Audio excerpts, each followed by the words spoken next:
If you ever feel like it's also Jover, just come over, hop into the stream at twitch.tv/HassanAbi. Live almost every day from sunny West LA. I'll cover daily news, so tune in now, see what I have to say. Blast off, blast off. If you're unhinged, prepare to take a week off. Hassan, Hassan. I swear to God, Allah, please end this long pause.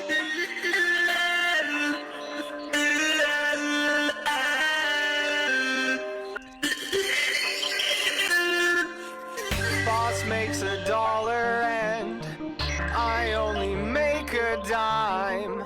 That's why I watch the stream when I'm on company time.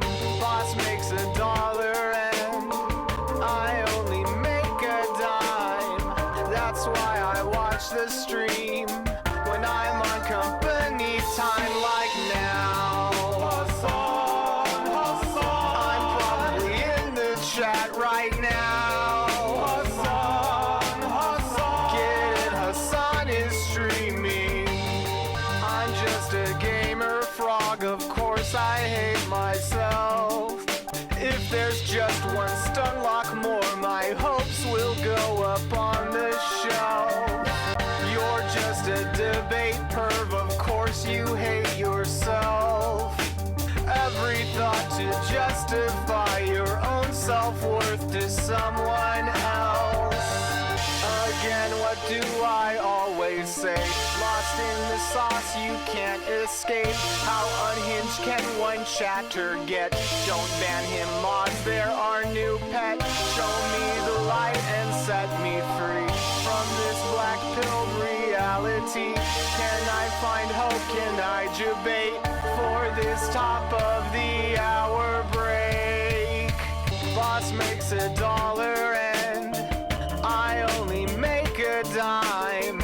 That's why I watch the stream when I'm on company time. Boss makes $1 and I only make a dime. That's why I watch the stream when I'm on company time, like now. I'm probably in the chat right now. Get in, Hassan is streaming. What's going on, everybody? I hope everyone's having a fantastic evening, fantastic afternoon, fantastic pre-noon, no matter where you are in the world. I'm Hassan Piker, and this is the Hassan Hour broadcast coming to you live from sunny California, Los Angeles, folks. We're live and alive, and I hope all the boys, girls, and MBs are having a fantastic one, because today's a beautiful day. Today's a wonderful day. Today is Sunday, fun day. That's right, it's Sunday, fun day, ladies and gentlemen, but we're still going to be doing the news. It's Sunday, August 11th, 2024, and it is actually 11:56, which is, for Sunday, I'm early, but actually for every other day, I'm late. But I'll explain to you exactly why in a brief moment, because this is the part of the broadcast where I tell you a little bit about my personal news, about what's going on in the world of Hassan Abi Piker, in between the time period where I press the stop streaming button, press the start streaming button. This is so funny that you sent me what's the funniest LeBron moment, because last night I literally cracked open the Fab Top and I was just looking at all of the quote retweets of this. Just loving life, loving my GOAT, LeBron, and how funny of a dude he is.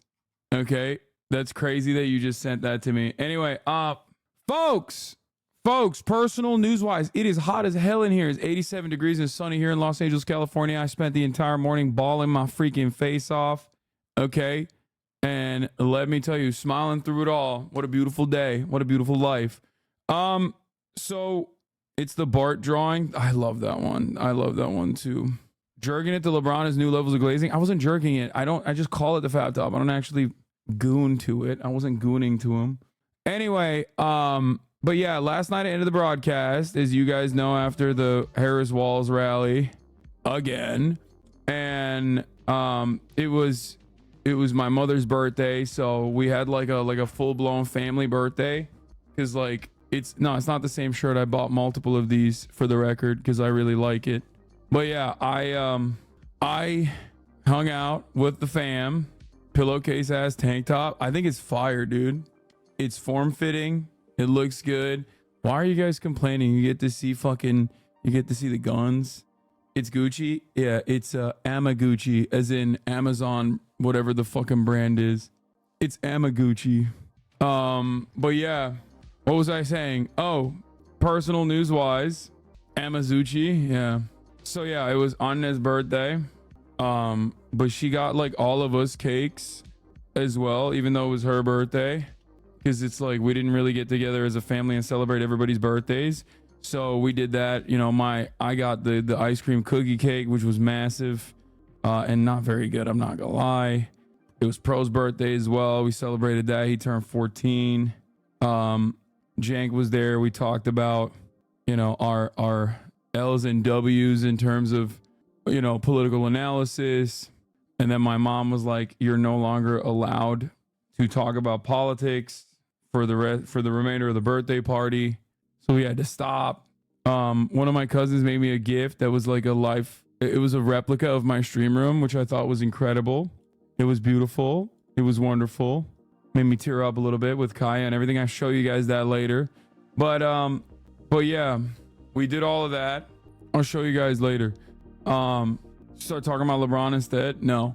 Oh, went to bed, woke up, balled my face off, had my buddies.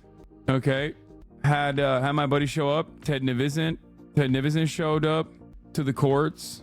And honestly, it was fire. Balled my freaking face off. You're on pace to have that nasty long hair back. Don't worry, I'm gonna get a haircut soon. Broke Ted's ankles a little bit. It's not a big deal. Ted almost busted my nuts. He almost broke my nuts. Again, he has this like nasty little step back. He has this nasty little fadeaway where, yeah, he has that nasty little fadeaway where he just like kicks it off, and then he kicked me in the balls. It was crazy. Well, you hear me watch this. Look at me hooping. Look at the boy go. Look at the boy go, dude. He's just breaking ankles. He's passing people. Hooping is very demure.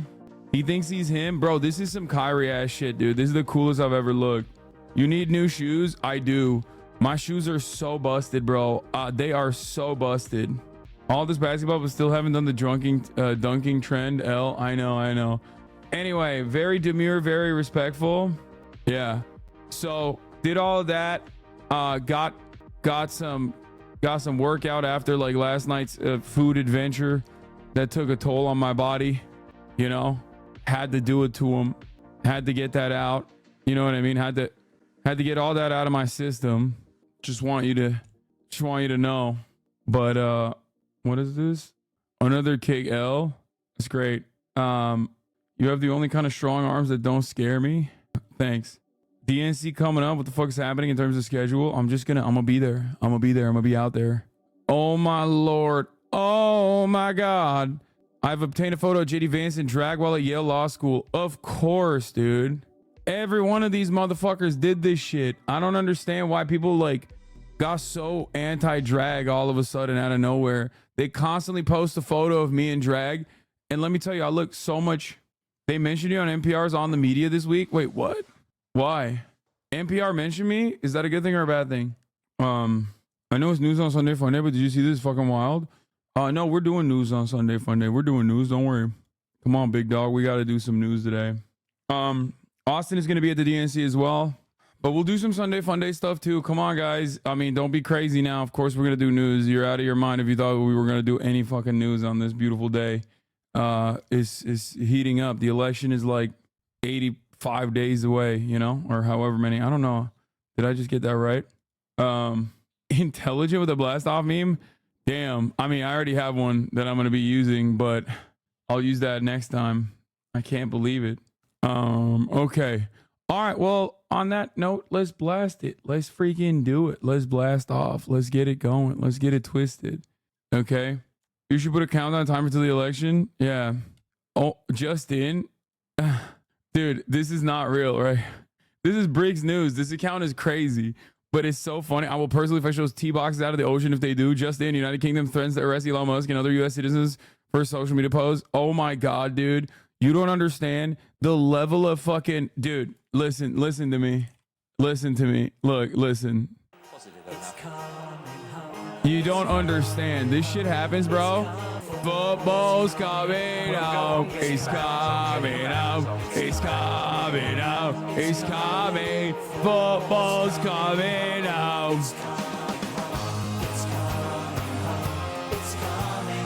Football's coming out. It's coming out. It's coming out. It's coming.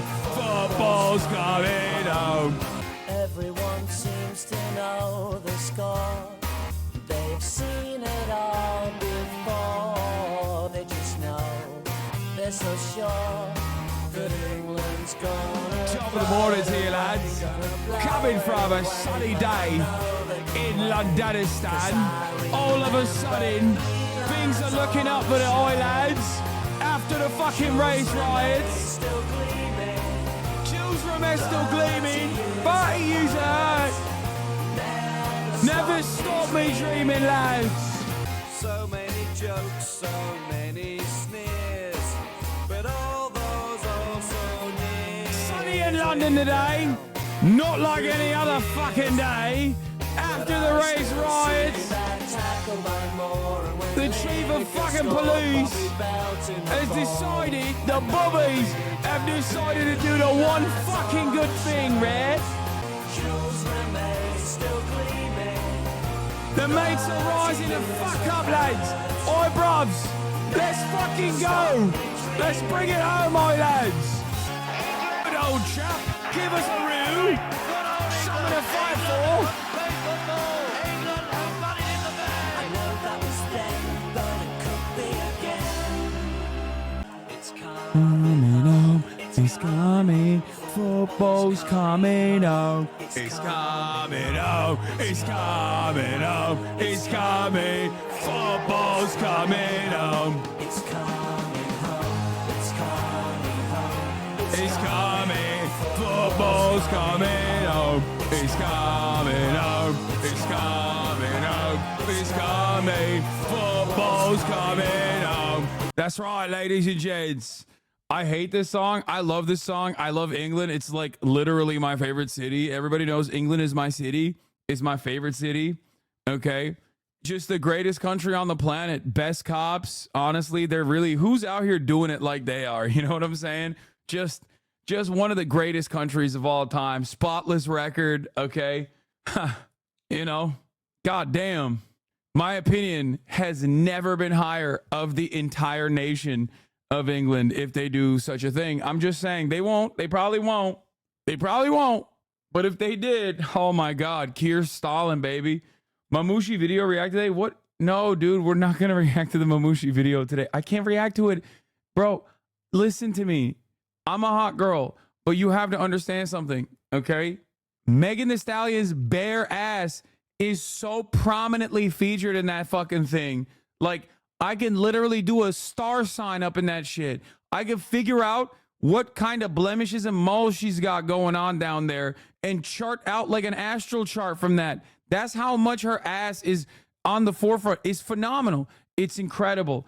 It's exciting. It's delectable. These are words I would use, okay? But the problem is I can't watch it on Twitch because they hate free speech. Do you get what I'm saying? Do you understand? I'm unsubbing. No, I want to watch it. I think it's great. I think it's great. I think it's fantastic. The problem is, you know, it's just not a thing that I can watch on stream. Delectable is crazy. Bro, it is not a crazy thing to say, in my opinion. They hate free speech and they hate free cheeks. Exactly. Exactly. Oh my God. Anne hasn't been able to unlock the door one time herself. Okay. Just tank a 2-day ban. I can't do it, man. I can't do it. It's like every day of the election season is crazy. Mark Owen Jones says, no, the UK did not threaten to arrest Moscow US citizens. So Mark Rowley stated, we will throw the full force of the law at people, and whether you're in this country committing crimes on the streets or committing crimes from further afield online, we will come after you. Right? Fucking hell. That means, yeah. You know what that means, chat? You know what that means? You know what that means? Football's coming out. It's coming out. It's coming out. It's coming. Football's coming out. Get the fucking ADL under the fucking jail, lads. It's time for Tommy fucking Robinson and Nigel Farage to be under the fucking jail, lads. Get him, lads.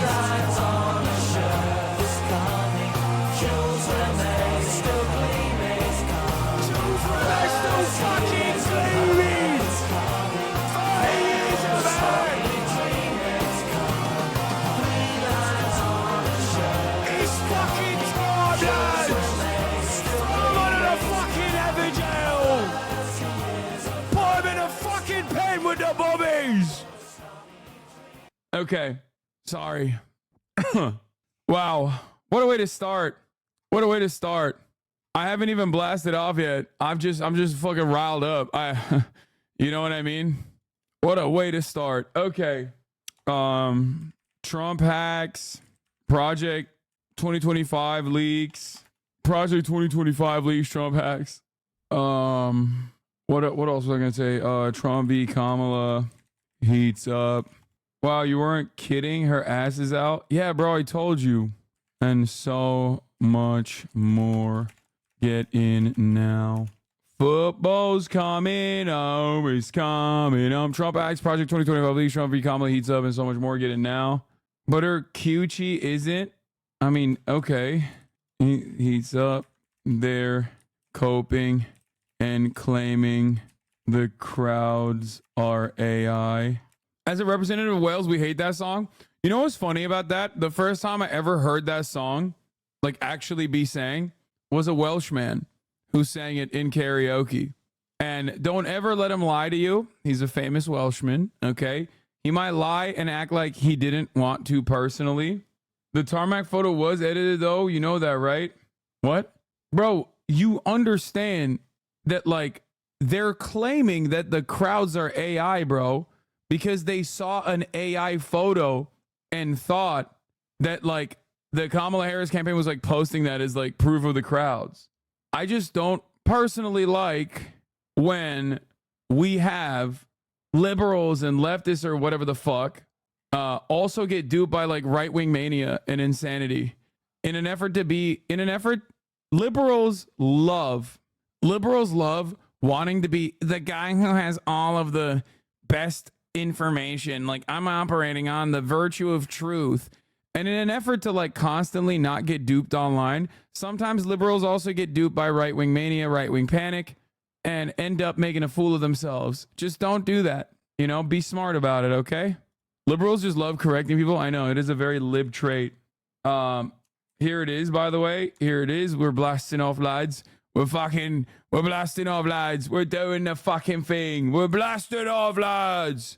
Trump acts Project 2025 leaks. Trump v. Kamala eats up. They're coping and claiming the crowds are AI. So much more. Get in now, lads. Fucking hell.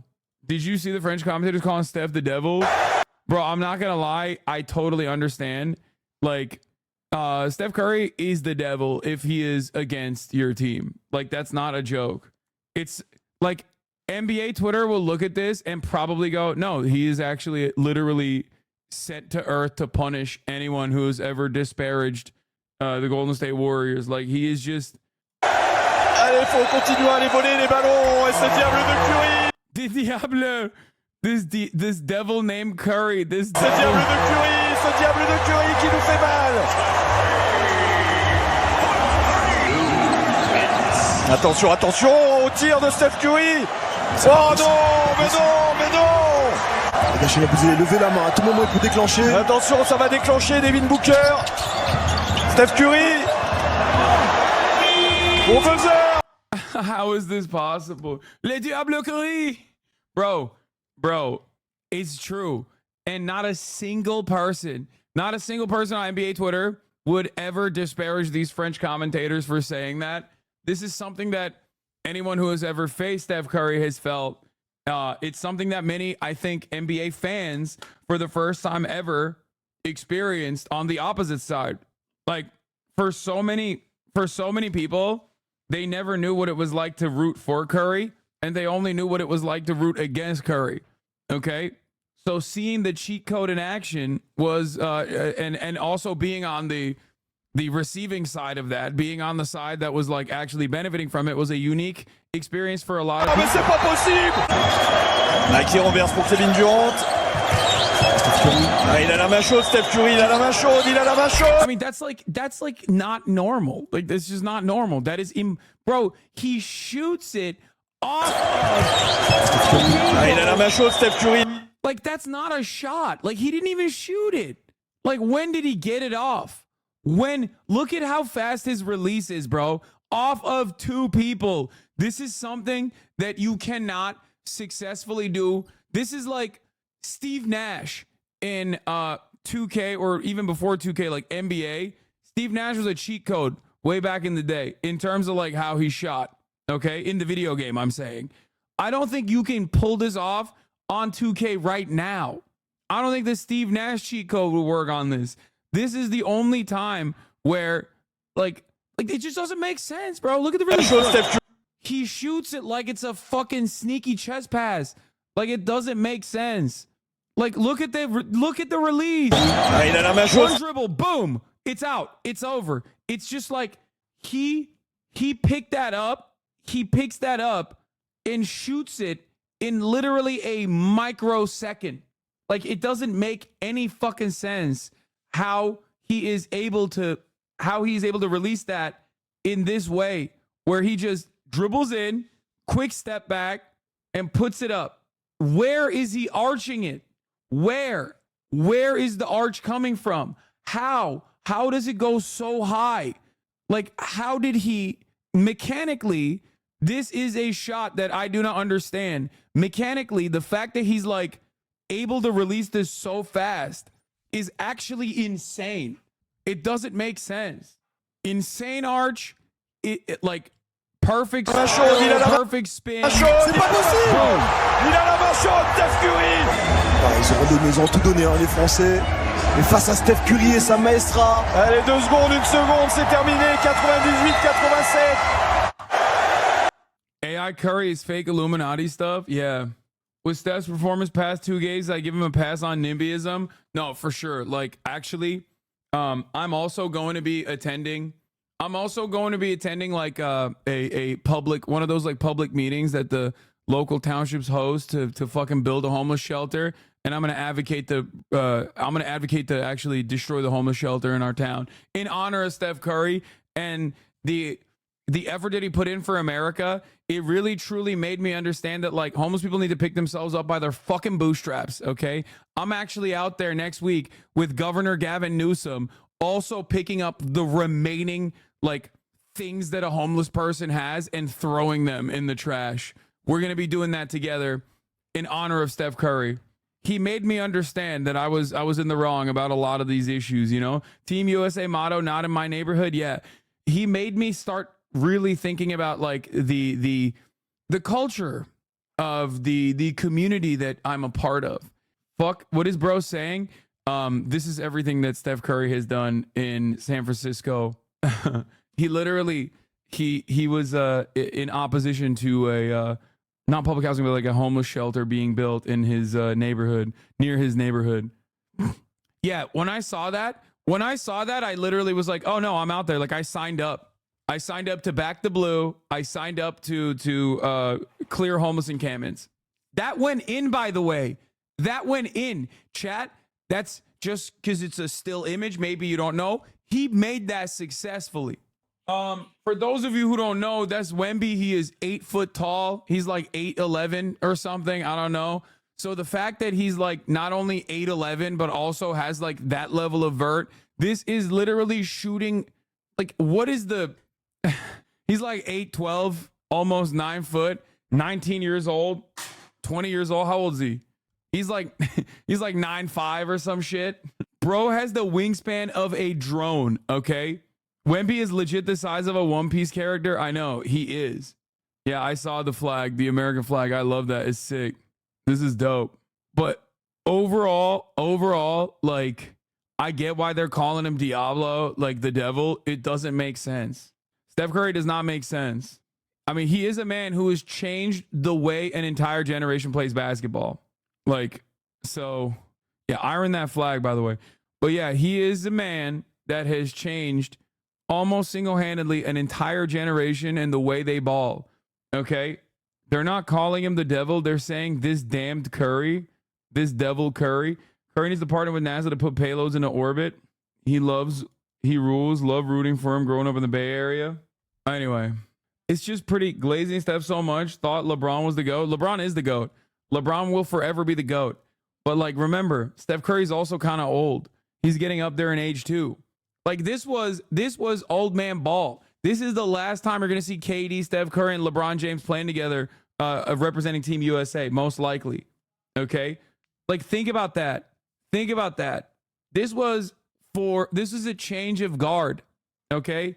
This is a change of guard. It's kind of sad to think about, but this is like this game. These games were basically a reminder that it's time to fucking have a family. It's time to settle down. It's time to have kids. You know, what's happening with your 401k? Like, you got to start thinking about those things. This game basically was the last dance that showed us in our 30s, early 30s, right? Or like late 20s even, like that, no, it's fine. You can put that stuff off for like at least 5 more years. You don't have to think about that. Okay? You don't have to think about that at all because they still got it. They were cooking, you know, teenagers. They were cooking teens up, 20 years old, peak fucking physical specimen left and right. The UNC team came in and wiped it out. Okay? They did. My dad and uncle were talking about how they think LeBron is on steroids and shouldn't be able to move like he does at 40. Yeah, it's called being an alien. It's called being the greatest athlete of all time. Okay, NPR on the media, your mention is 3050. A dad-coded VP pick plus Trump course Gen Z influencers. How do I listen to it? Oh. Hey, it's Micah here. Ifs. 3050. Went on Hassan Piker's Twitch stream a handful of years ago and actually streamed with a bunch of different streamers. They played Among Us, which is a multiplayer game. Oh my God. Oh my God. I knew it. All right, so AOC has found the body. I didn't even know I recorded myself. Missing myself, we're on the right. It was not like a super overtly political stream. Nonetheless, it drew 400,000 concurrent viewers, maybe more. So comparable numbers to Trump's viewership on Kick. And then, you know, the next time Ocasio-Cortez went on Twitch, it was deliberately a like get out the vote. But there was not really a disproportionately higher youth vote turnout in that case. It didn't lead to anything measurable. Yeah, they're just talking about like the first time this ever happened, because the first time this like major interaction with a major popular politics figure, like a politician, and the live streaming services was the AOC stream. So that's the reason why they're bringing it up. So this is what rooting for Steph Curry feels like. Anyway, they animated LeBron and Steph at the Olympics as Goku and Frieza. LeBron! Steph! Go! But they are rêves. This can't work. We should have teamed up years ago. Yes, the 3-point line is smaller in the Olympics, but like you have to, I think that's a benefit, but you have to train for it. It can be a burden. I feel like if you're a shooter like Steph, if you're a shooter like Steph Curry, you've trained on the NBA 3-point line nonstop. I feel like that's probably going to make it harder. Yeah, like you're cooking up all the muscle memory you have. But yeah, this is like... Imagine the rings. Don't get used to it. That was a one-time thing. I mentioned it yesterday, but I got drinks with the NPR host and your Pixar Soda's co-star, Raina Doris, a.k.a. Pepsi, and she said... He top old liberal Coastie donors told her they listened to the Pixar Soda, so they know you through that. That's awesome. Oh, the top old liberal Coastie donors of the NPR donors know me from Pixar Sodas. That's amazing. They know me as fucking Mountain Dew. For those of you who don't know, I did an incredible during the writer strike that was going on. A bunch of our more industrious, entrepreneurially minded friends got together and we pitched Pixar, our own version of a cinematic universe of sodas. You might have not seen it, you might have not heard about it, but it was like basically we scabbed, but it was for good reason because it was for the art. You know what I mean? And yes, I was Mountain Dew, young and vibrant Mountain Dew, on E1 podcast. And it seems like NPR listeners also listen to E1, which makes sense. You know, they appreciate art. Did you see the shit that Noah Lyles had to read after the US won gold in basketball? No, but dude, NBA Twitter is fucking ruthless, man. They hate their own players. Like, what are you talking about? Like, if there was one guy who could piss off the entirety of NBA Twitter, it was a guy who paints his nails, okay? A guy who paints his nails and is like very confident in his sexuality in a way that is like kind of lib coded, who then will turn around and you know, say the classic like Reddit meme of like, world champion of what? Like NBA world champion of the United States of America. Like, he's technically correct, but when he said that like weird but trans, you can't do that, okay? I know you're trans, but you still can't, you can't. This isn't the real world where you can, there are certain things that you are not allowed to type out, okay? Just because you are able to say it in the real world doesn't mean you can say it in the chat. I know, like, black chatters in the chat can't say the N-word, even if I know they are black chatters. Like, that's just, it doesn't work that way. Anyway, let's continue. Actual mental illness. Oh my God. This un-American dog this un-American dog piss. Get this loser out of my fucking screen. Okay, let's watch. I'm going to say Curry wasn't a great player. I know Steph Curry is a great player. Congratulations. Great performance, Steph Curry. Had to bail out. Hey man, don't worry, bro. They listen to mommy, okay? They listen to mommy. Your Celtics players all got fucking time this time, okay? Durant. Deport him. Now, what is Kevin Durant? Let me ask you this. Kevin, I'm so awesome, I need to be in the game. Durant, what has he ever won without Steph Curry? Steph Curry's a monster. I've seen it. I've always said this. Steph Curry is a fucking monster. And Steve Kerr, this is what makes me mad about Steve Kerr. Steve Kerr, that guy should be the janitor at Barstool Sports. No joke. What has that guy fucking done with this? Oh, he landed on a team with Jordan? I could win on a team with Jordan, all right? Then he coaches Steph Curry, and he has Durant, and he has fucking the guy who punches people, and Klay Thompson. Oh, Steve Curry's a good coach? My grandmother could win with that team. He's done nothing. Could Coach Curry, Durant, and Green figure out they got Tatum in the game that game? No, Tatum has a good medal. Good for him. Tatum got gold medal. Derek White, gold medal. Drew Holiday, gold medal. Curry, he's still a cunt. And Steph. He's mad. He's mad that Tatum only got 2 minutes. Curry's okay. bailing his. He's mad that Tatum only got 2 minutes after his mom complained. That's crazy, bro. Asshole, hitting shot after shot like a true superstar like he is. Steve Kerr, get him in the game earlier. That's all. Celtics, by the way, probably beat Team USA. France stinks. Need Steph Curry to bail him out. Our GOAT is catching strays. I miss him. The QRT is funny, though. Big news. Oh, boy. Dude. This is the new version. This is the new version of that. I saw this already. You cannot make this up. JD Vance might be having his worst.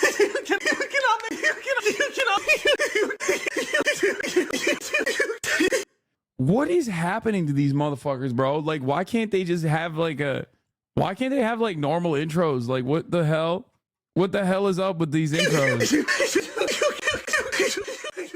Who's Dave Pork Boy? Dude looks severely alcoholic. Yeah, he is.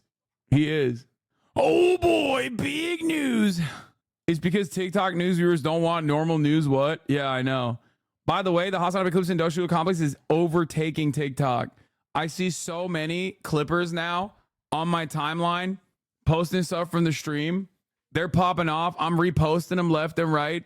You know, we're out here. It's not even just a thirst talks. It's like actually news and information. I see motherfuckers slapping my commentary and some of the top clips with like kinetic sand. I'm like, we did it. We made it. We freaking made it. He's famously not a fan of alcohol. He's just a cokehead who never wears sunscreen. Already see TikTok on Steph Curry after the win. Oh, man, bro, it's too early for this, bro. I'm not trying to do nothing right now. Coach said this how to get you right here. Bro. You making too many threes, no? Bro, man, you act like I'm gonna shoot right now, bro. Like, chill. You right. Oh, got you that. Oh, I'm never gonna do that again. Bro, come on, bro. No, you locked down now. It's too late. You already got shot on, bro. It's that quick, Come bro. on. Come on, man. Bro, let me get to the bathroom. No, let's go. I got you. Let me get to the bathroom. Come on. No, I ain't brush letting my up no more. teeth, bro. I just gotta brush my teeth. That's cool. Man, not today, man. Please, bro. Yeah, I bet you want that, huh? Man, move, man. Bro, I'm just trying to get to the court. Yep. Yeah, that's it, coach. There ain't nothing you can do. I've been guarding him since he woke up. Yeah, put me on the bench. And then I can do. No, you guard him then.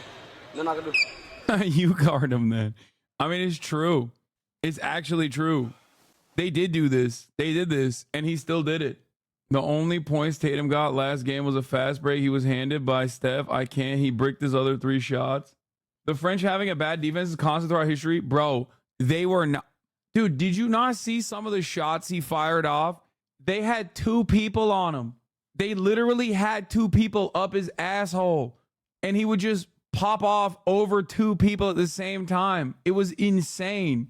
He made a step back fadeaway off of the fastest fucking release I've ever seen in my entire life, off of 2 people that were guarding him. He was doubled up at the 3-point line.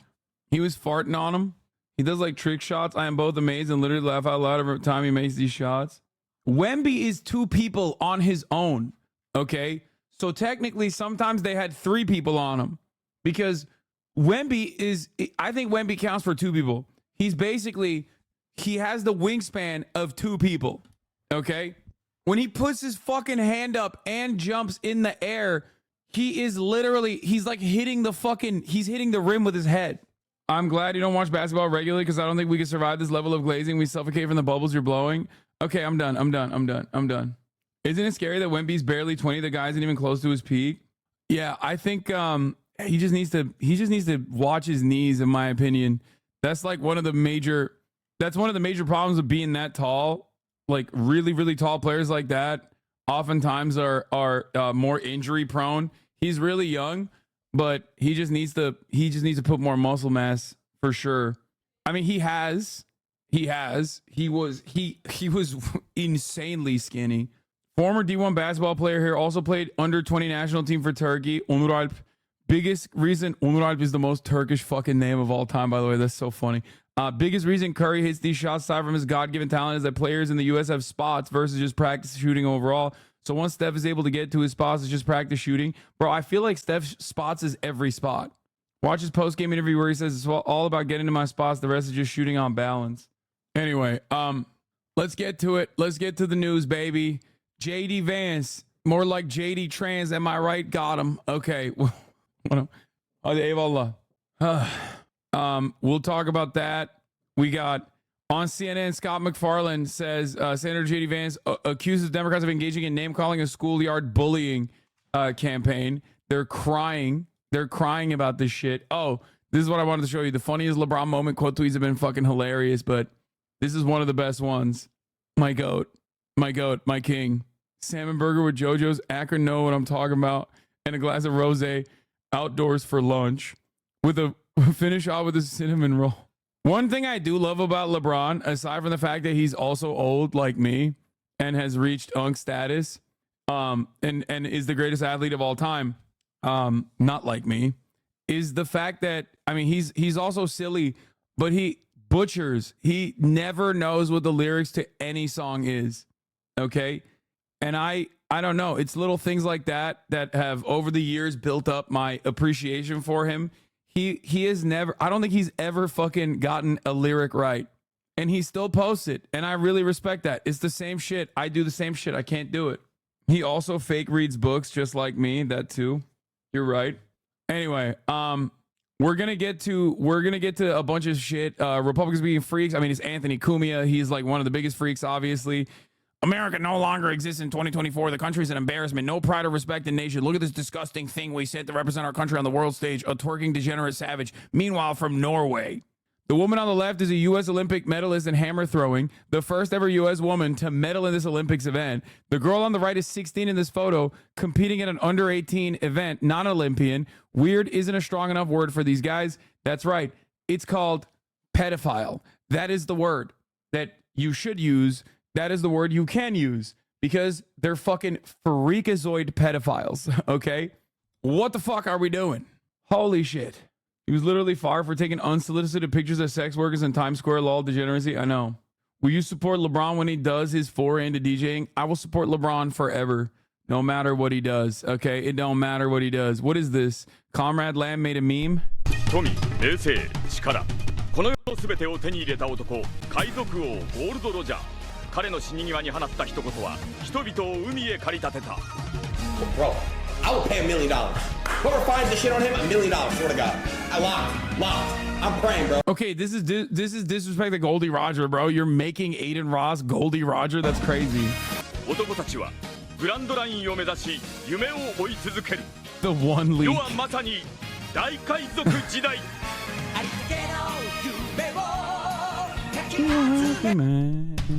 Kumia is literally a pedophile. He left his wife for a 17-year-old girlfriend. Very European of him. Yeah, we got today on the docket. We also got like the freaking first interaction with President Joe Biden. I don't know if you guys remember. He's still the president, but yeah, he did a news bit. Russia sent a nuclear plant on fire, breaking 30 minutes ago. Wait, what? Currently, radiation levels are within norm. Volodymyr Zelensky posted this. What the fuck? Oh, god damn, dude. Also, breaking news. Oh my god, dude. Breaking. Hamas announced that it refused to participate in the round of negotiations on August 15 organized by the U.S., Qatar, and Egypt. Oh no. Bro, what is going on? Oh no. Oh, hell no. Oh, no. Imagine how much worse it could be if you didn't. I was gonna not go live today, too. Middle Eastern Eye reports it differently. What? A group of Israeli and American protesters demonstrated in New York Park. Hamas said it has asked mediators to offer a plan that is based on the previous negotiations instead of starting a new round of talks on a Gaza ceasefire deal, according to Reuters. Oh, they wanna go with the three-phase negotiation that Biden put forward instead of like the fucking new one that Israel wants to rewrite. Turn off stream, go live your life. Yeah, dude. Okay. Part of the official Hamas answer regarding renewed negotiations. In light of this, and out of concern and responsibility towards our people and their interests, the movement calls on the mediators to submit a plan to implement what they presented to the movement and approved on 7/2/2024 based on Biden's vision of Security Council resolution, and to oblige the occupation to do so instead of going to more rounds of negotiations of new proposals that provide cover for the occupation's aggression and give it more time to perpetuate the war of genocide against our people. It's great, man. I think it's valid for them to do so. I think it's perfectly valid for them to set the terms and conditions that Biden set forward on July that they were obviously on board with. Israel is trying to, again, play fast and loose. Israel is playing a dangerous game. This also gives cover, and the Barak Ravid reporting gives cover to the Brandon administration to continue being like, oh, Hamas is ruining the talks. Hamas is ruining the talks. If they do that, then you're still continuously defending Israel and allowing Israel to do whatever the fuck it wants to do. And what it wants to do is kill children. Okay? So good luck to the Democratic Party. Good luck to the Democrats. Good luck to the Democratic Party.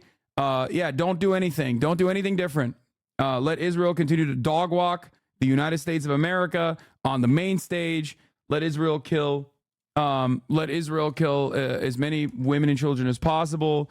And of course, this probably changes the consideration or the dynamic rather of the Iranian retaliation. As I covered yesterday, actually, you know what? Let's start off here. First and foremost, this joint statement from the leaders of the United States, Egypt, and Qatar came out on August 8th. Okay? Came out on August 8th. This was a pretty significant step, right? I thought that this was going to be the same exact blueprint that Joe Biden has been presenting, which is a carbon copy of the Hamas proposal since fucking February. Okay? A proposal that Hamas has said yes to before, that Israel reneged on in an effort to go into Rafah, which was supposed to be a red line that Biden had set, a red line that he never enforced. Okay? Israel was like, oh, just kidding. We don't like this deal, actually. That is supposed to be our deal, but we don't like it. Since then, they kept repeating over and over again inside of Israel to their own population that there was no deal. They didn't want the deal at all. And they were basically just lying about this deal being a deal. And they were going to keep pummeling Gaza. And they have. They haven't stopped pummeling Gaza. And they're going to continue pummeling Gaza, right? Problem is, then Israel went and killed Ismail Haniyeh.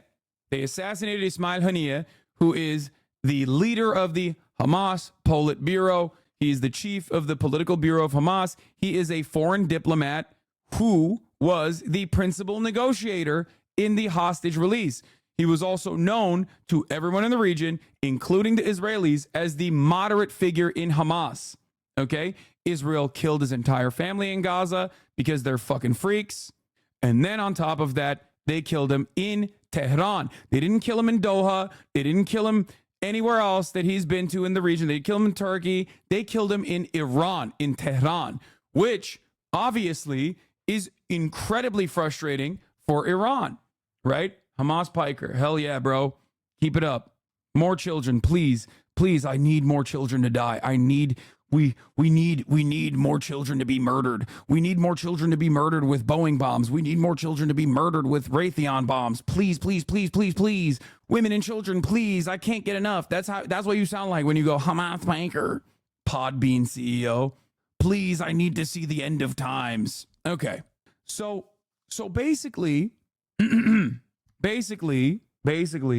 what ended up happening in this situation is they not only lied and held up peace talks and ceasefire negotiations for months, they ended up killing the fucking principal negotiator on the Palestinian side, showing the entire world that, you know, 1, we get to do it, and America, 2, will defend us, and 3, okay, we don't give a shit about peace talks. Fuck your peace talks, right? Yeah, it's actually fucked up when you think about it. They killed his family when Haniyeh was in Qatar.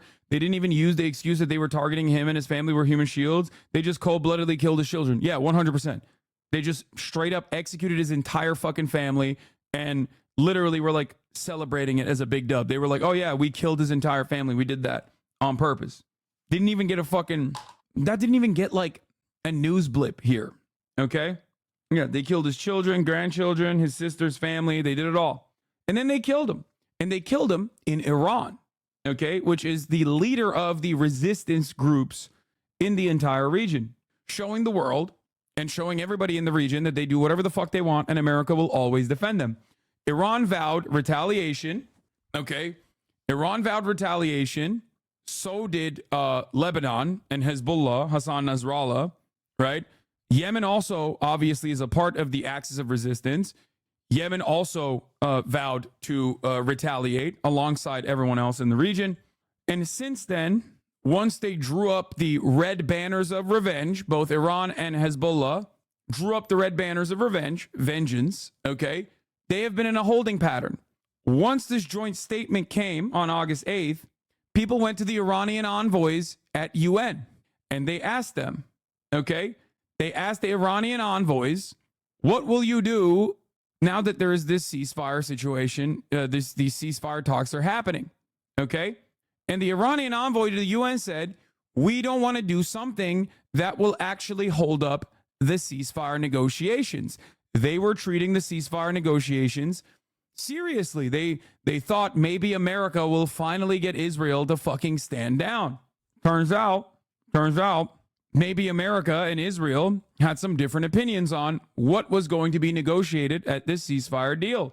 Now, I thought this was still interesting because it is time to bring immediate relief to both the long-suffering people of Gaza as well as the suffering hostages and their families. They put the Gaza suffering first. That's number one. These little differences in language actually can spell genuine, like major changes in the way that America is analyzing the situation. This stuff is not put forward on accident, okay? Swapping the hostages with the suffering of people in Gaza, okay? That's a big deal. It's tiny, it's minuscule. I understand. You might say I'm reading too much in the tea leaves. That's actually a major change in communications, okay? That's a major change in the communications. The time has come to conclude the ceasefire and hostage detainees release the deal. There's another one. I'm not reading between the lines. This is done deliberately, okay? It's not just about reading between the lines. That is the line. And that is a deliberate change in messaging, okay? This has not happened in the past 10 months. Not once.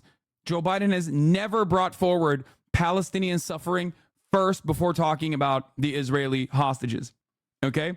The three of us and our teams have worked tirelessly over many months to forge a framework agreement that is now on the table with only details of implementation left to conclude. This agreement is based on the principles outlined by Biden on May 31st, 2024, and endorsed by UN Security Council Resolution 2735. This is the exact same proposal that Hamas had put forward on the table in February. Okay? That's the one that Biden actually put forward. It's the three-phase negotiation. Israel claimed that they were down with that proposal, but with some caveats. They thought they could get away with the legalese and say that, oh, between phase 1 and phase 2, we can continue bombing, right? Which would completely renege on the principle of the deal. The entire deal is about ceasefire and then a permanent cessation of hostilities. If your goal is to continue pummeling Gaza after you take the hostages out, you're basically saying you don't care. I get everything and I continue doing whatever the fuck I want, right? There is no further time to waste, nor excuses from any party for further delay. It is time to release the hostages, begin the ceasefire, and implement this agreement. As mediators, if necessary, we are prepared to present a final bridging proposal that resolves the remaining implementation issues in a manner that meets the expectations of all parties. We have called on both sides to resume urgent discussion on Thursday, August 15th in Doha or Cairo to close all remaining gaps and commence implementation of the deal without further delay. So this is a joint statement that they released where they basically said it wasn't Hamas that was just like mucking up the talks. They said both sides are responsible for their own end of the bargain. It's still a change of communication once again. Biden, up until this point, has consistently stated that it's actually not Israel. This is Israel's proposal itself, and that it was actually Hamas that was holding up talks. Anthony Blinken has time and time again very publicly lied about how it is actually Hamas that is holding up the peace talks. It was never Hamas that was holding up the peace talks. It was always Israel. So that's also an interesting change in the communications. Here is obviously the Iranian mission to the UN on the expected retaliation. This was the full statement. Our priority is to establish a lasting ceasefire in Gaza. This was a couple days prior. After this statement came out, the joint statement came out, they came out and said, our priority is to establish a lasting ceasefire in Gaza. Any agreement accepted by Hamas will also be recognized by us. The Israeli regime has violated our national security and sovereignty through its recent act of terrorism. We have the legitimate right to self-defense, a matter that's totally unrelated to the Gaza ceasefire. However, we hope that our response will be timed and conducted in a manner not to the detriment of the potential ceasefire. This right here means that they were going to retaliate, but when America sent in their envoys to Israel this past week and started immediately going to Lebanon and immediately going to Iran and saying through back channels, don't fight yet, don't fight yet, we're going to bring forward a ceasefire, we promise, okay? They were like, okay, we won't retaliate yet. Okay. The problem now is, as far as I understand, they don't want this deal. They don't want this deal. And the Israeli side communicating to the Western world is claiming that it's Hamas that is actually rejecting the invitation by the U.S. Okay. What's really interesting about this, however, if you look at the Hamas side of the conversation, is that they're not rejecting the deal by the U.S. at all. They're stating in their official answer regarding the renewed negotiations is that they want the Biden plan that is technically the Hamas plan. Anthony Blinken admitted this, by the way. Anthony Blinken, if you recall, admitted that the Biden proposal is identical to the Hamas proposal from February. Okay? Here is a former negotiator, Gershom Baskin, okay, saying part of the official Hamas answer regarding the renewed negotiations. In light of this and out of concern and responsibility towards our people and their interests, the movement calls on the mediators to submit a plan to implement what they presented to the movement and approved on 7/2/2024 based on Biden's vision in the Security Council resolution and to oblige the occupation to do so.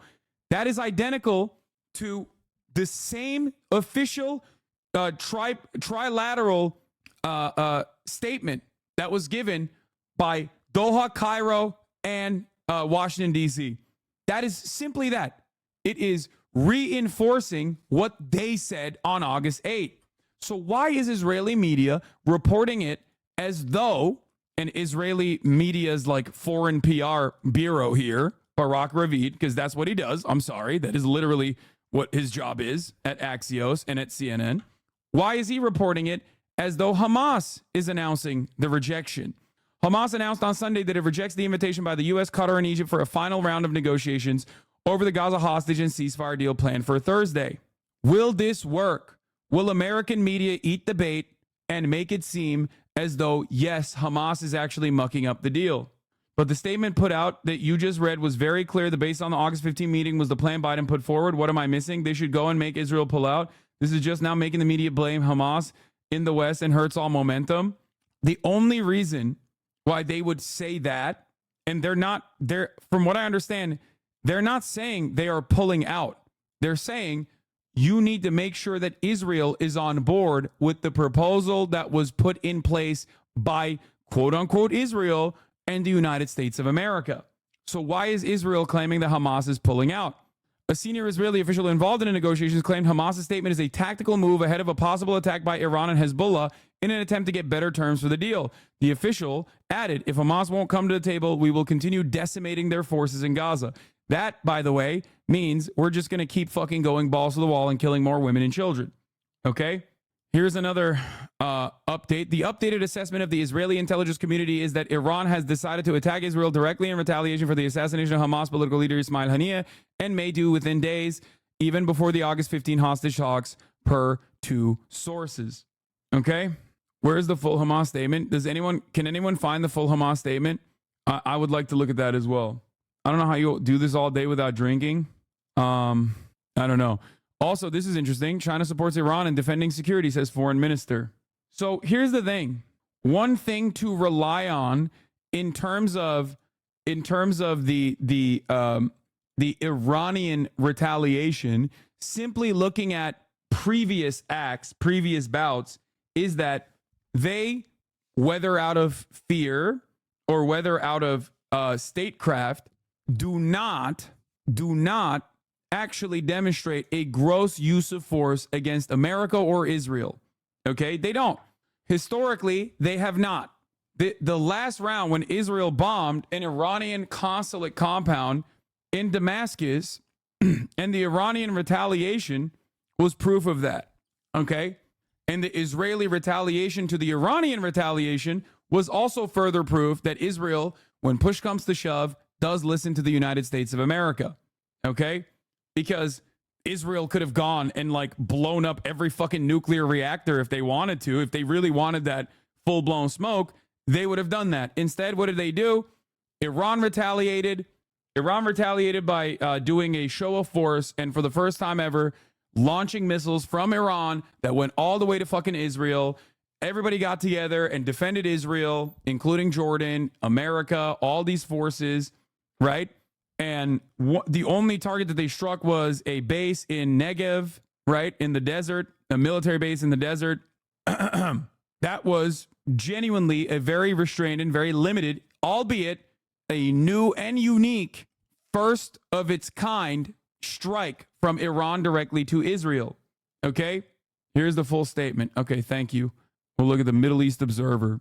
Unfortunately, for Hamas statements, we can't go to mainstream media because no one in mainstream media ever fucking actually covers Hamas statements. So we have to look at WhatsApp channels. I mean, those are official, or Telegram channels where they are officially revealing their side of the story. And the only fucking people that actually cover that are going to be random Twitter accounts and OSINT accounts and whatnot. So this is one of the few instances where I will like look at that as a primary source for those of you who are wondering. Okay? Wonder why? Yeah, because they are barbaric monsters and we cannot treat these people as though they're human beings with like, okay, with ambitions and don't want to be fucking ruthlessly slaughtered. Sources involved in the negotiations from the beginning. Hamas wasn't supposed to participate in the meeting on Thursday, only Israel. What? The U.S., Qatar, and Egypt, and the mediators were supposed to convey the conclusions from meeting them. This is a tactical message. Wait, this is the Khan correspondent at the Khan diplomatic desk? This is Israeli media. So Hamas was never supposed to participate in the meeting on Thursday? So why is Barak Ravid doing fake fucking news then? This doesn't make sense. I think Khan or Israeli media is more reliable on this shit than Barak Ravid is, 100%. But I don't know. Barak Ravid is a propaganda minister, basically, in his function, in his role. It's not like they have human dignity and deserve even a basic level of empathy when they're being slaughtered. The Biden statement, however, said both parties. So I don't know. Something doesn't add up here. Something doesn't make sense. The American joint statement with Cairo and Doha, the Qatar and Egypt statement, actually showed that both parties were supposed to come to the table on August 15th. I mean, it doesn't make sense because it is, if it's the same deal, there's only one party spoiling that deal. That party is not Hamas. It's Israel, right? So I don't know. Hold on. Kamala Harris has nothing to do with this. Since the beginning of the aggression, the Islamic resistance movement, hashtag Hamas, has been keen to make, also, hold on. I'm gonna run the 3-minute ad break right now, by the way. Sorry, I'm not doing like a fucking bait or anything, but if you no longer want to see those ads, you already know you can subscribe for $6 or for free with a Twitch Prime by connecting your Amazon Prime account to your Twitch account and get one free Prime subscription a month. Use it on your favorite broadcaster. Hopefully that's me. Here's the 3-minute ad break now. 0 out of 10. This is serious news, man. What do you want me to do? Okay. Since the beginning of the aggression, the Islamic resistance movement has been keen to make the efforts of mediating brothers in Egypt and Qatar successful to reach a ceasefire agreement and end the war of genocide against our people, and affirmed its support for any effort to achieve cessation of aggression. Hamas has engaged in several rounds of negotiations and has provided all the necessary flexibility and positivity in order to achieve the goals and interests of our people, stop their bloodshed, and stop the genocide against them in a way that opens the way for a prisoner exchange, relief for our people, the return to the displaced, and reconstruction of what was destroyed by the aggression. In this context, the movement agreed to the mediator's proposal on May 6, 2024, and welcomed President Biden's announcement on May 31st, 2024, and the UN Security Council Resolution 2735 in this regard. Okay? This is basically a carbon copy of the Hamas proposal from February. Okay? Which the enemy met with rejection and continued massacres against our people. This is true. It continued to emphasize its position that it was not serious about a permanent ceasefire, and its aggressive practices against our people were practical evidence of that. Although we and our mediating brothers in Egypt and Qatar are aware of the true intentions and positions of the occupation and its prime minister, the movement responded to the last agreement on 7/2/2024, which the enemy confronted with new conditions that were not proposed throughout the negotiation process. That is where Israel added on its own like legalese, right? That's where Israel tried to play fast and loose with the terms of ceasefire and a permanent cessation of hostilities in between phase 1 and phase 2, and like how that would be implemented. Israel openly destroying their own fucking deal, supposedly their own deal, according to Biden, turned around and moved the goalposts and said, no. We're going to continue waging war after you give us the hostages. Well, that's not how you conduct a hostage negotiation, a prisoner swap in this situation, right? So Israel wanted to come in and add hostage negotiation plus to the same deal while trying to still package it as the same deal, right? They added additional, they kept communicating that they had extra desires, okay? The desires specifically were about the fine print in terms of like what the transition from phase 1 to phase 2 would look like. I covered it extensively at the time. Obviously, Western media did not, and they made it seem like it was Hamas that was actually sullying the deal, even though it was like their fucking deal from February, okay? But none of that really matters because they also killed the principal negotiator at this point 2 weeks ago, or a week ago. I can't even remember. Time is now moving at sometimes a rapid clip. Which the enemy confronted with new conditions that were not proposed throughout the negotiation process and went on to escalate its aggression against our people and commit more massacres, leading to the assassination of the movement's leader, the martyr leader Ismail Haniyeh. May God have mercy on him, in confirmation of its intentions to continue the aggression and not reach a ceasefire agreement. That is a perfectly valid assumption to make, that Israel is not trying to abide by the deal that was put in place that Hamas has said yes to at this point. It's the same deal that Hamas has proposed all the way back in February. It's the same deal that Hamas has said yes to twice. Okay? One time with a firm commitment that Israel then reneged in an effort to go and refuse Biden's red line, which was supposed to be the invasion of Rafah, and literally took over the Philadelphia corridor, took over Egyptian soil, killed Egyptian border guards, and has maintained their presence in that area since. This is something that you have to understand. This is like a complete violation of international rules, okay? Israel gets to do that. America doesn't really cover it. Western media doesn't really cover it at all. Western media doesn't cover it on equal terms. It's a violation of the Oslo Accords. But then again, so is the permanent annexation of Golan Heights, which is Syrian territory. It is officially Syrian land. And America recognized it under the Trump administration. If you remember, America said that Israel's annexation of Golan Heights, which is Syrian territory, Syrian soil, comprised of Syrians living on Syrian soil, was actually, according to the United States of America, Israeli territory. So I'm Egyptian. It's not Egypt soil. It's Palestinian soil that's managed by Palestinians. No, I'm pretty sure they crossed over to the Egyptian side of the border as well. They literally also killed Egyptian soldiers on that in that incursion. They straight up killed an Egyptian border guard. So even after the announcement of the tripartite statement, the enemy committed a heinous crime and committed a massacre against the displaced people in the Al-Tabi school in the Al-Daraj neighborhood in Gaza while they were performing the dawn prayer on Saturday. That's another big fuck you. Biden, after all of this, released $3.5 billion for Israel and also officially signed off on 6,500 rounds of ammunition shipments to Israel. A couple hours after those decisions were made, Israel bombed a mosque and a school where people were praying, okay? Which led to the martyrdom then more than 100 civilians and the wounding of more than 250 of those civilians on 8/10/2024. This was conducted with Boeing GBU-39 rockets, okay? American weapons. Israel claimed it was a precise strike. They claimed that only dozens of people were killed and that 19 of them were Hamas and Palestinian Islamic Jihad officials. They lied.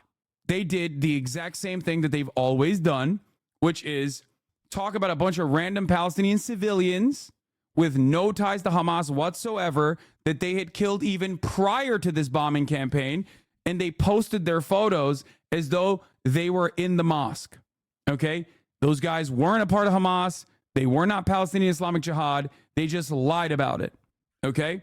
In light of this, and out of concern and responsibility towards our people and their interests, the movement calls on the media to submit a plan to implement what they presented to the movement and approved on 7/2/2024 based on Biden's vision and the Security Council resolution, and to oblige the occupation to do so instead of going to more rounds of negotiations or new proposals that provide cover for the occupation's aggression and give it more time to perpetuate the war of genocide against our people. So here's the situation. I don't know if Israel's goal for the August 15 talks was the implementation of new proposals that Israel wants to make it seem like it's still the exact same deal that the UN resolution came up with as well, or solidified, or it is the actual same proposal and Hamas is saying, we are reiterating our commitment to a proposal that we have said yes to on multiple occasions. Okay? My suspicion is that Israel is very much so trying to use this next round of talks to hold up the Iranian retaliation and to continue waging war. And it's not my suspicion, it's what I have seen Israel do so far in every round of negotiations, and what I've seen Israel do so as far as 2 days ago, right? Like yesterday at night on 8/10 when they did this massive massacre. Okay? I think my suspicion is Benjamin Netanyahu is in the pocket of Donald Trump, and is going to, one, simultaneously continue using this war to maintain his coalition, okay, and will not stop and maybe even escalate tensions in an effort to fuck up the Democratic Party's chances of winning this reelection. If you think that that is a silly reason to like continue doing genocide, I promise you these guys have a very profound understanding of American news, American media, American attitudes, and American politicians, and who gets to run the show. He thinks he can get a better deal from Trump. Okay? That's why he went to Mar-a-Lago. He flew to Mar-a-Lago personally. These things matter, right? Trump didn't go to Benjamin Netanyahu. Trump is not the president. Benjamin Netanyahu flew to Trump to meet with him personally. Okay? Allowing a right-wing rabid sociopath who has made it clear he does not respect American Democratic Party authority or American authority at all in general to have this massive hold over the United States of America because of our overall inability to say no to Israel or to restrain Israel, even though it is a very simple process, is not only obviously morally repugnant because you would be ending a genocide, but it's also malpractice. Like, it is criminal negligence. Do you understand? It is criminal negligence. The fact that the Democrats are just leaving that on the table and allowing this fucking nut job to basically dominate American political discourse if he wants to do so in the eve of an election when there is so much goddamn momentum for the Democratic Party. This is why I keep saying they have to nip this. They have to cut this out before August 15th. They have to cut this out in the next 4 fucking days. Okay? That's it. What are the chances of the West stop supporting Israel? 0. No, that's not a thing. But this is not a full-blown change of pace or change of attitude against our calculation with Israel, our alliances with Israel. This is more so a way to get Israel to demonstrate restraint, okay? And showing the rest of the world that, like, we still hold the reins and Israel is not running rampant on their own and that they control the show, okay? So that is the situation in front of us. Thank you so much. Right now with respect to Israel, Iran, and Hamas, okay? I'm a spy here to spy on Hassan. Okay. Why do you think high-level Dems in Kamala Biden camp ignoring the fact that he's on Trump's side? Are they willfully ignoring the facts in front of them and refusing to believe it? I mean, I think that they're just afraid of changing American foreign policy. Like, these guys are, this is something that, like, I don't think even Bernie Sanders, who was like ideologically committed to at least liberal Zionism and definitely like a different way of dealing with Israel, even he would not be successful, in my opinion, in changing the trajectory entirely of like our relationship with Israel. Okay, it's not just AIPAC dollars. I don't personally like the idea that it's just like it's simply just AIPAC. AIPAC plays a role. Okay, AIPAC plays a role in this, but it's like the NRA. Americans like guns. The NRA gets to hold people to that commitment. Some of these guys are going to be pro-Israel regardless, but even if they're not going to, okay, if they're not going to in times of need, that's where AIPAC's prominence and influence plays a role. Okay, I don't think that it is just AIPAC. I think that's too simplistic. I think for the Democrats, it is definitely pure cowardice. They are afraid of changing the dynamic. They're afraid of like making any sort of broad sweeping changes or signaling that there is a change of pace in American foreign policy. They're too afraid of it. I think that's what it is for the most part. They're afraid of weapons manufacturers. They're not interested or willing and able to commit to a message that will communicate to the American weapons industry and to the Israeli population that the new pathway forward in terms of like Israeli restraint will actually be beneficial for the Israeli apartheid to continue. You know what I mean? Like they're not interested because they would need like at least Obama level ideological commitment, which is not at all, but at least there was some deviation in order for America to make a statement. Obama deviated from American foreign policy, normal American foreign policy on Israel by like 3%, I would say. And literally they pounced on him non-fucking stop. Okay? They pounced on him so hard that he gave a $38 billion weapons package to Israel for 10 years of commitment to Israel on his way out. And they still kept calling him a Jew hater. That was all because of his Iran denuclearization agreement, which ultimately would have been beneficial for Israel. Anyway, it's a cop-out. Israel absolutely interfered in our politics, but no one is forcing Biden to keep supporting genocide. He has the mechanisms he can use, like Leahy laws or even speaking out, which wouldn't even be anywhere near enough, but he's chosen not to do so. And instead, no, Biden is 100% an ideological ultra-Zionist. He is an ultra-nationalist for Israel. Okay? Like that is, like he goes above and beyond the Democratic Party's norms in terms of like how to communicate their undying fealty to Israel. He goes way above and beyond that. He's like him and John Fetterman, two brain-broken losers, go above and beyond. They sometimes even outflank Republicans. And I'm not even talking about like just Thomas Massey or whatever. They outflank Republicans in terms of the way they communicate their defense of Israel, right? So there is that.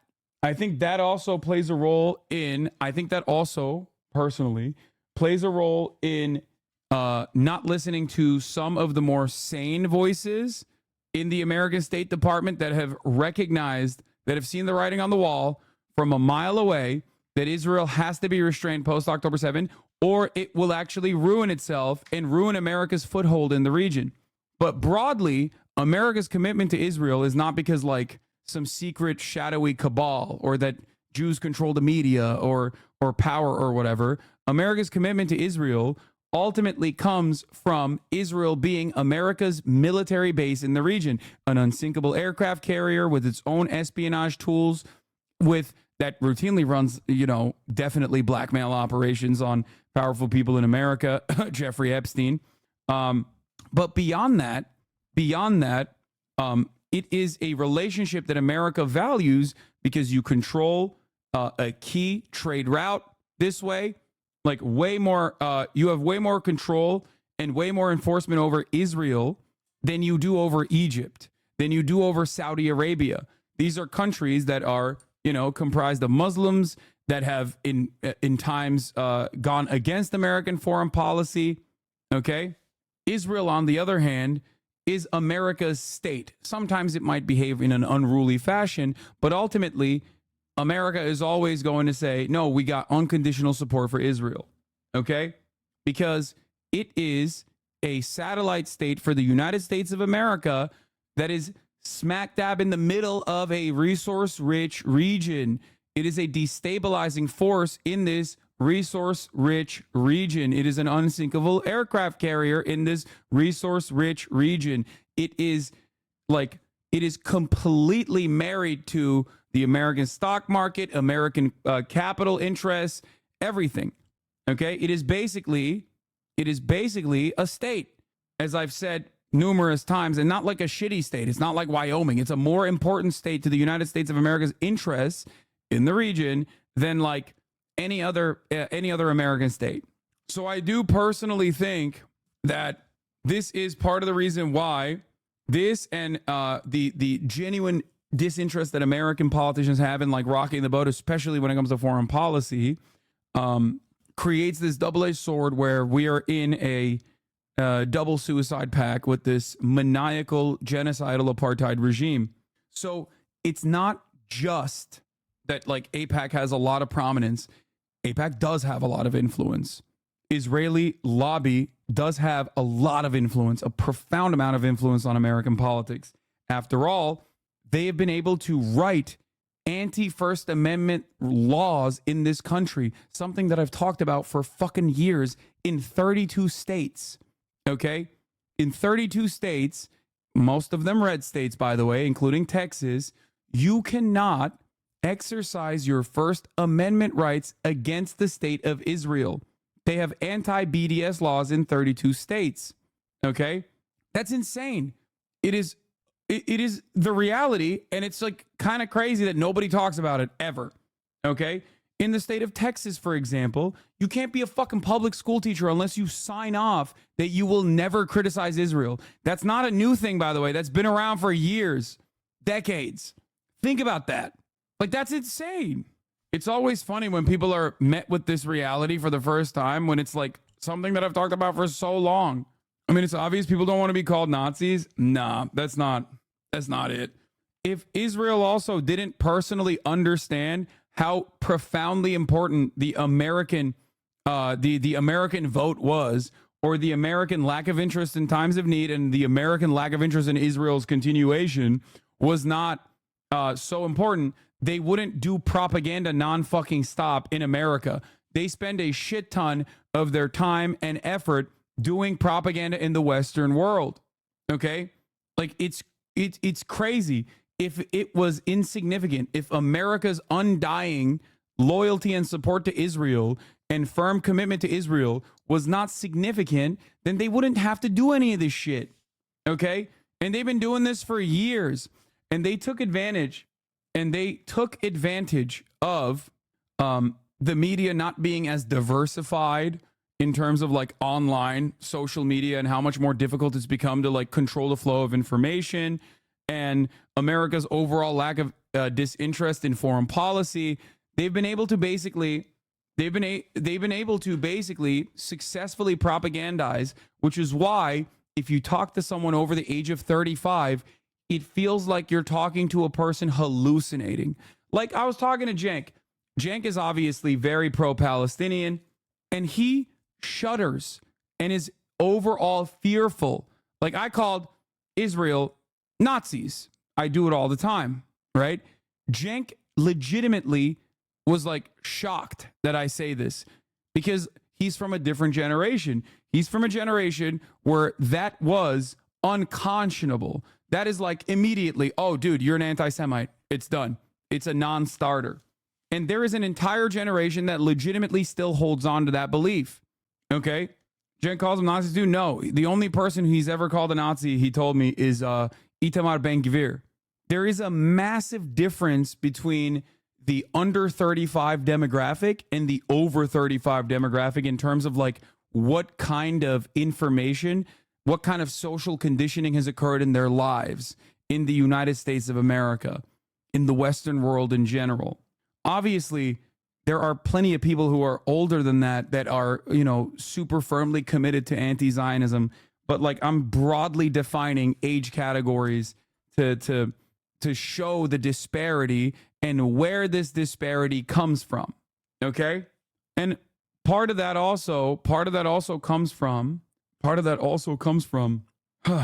the difference in attitudes that people have. If you're younger and your first foray into Israel Palestine has been a market intrigue, like a new interest in Israel Palestine post October 7, all you've seen is Israel's atrocities, right? Israel's retaliation. So maybe post October 7, on October 8, you were like, oh my God, these Muslims are barbaric rapist monsters, because that's all they communicated. That's all you saw. But over the course of the past 10 months, you started recognizing, holy shit, maybe people were wrong. Maybe my initial assessment was wrong about the entire dynamic, the entire situation. And after months and months and months of seeing these atrocities being communicated to people by the victims themselves, the Palestinians themselves, on places like TikTok, on Twitter, on Facebook, everywhere around. Well, not Facebook as much, because obviously Meta is crazy, right? That has truly changed an entire generation's assessment on the situation. I talked with my dad, who said that he was bombarded his whole life about Israel and how we need Israel. Yeah. I'm Gen X, and I feel like the message was always the Middle East is fucked up. Don't think too much about it. Yeah, exactly. So, I mean, yeah, Texas teacher fired for refusing to sign anti-BDS oath. Embedded in her employment contract, Bahia Amawi, is a language specialist who works with autistic and speech impaired primary school children. She's been told that she can no longer work in the state's public schools after she refused to sign an oath vowing that she does not or will not engage in a boycott of Israel or otherwise take any action that is intended to inflict economic harm on Israel, The Intercept revealed yesterday. This is a real thing. This is a very real thing. It's pretty crazy. So on the Western front, in the Western world, our examination of Israel's actions have changed dramatically. I think Israel recognizes that, but I think that they're also simultaneously so responsive to the increase of far-right elements in its own governance that have been born out of this desire to maintain this apartheid, which is very violent in its maintenance, that they refuse to see it. They believe their own cynical propaganda, a cynical propaganda that declares that if you are actually anti-Israel, you must be anti-Jewish. I think a lot of people legitimately believe that Israel has become a pariah state. It was always regarded as an apartheid in the third world, right? It is a vassal state, a colonial. It is basically a colonial vassal state. It's a vestige of Western colonialism. And many people who have been victim to that in the third world are obviously very familiar with this process. But having said that, in terms of like the Western world, this is relatively new. Their understanding of Israel changing, generationally dividing in terms of like people's support for Palestinian emancipation, people's understanding of like the horrifying conditions that Palestinians are subjected to with Western supervision and Western allowance and Western weapons.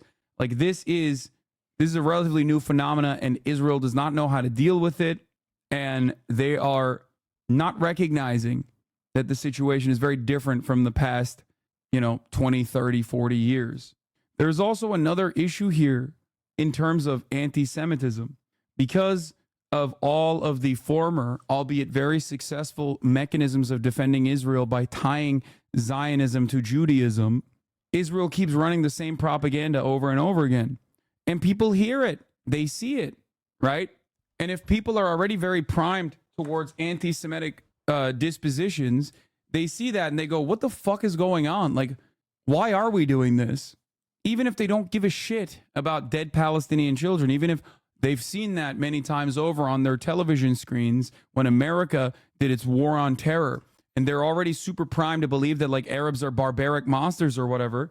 There is obviously this secondary notion where they're like, why do we care about Israel that much? It's a question I answer all the time. And if you don't deal with that conversation appropriately with honesty and with truth, okay, it's super easy to just be like, yeah, Jews do control the media. Jews do control the American State Department. What is it? What is the 4chan term? Like Zionist occupied government or whatever? Like that is increasing dramatically. And I don't think a lot of liberal Zionists, okay, understand. I don't think a lot of liberal Zionists understand how damaging that is, okay? That kind of narrative is really fucking damaging.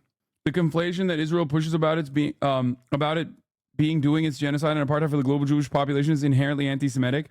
And if it's not stopped by its handlers in the West, it's going to be genuinely devastating for the Jewish people that they LARP on defending. Yeah.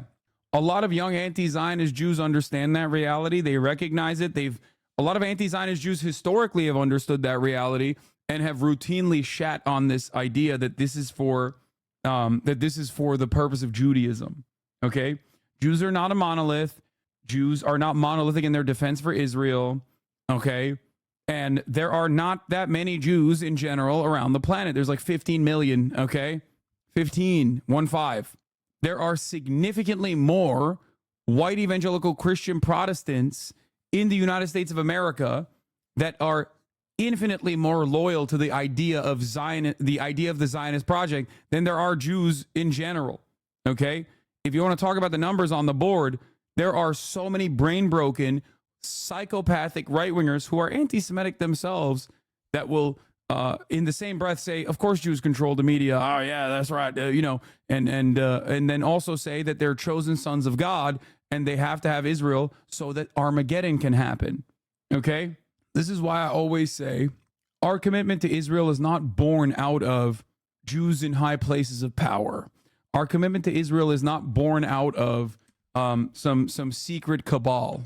Okay, our commitment to Israel would not change if every single Jew in the United States of America became rabid anti-Zionists. Okay, it would not change because it has nothing to do with Jewish people and everything to do. That's a cynical deployment of Judaism to both defend Israel's actions and to also cast aside all of Israel's enemies in the Western world, no matter how honest they are. Okay, if every single Jew in the United States of America was 6 million, right? In California and in New York, we're like, we are anti-Zionist, enough is enough, not in our name. If they came out and fucking went out to the streets, America's commitment to Israel and that dynamic would not change, okay? Because it's still a fucking military base for the United States of America's interests. It's the same principle behind the war in Afghanistan, the war in Iraq, okay? It wasn't about popular sentiment. It was about redirecting anger to justify American foreign policy, especially in terms of Iraq. But it didn't matter if it was unpopular because that's American foreign policy. It is completely removed from, it is completely and utterly removed from the democratic process. Okay? All one needs to do is look for U.S. support of Saudi Arabia in order to counter the Jews control our government shit. Yeah, I mean, exactly. Saudi Arabia participated in 9/11. Like, what are we talking about? And then we went and subsequently fought Saudi Arabia's enemies in the region in an effort to get vengeance for 9/11. Hello? The fuck? That makes no goddamn sense. How the fuck did that happen? It's because it had nothing to do with like actual action and reaction and everything to do with continuing this, you know, blood machine. Christians United for Israel, just one Christian Zionist group that claims to have 10 million members. Jewish Americans as a whole, Zionists or not, adult or not, are vastly outnumbered by Christian Zionists. Exactly. Religion has always been seasoning in this conversation. It's a galvanizing factor, but it is far from the primary motivator. Okay? These guys don't give a fuck. I mean, you might have some like Republicans who are genuine Christian Zionists who like are insane, but beyond that, that's not how people are making these decisions. That's wrong. It's all about religion. Yeah, totally, dude.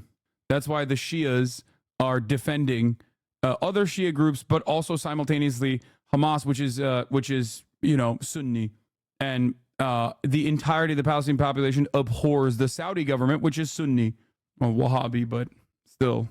I think you're undercutting the influence. No, religion always has and always will be simply a galvanizing factor. That's it. Okay, that's it. It's just a tool to whip up support. But the real goal always, it's a tool to organize, is a tool to whip up support. The ultimate goal is always material gains, whether it be land, whether it be control of resources, control of key trade routes. That's it. That's what politics is. Here's Felix. GBU 39s are among, if not the single most accurate glide bombs in the world. The munition itself is small enough that pilots can't just drop them in the general vicinity of their targets. Again, Israel deliberately and specifically aimed these at civilian centers. And it wasn't just a civilian center. It was praying people in a mosque. It was during a time of prayer. Why, though? As a fuck you. As a fuck you to everyone that, as a warning to everyone that might have forgotten that they dominate and they do whatever the fuck they want. Why is it that Benjamin Netanyahu kept striking civilian targets literally an hour after Biden would say, oh yeah, we're going to do a ceasefire? Why is it that Benjamin Netanyahu would come out an hour after Biden said we have a commitment to a two-state? Benjamin Netanyahu would come out literally hours later and go, we do not want a two-state. There is no two-state. There will never be a two-state as long as I'm in office.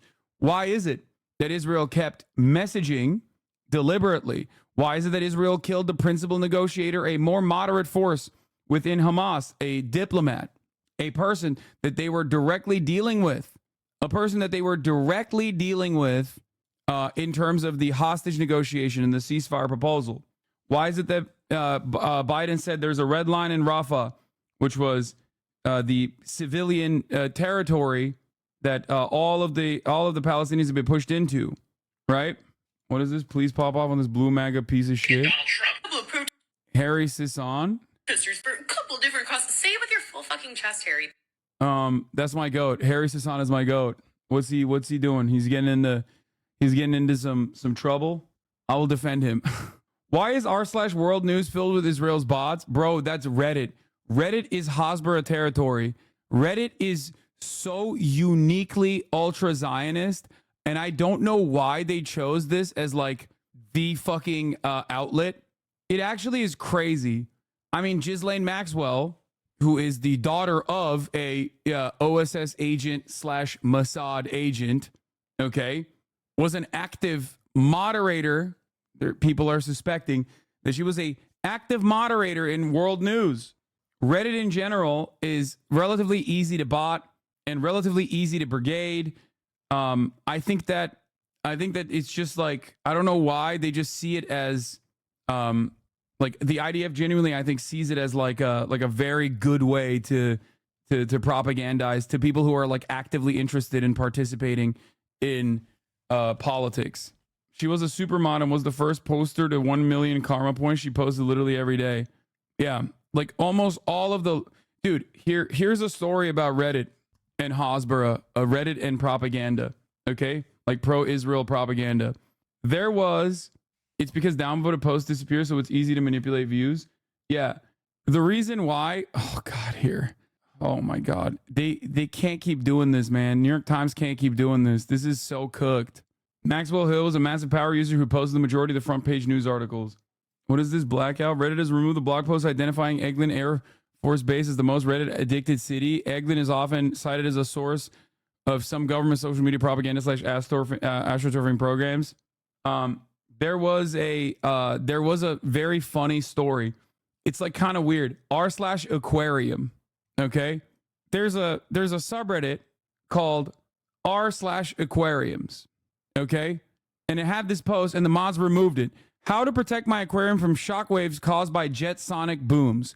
I live in Lebanon and there has been frequent jet sonic booms by Israelis. Some windows glass got broken. I have a 33-gallon aquarium made of glass. I'm afraid if it breaks, what can I do to protect it from shockwaves? Should I cover it with yoga mat, foam mat or something? That will create another problem where it will raise the temperature of the tank. This is what Reddit is for, by the way. Like literally, it's for like unique interests like this to try and see if there's other people with the same interest that can help you. That's literally what people use Reddit for. I have it in my bedroom and I'm keeping the window open so it won't break. So the mods deleted this. So people started revolting against it. How far do I have to be from a war zone to be allowed to post your genuine question?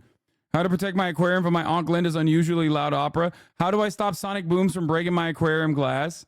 Should victims of bombing just let their fish die because they committed the crime of not loving Israel? Do you need to be a Zionist to enjoy aquariums? So it's so unusual the way that there are legitimately, it's such a fucking, deleted it twice after he removed any mentions of Israel.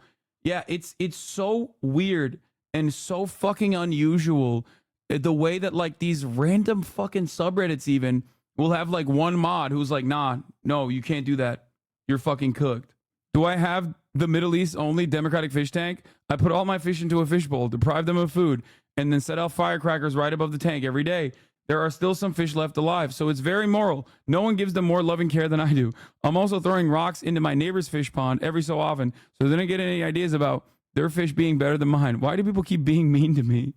Yeah, it went on subreddit drama, and then I believe they deleted it from subreddit drama. Deleted post on the r/aquarium causes outrage. Mods are still actively deleting any mention or criticism. This is not subreddit drama material. It is subreddit drama material. That's what this subreddit is for. But that's what I'm saying. It's very weird. So it's a strange phenomena that I have observed on Reddit. And I don't know if it's Unit 8200. I don't know if it's straight up like a IDF guy sitting around in Tel Aviv moderating these fucking subreddits, or if it's just people who are more I guess more interested in subreddits and moderating subreddits, a very specific type of person. It could be like a self-selecting process. Maybe those people are genuinely ideologically invested in Israel. I don't know, but it is very weird. It is something that I've noticed as well.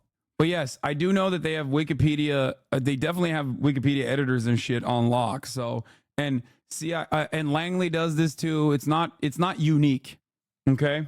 It's well known. The main French subreddit also has Zionist mobs quietly banning people on false claims that outright banning mentions of the genocide. Yeah. Huh. The DNC runs a massive bot farm on Reddit, so that's some of it.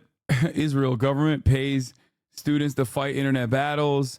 I mean, yeah, Israel places a lot of emphasis. Make no mistake. Israel places a lot of emphasis on propaganda in the West. They recognize how important it is to maintain this facade. They recognize how important it is to ensure that there is like enough people that either A, don't give a fuck about what Israel gets to do to Palestinians, or B, actually do give a fuck about it, but are unconditionally pro-Israel on the matter. They want that. They rely on that. They will do whatever needs to be done to maintain that. Okay? So you need to remember that. Yeah, also, Wikipedia recently, English language Wikipedia editors concluded that Israel is committing a genocide in Gaza. Like, but that's only happening because it's just like impossible to not reckon with. Okay? That's the difference here. That's what is different this time around. Anyway, let's get to fucking Harris Waltz concluding a 5-state swing as Trump holds campaign fundraisers. Okay? For the White House, of course, as both candidates focus on the West this weekend.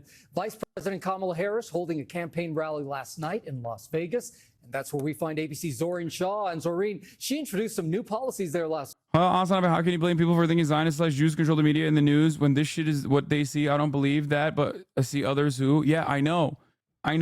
That's what I'm saying. That's what I'm warning against. That's what I keep repeating over and over again. Okay? Anti-Zionism is not anti-Semitism. This is something that I routinely reiterate. It's also something that I will always have a conversation on. I try to explain to people that like anti-Semitism is completely abhorrent, completely repugnant, completely unacceptable. Okay? There's no room for that here. But this is one of the very few communities where people will take that extra care and consideration, because what the fuck are people supposed to do? They just like look at it and they're like, well, Israel keeps saying they're doing it for Judaism. New York Times is saying that Israel's doing this for Judaism. New York Times is saying that Israel is actually, people who have like valid criticisms of fucking Israel are actually anti-Semitic. What the fuck's supposed to happen?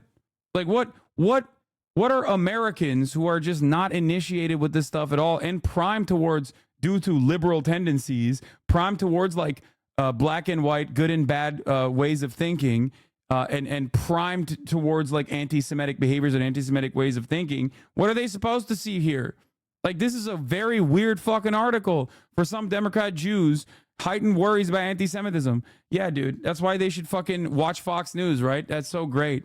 Yeah, they should vote for Donald Trump, who is not anti-Semitic. My brother's a live with progressive leanings and got woke on Palestine recently. He's asked me a few times if Jews actually do control the media a lot. Obviously, don't let any of that, like, don't ever cave or capitulate on that front ever. Like, that is really dangerous because it's wrong thinking, okay? It is built out of conspiratorial mindsets, and it is genuinely, like, that is a starting point for further radicalization, and it's very scary. Don't ever let that shit slide, okay? Because that will lead to more nefarious and more dangerous ways of like, that'll open up an entirely new world of possibilities, entirely new ways of radicalization for a person like that. You understand? It's no different than like what you see with respect to transvestigators on the timeline. It's no different than the Iman Khalif situation. It's no different than like Republicans looking at the crowd sizes and being like, it must be AI. Like the Harris Waltz crowd size and being like, it's got to be AI. It's no different than what the Oibrovs in England thinking that like this is migrant crime that's occurring in this country. It's Islamic crime that's occurring in this country, when it was literally a fucking Welsh-born Christian who was mentally ill that participated in this mass stabbing, that did this mass stabbing attack. But they ran with it anyway. And what happened? You can't reason with a lot of these people. Once they accept this falsehood, this false narrative, okay, that cognitive bias continues to fester and people become increasingly more irrational. And that opens up entirely new pathways for people to think in increasingly weird ways, okay? night. Gio, she did. But first, Trump had been ramping up pressure for Harris to face reporters. Hours ago, she did. Trump is now slamming Harris, saying that she copied one of his policies. This morning, Vice President Kamala Harris proposing to eliminate taxes on tips during her Las Vegas rally, hours after the powerful culinary union endorsed her. When I am president, we will continue our fight for working families of America. Trump slamming Harris, saying she copied my no taxes on tips policy. Vice President Harris on Saturday also dodging tough questions about the Biden administration's involvement in the Israel-Gaza war amid recent Israel. I think a much better argument in front of that culinary union crowd in fucking Nevada would have been to say that you want no more below minimum wage. I forget what the policy is called, but in certain states, including in Nevada, you can get away with refusing to pay minimum wage, sub-minimum wage to people because of the fucking because of the tipping process. Yeah, it's called sub-minimum wage. Thank you. Okay? She should have just said, end the sub-minimum wage. The culinary union wants this. We want this. Donald Trump wants to abolish taxes on tips, but we know that that is beneficial for corporations. The way for corporations and your bosses to get away with not paying you so you fucking can't avoid the top of the hour ad break, which is 3 minutes long. Like, every American should have $6 in their pocket at the end of the day so they can use it on the Hasanabi broadcast by subscribing. That way they won't see the 3-minute ad breaks at the top of the hour, nor the secret 1-minute ad break in the middle of the hour. Maybe even more than that, so they can give subs and allow others to also benefit from no longer seeing the ads at the top of the hour, you know, that kind of thing. Here's the 3-minute ad break now, by the way. Hope Kai choose all your cables, then I won't be able to stream. You wouldn't want that. How does Harris keep bringing up the top of the hour in her stump speeches? I don't know, really, but she's just really lasered in. Is $2.13 an hour federally, FYI, and some restaurants even allowed to take tips out of the salary that you make? In Georgia, when I worked as a server, I would sometimes get checks for $0 because of the tips I made. Decoy 1666. Thank you for the 5-tier 1 gift to subs. In Wisconsin, the server wage is $3.25. If you make enough tips, my girlfriend wouldn't even see her paycheck when she'd work because it's like $20 a month. That's what I'm saying. Israeli airstrikes. We need a hostage. Jesus, how can they pay you $0? Yeah, because like they're saying you're getting paid with just your tips. And we need a ceasefire. The 12,000-person political rally, a culmination of a 5-day rollout tour with Harris's vice presidential running mate, Minnesota Governor Tim Walz.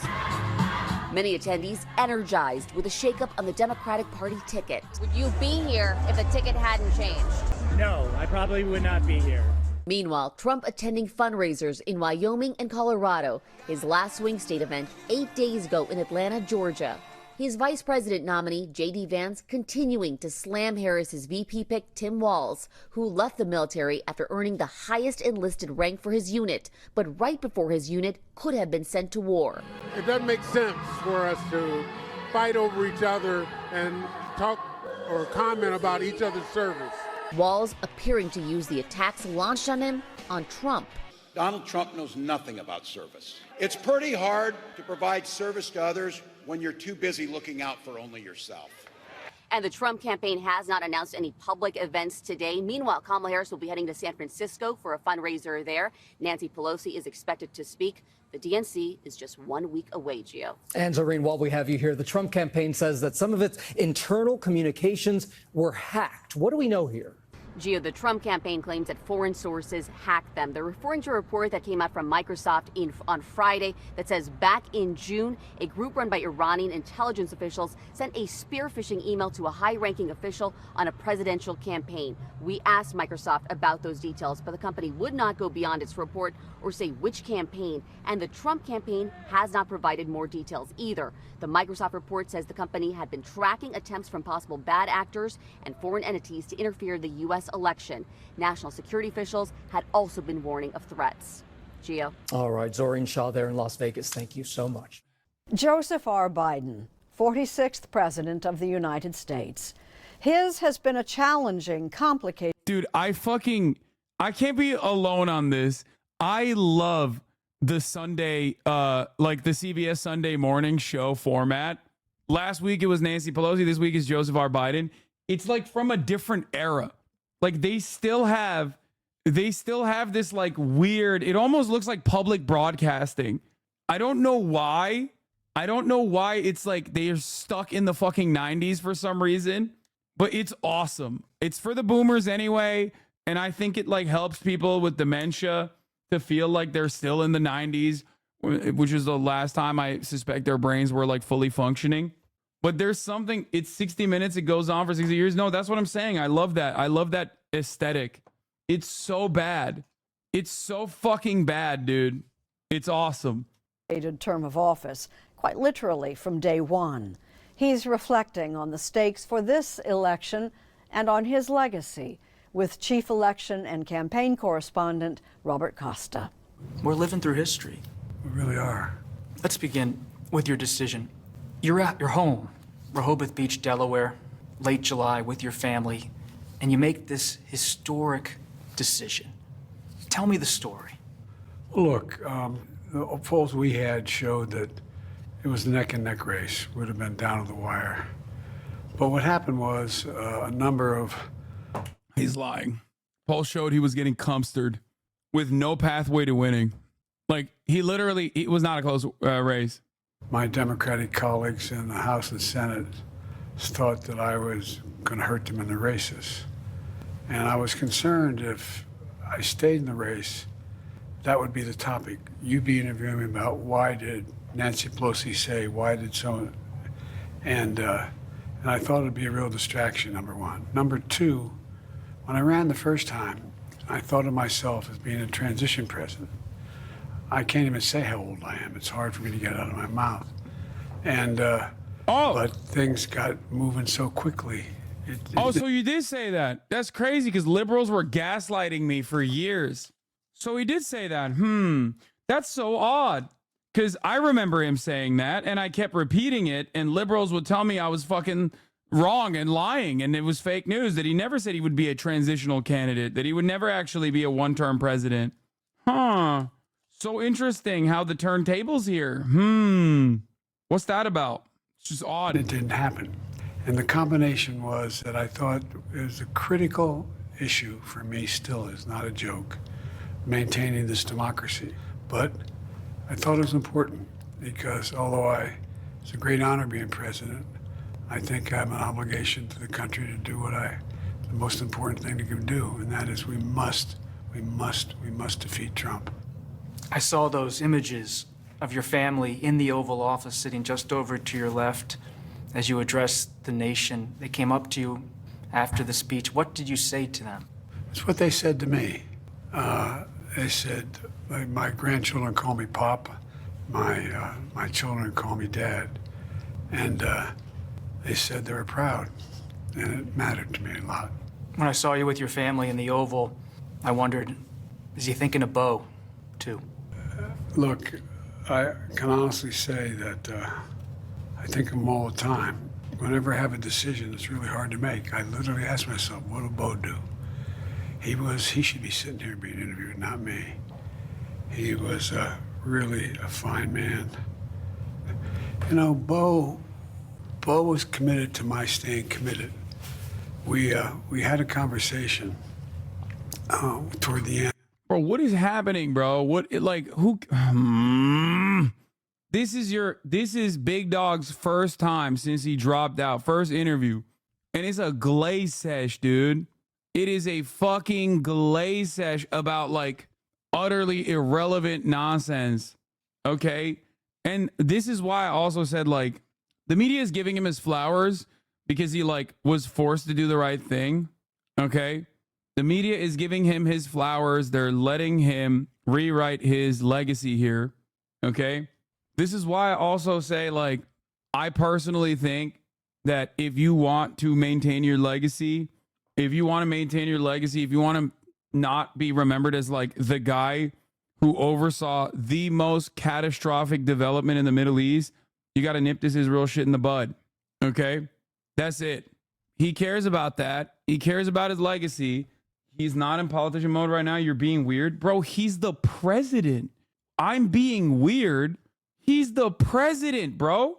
Are you fucking stupid? He is currently the American president, the president of the United States of America. You said don't be political. He's talking about his dead son. Yeah, I'm saying, who gives a fuck? Why are you bringing that up in this interview? Like, there are way more relevant things to ask him about. He is the fucking president. And I'm telling you why they're doing that.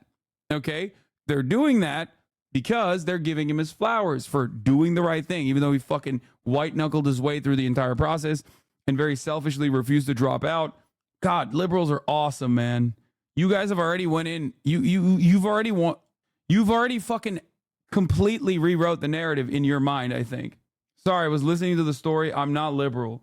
Like, the guy who you're fawning over, talking about this beautiful moment with his dead son or whatever the fuck, as of 3 days ago, authorized $3.5 billion for Israel and 6,500 rounds of ammunition to ship to Israel. Israel then turned around and fucking killed like 100 people praying in a mosque. Okay? What are you talking about? With American weapons, by the way. Like, that's insane to me. I'm sorry. This is my calculation on this has not changed just because he did the right thing, which, by the way, he didn't want to do anyway. And when he was, we knew he wasn't going to live. And he said, Dad, I know. We know what's going to happen. He said, I'm going to be okay, Dad. I'm all right. I'm not afraid. But, Dad, you got to make me a promise. I said, what's that, Bo? He said, I know when it happens, you're going to want to quit. You're not going to stay engaged. He went to my dad. He said, look at me. Look at me, Dad. Give me your word as a Biden. When I go, you'll stay engaged. Give me your word. Give me your word. And I did. And then that's why I had not planned on running after he died. And then Charlottesville happened. In 2017, white supremacist demonstrations in Charlottesville, Virginia turned deadly when, on August 12th, Heather Heyer, a civil rights activist, was murdered in what the Justice Department called a hate-inspired act of domestic terrorism. Biden has long traced his decision to run in 2020 to that moment. It really is the beginning of your journey to the presidency. As you look at American democracy 7 years later, how do you see it? When I spoke to the mom who lost her daughter, it's a consequence of those neo-Nazis and white supremacists come out of fields in America with torches, carrying Nazi banners, singing the same sick anti-Semitic bile that was sung in Germany in the 30s. And when her daughter was killed, the press went to the then President Trump and said, what do you think? He said, they're very fine people on both sides. And I knew then, I knew I had to do something. And that's why I decided to run, because democracy was literally at stake. And, and then he evidenced everything that we thought. January 6th, when attack on the Capitol. Talked about now, because he now talks about. No, this would have been great. Imagine if that debate never happened, dude. Holy shit.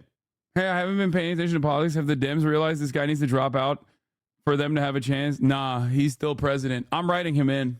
Liberals got to be thanking the Biden team until next year. I mean, they didn't do it deliberately. They did it because they're fucking stupid. You're a coward if you don't still vote for. No, I'm a Biden or buster. I actually will be riding with Biden come November. I'm writing him in. I'm making sure they're all let out of prison. They're going to pardon them. Think of this. Every other time the Ku Klux Klan's been involved, they wore hoods, so they're not identified. Under his presidency, they came out of those woods with no hoods, knowing they had an ally. That's how I read it. They knew they had an ally in the White House. And he stepped up for them. Are you confident that there will be a peaceful transfer of power in January 2025? If Trump wins, no, I'm not confident at all. I mean, if Trump loses, I'm not confident at all. He means what he says. We don't take him seriously. He means it. All the stuff about if we lose, there'll be a bloodbath. Have to be a stolen election. Look what they're trying to do now in the local election districts where people count the votes. They're putting people in place in states that they're going to count the votes, right? You can't love your country only when you win. Trump has said his remarks on Charlottesville were not intended to praise white nationalists, and that he was warning of economic carnage when he said bloodbath. But Trump...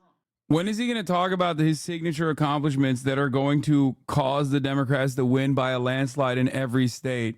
I'm talking AUKUS. I'm talking Five Eyes. I'm talking NATO, baby. A lot of people said there was going to be a Finlandization of NATO. Well, I turned around and I NATOized Finland. NATO! Minnesota! Trump isn't the only thing on Biden's mind. Thank you. You have about 5 months left in your presidency. You're managing 2 wars, domestic policy, the economy. On foreign policy, Israel's war with Hamas. Is a ceasefire possible before the end of your term? Still possible. The plan I put together, endorsed by the G7, endorsed by the UN Security Council, etc., is still viable. Who's the hurdle, Brando? Who's the hurdle to the ceasefire negotiations being completed, Brandon? Could it perhaps be the party that assassinated the principal negotiator on the fucking Palestinian side after killing his entire family in Gaza? You know his ass is going to say it's Hamas holding it back. Oh, I hate him. I hate him so much. And I'm working literally every single day to, and my whole team, to see to it that it doesn't escalate into a regional war. But it easily can. You've had a lot of ambition. Some senators told me in March of 2021, you took them into the Oval Office and pointed up at FDR's portrait and said, we're going big. We're going in that direction. I did. He was a valid military target, Aslan. Bro, no, he wasn't. What the fuck are you talking about? Is this even a line that anyone is saying? Like, where are you getting this? Because either you're being sarcastic, or, which I hope you are, or you like literally are not even listening to CNN at this point. Like, who? Are you getting this from fucking J-Post? Like, where has anyone said that the Politburo chief of Hamas, who is the principal negotiator in the ceasefire and a moderate figure by Israeli standards, was actually a totally valid military target? Like, I don't even know. Like, I guess Reddit, maybe? I don't know. I don't know who is, like, considering that to be the case. Because Western media itself doesn't fucking say that. Germany? No, I really want to know where he... So it was a war crime? It was a violation on, like, a million different fronts, okay? Reddit r/aquariums sorted by controversial. Does the chatter think the grandkids were valid? I'm not even talking about that. Eyes on the prize, okay? Yes, brother, it was an assassination on foreign soil, on Iranian soil. Like, it's a crime in every capacity of the word. Israel can violate sovereignty of any country it wants. Is that really the way that you are operating here when you arrive at this? Explain to me where you heard that he was a valid military target, or why you think he's a valid military target. You don't have to apologize. I just want to know, because I'm legitimately asking. I am actually unironically curious. I want to know where this information is being disseminated from, and I want to know what steps you took to arrive at this conclusion. Like, you cannot kill a foreign diplomat and violate another country, a third country's fucking sovereignty in the process. I thought anyone that oversees military operations are valid targets, even a president. First of all, he does not oversee the military operations, so you're wrong on that front. He's not even like a commander-in-chief. The Hamas military branch is totally separate from Politburo. Like, he doesn't oversee the military operations at all. That's number one. Number two, he is a diplomat in this process. He is the principal negotiator. He is the principal negotiating party for the Palestinian side. He has sat in rooms with Israeli officials. But no, a person who oversees military operations are not valid targets either. Like, unless you're operating on whatever Israel does is good and whatever America does is good, but whatever anyone else does is bad. This motherfucker is snoring behind me so goddamn loud. You can't hear her, but holy shit. You're about to lose the one Israeli watcher. My name is Yuval Moav. I'm 18 years old, and I refuse to be complicit in genocide. I'm expected to enlist today, and I'm going to refuse and go to military prison for an indefinite amount of time. אסור לנו להתגרות באומות. אנחנו צריכים לבוא ולהתפשר על מה שאפשר, כי העיקר זה החיים ולא המוות. You just saw all of the Hasanabi heads in Israel. All the Jewish Israeli Hasanabi heads in one video. Wait, what? Bro, who cares? Biden eventually did do the right thing. What's going on in Gaza blows up, but I'm sorry. The biggest threat right now is making sure Trump doesn't take back White House. So who gives a crap if he's talking about his dead son again? The only thing that matters now is making sure Dems win. Okay. Well, if that's the only thing you care about, then you should probably understand that there's a major weakness here, okay, in terms of like the election chances, the re-election chances, by allowing the Israeli Trump to have this massive, massive power over how the American elections swing. Because if they pull the American military into an escalated conflict by continuously doing whatever the fuck they want in the region, many Americans are going to very quickly run sour of the wishy-washy narratives that Kamala Harris is channeling whenever she talks about fucking Gaza, whenever she talks about Israel and how to deal with Israel. Currently, it's not in the forefront of American consciousness. That will change if American soldiers are operating in the region defending Israel, okay? It's already started.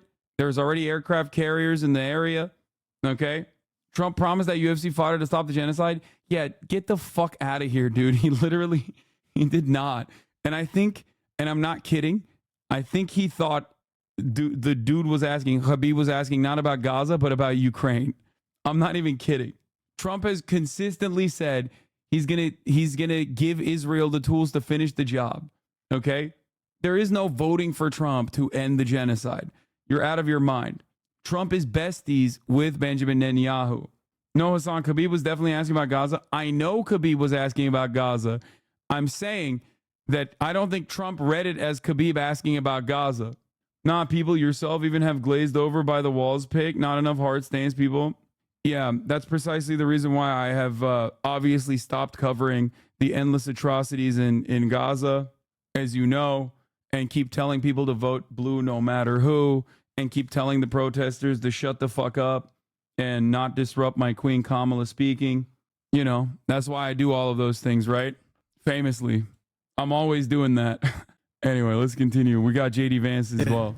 And we have, with the great help of... You'll do that next week when you cross the protest line? Yeah, dude, it's like fucking... Yeah, I know. That's what I will be doing when I operate at the DNC. You do realize that the DNC having me there, like allowing me to be inside of the DNC, is like having the protesters inside of the DNC. You know that, right? Like, you understand that? I think my position is pretty fucking broadly known and broadly popularized at this point.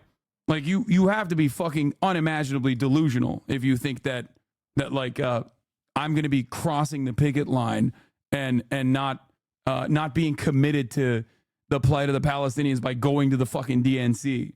No joke, a bunch of Twitter left to say Trump is a peace choice and he would end the war. What is going on? Do they not know that means Glass Gaza? People fucking, yeah. Zana says, see you at the DNC. Wow, I can't believe she's crossing the picket line. She must not care about the Palestinians. So all these new viewers think they're more left than thou. I know. It's always a fun and cute little thing. So one thing that I forgot what I was gonna say. Never mind. I'm having a Biden moment. So many people.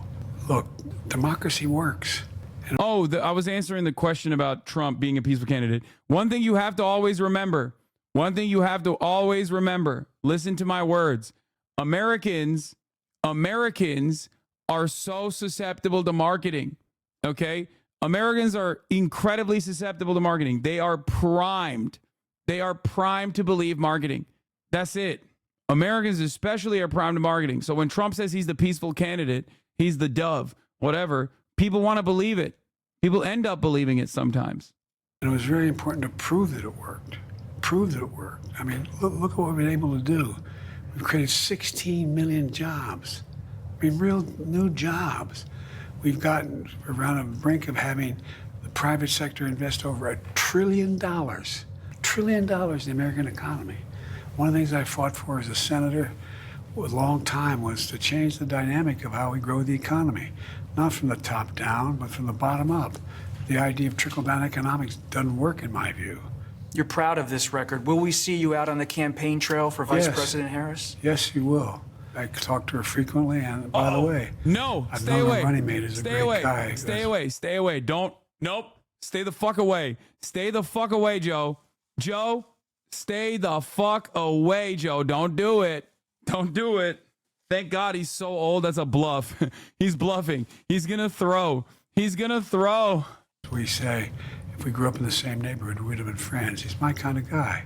He's real. He's smart. I've known him for several decades. I think it's a hell of a team. To those who have expressed skepticism about how much you'll be on the trail or about the rest of your term, raise questions about your health, what do you say to them? All I can say is watch. That's all. Look, Watch me. I had a really, really bad day in that debate because I was sick. But I have no. Watch me. We have, bro. We've seen it. We saw it. 50 million Americans saw it, and we're like, oh my God. It was so disastrous that you literally had to do something that has not really happened ever in American history. Serious problem. I was talking to Governor Shapiro, who's a friend. We have to win Pennsylvania, my original home state. He and I are putting together a campaign tour in Pennsylvania.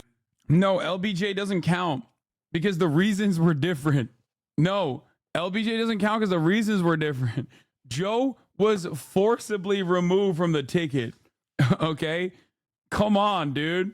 Pennsylvania, I'm going to be campaigning in other states as well. And I'm going to do whatever Kamala thinks I can do to help most. We had this conversation in the president's private residence, here in the White House Treaty Room, where historic peace agreements have been signed. Watching over us, Ulysses S. Grant, the general turned president who labored to restore the Union after the Civil War. When you think about the presidency, we're here in a special room in the residence, so much history in this room. How do you want history to remember President Biden? That he proved democracy can work. It got us out of a pandemic. It produced the single greatest economic recovery in American history. We're the most powerful economy in the world. We have more to do. And it demonstrated that we can pull the nation together. Look, I've always believed, and I still do, the American people are good and decent. They're honorable people. Nah. When I announced my candidacy to run way back for president, I said we got to do three things. Restore the soul of America. Build the economy from the middle out and the bottom up, not the top down. And bring the country together. No one thought we could get done, and including not my own people, what we got done. But one of the problems is I knew all the things we did were going to take a little time to work their way through. So now people are realizing, oh, that highway, oh, the big mistake we made, we didn't put up signs saying Joe did it.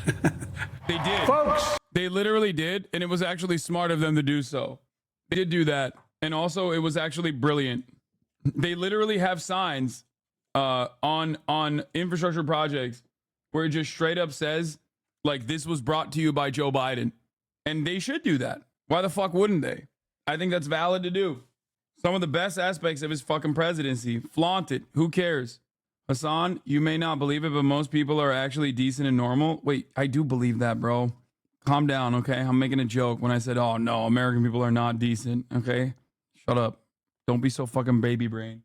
The people of this nation have spoken. 4 years ago, what Joe did was defeat Donald Trump. Now, with Trump attempting to return to the White House, Biden is sounding the alarm in a way sitting presidents rarely, if ever, do. The stakes are that high to you. I give you my word, I think they're that high. Mark my words. If he wins this nomination, this election, watch what happens. It's a danger. He's a genuine danger to American security. Look, we're at an inflection point in world history. We really are. The decisions we make in the last 3-4 years and the next 3 or 4 years are going to determine what the next 6 decades look like. And democracy is the key. And that's why I went down and made that speech at Johnson Center about the Supreme Court. Supreme Court is so out of whack. So out of whack. And so I propose that we limit terms to 18 years. Anyway, there's little regard by the MAGA Republicans for the political institutions. That's what holds this country together. That's what democracy is about. That's who. I don't know why when he whispers, it like cuts into my soul. I hate when he whispers, dude. It's so creepy. Who the fuck told him it was fine to whisper like this? I hate it. I hate it so much. Who we are as a nation. Mr. President, thank you. Well, thank you. I appreciate it. It's an honor to be with you. An honor to be in this room with you. Thank you. What a difference a few weeks makes. Before President Biden dropped out of the presidential race, that was 3 weeks ago today, Democrats were discouraged. Republicans were on a roll, and it looked like Donald Trump was well on his way to winning back the White House. Now, a new New York Times Siena poll of the battleground states likely to determine who will win shows that the Kamala Harris-Tim Walz ticket has the momentum, leading Trump-Vance by 4 points among likely voters in Michigan, Pennsylvania, and Wisconsin.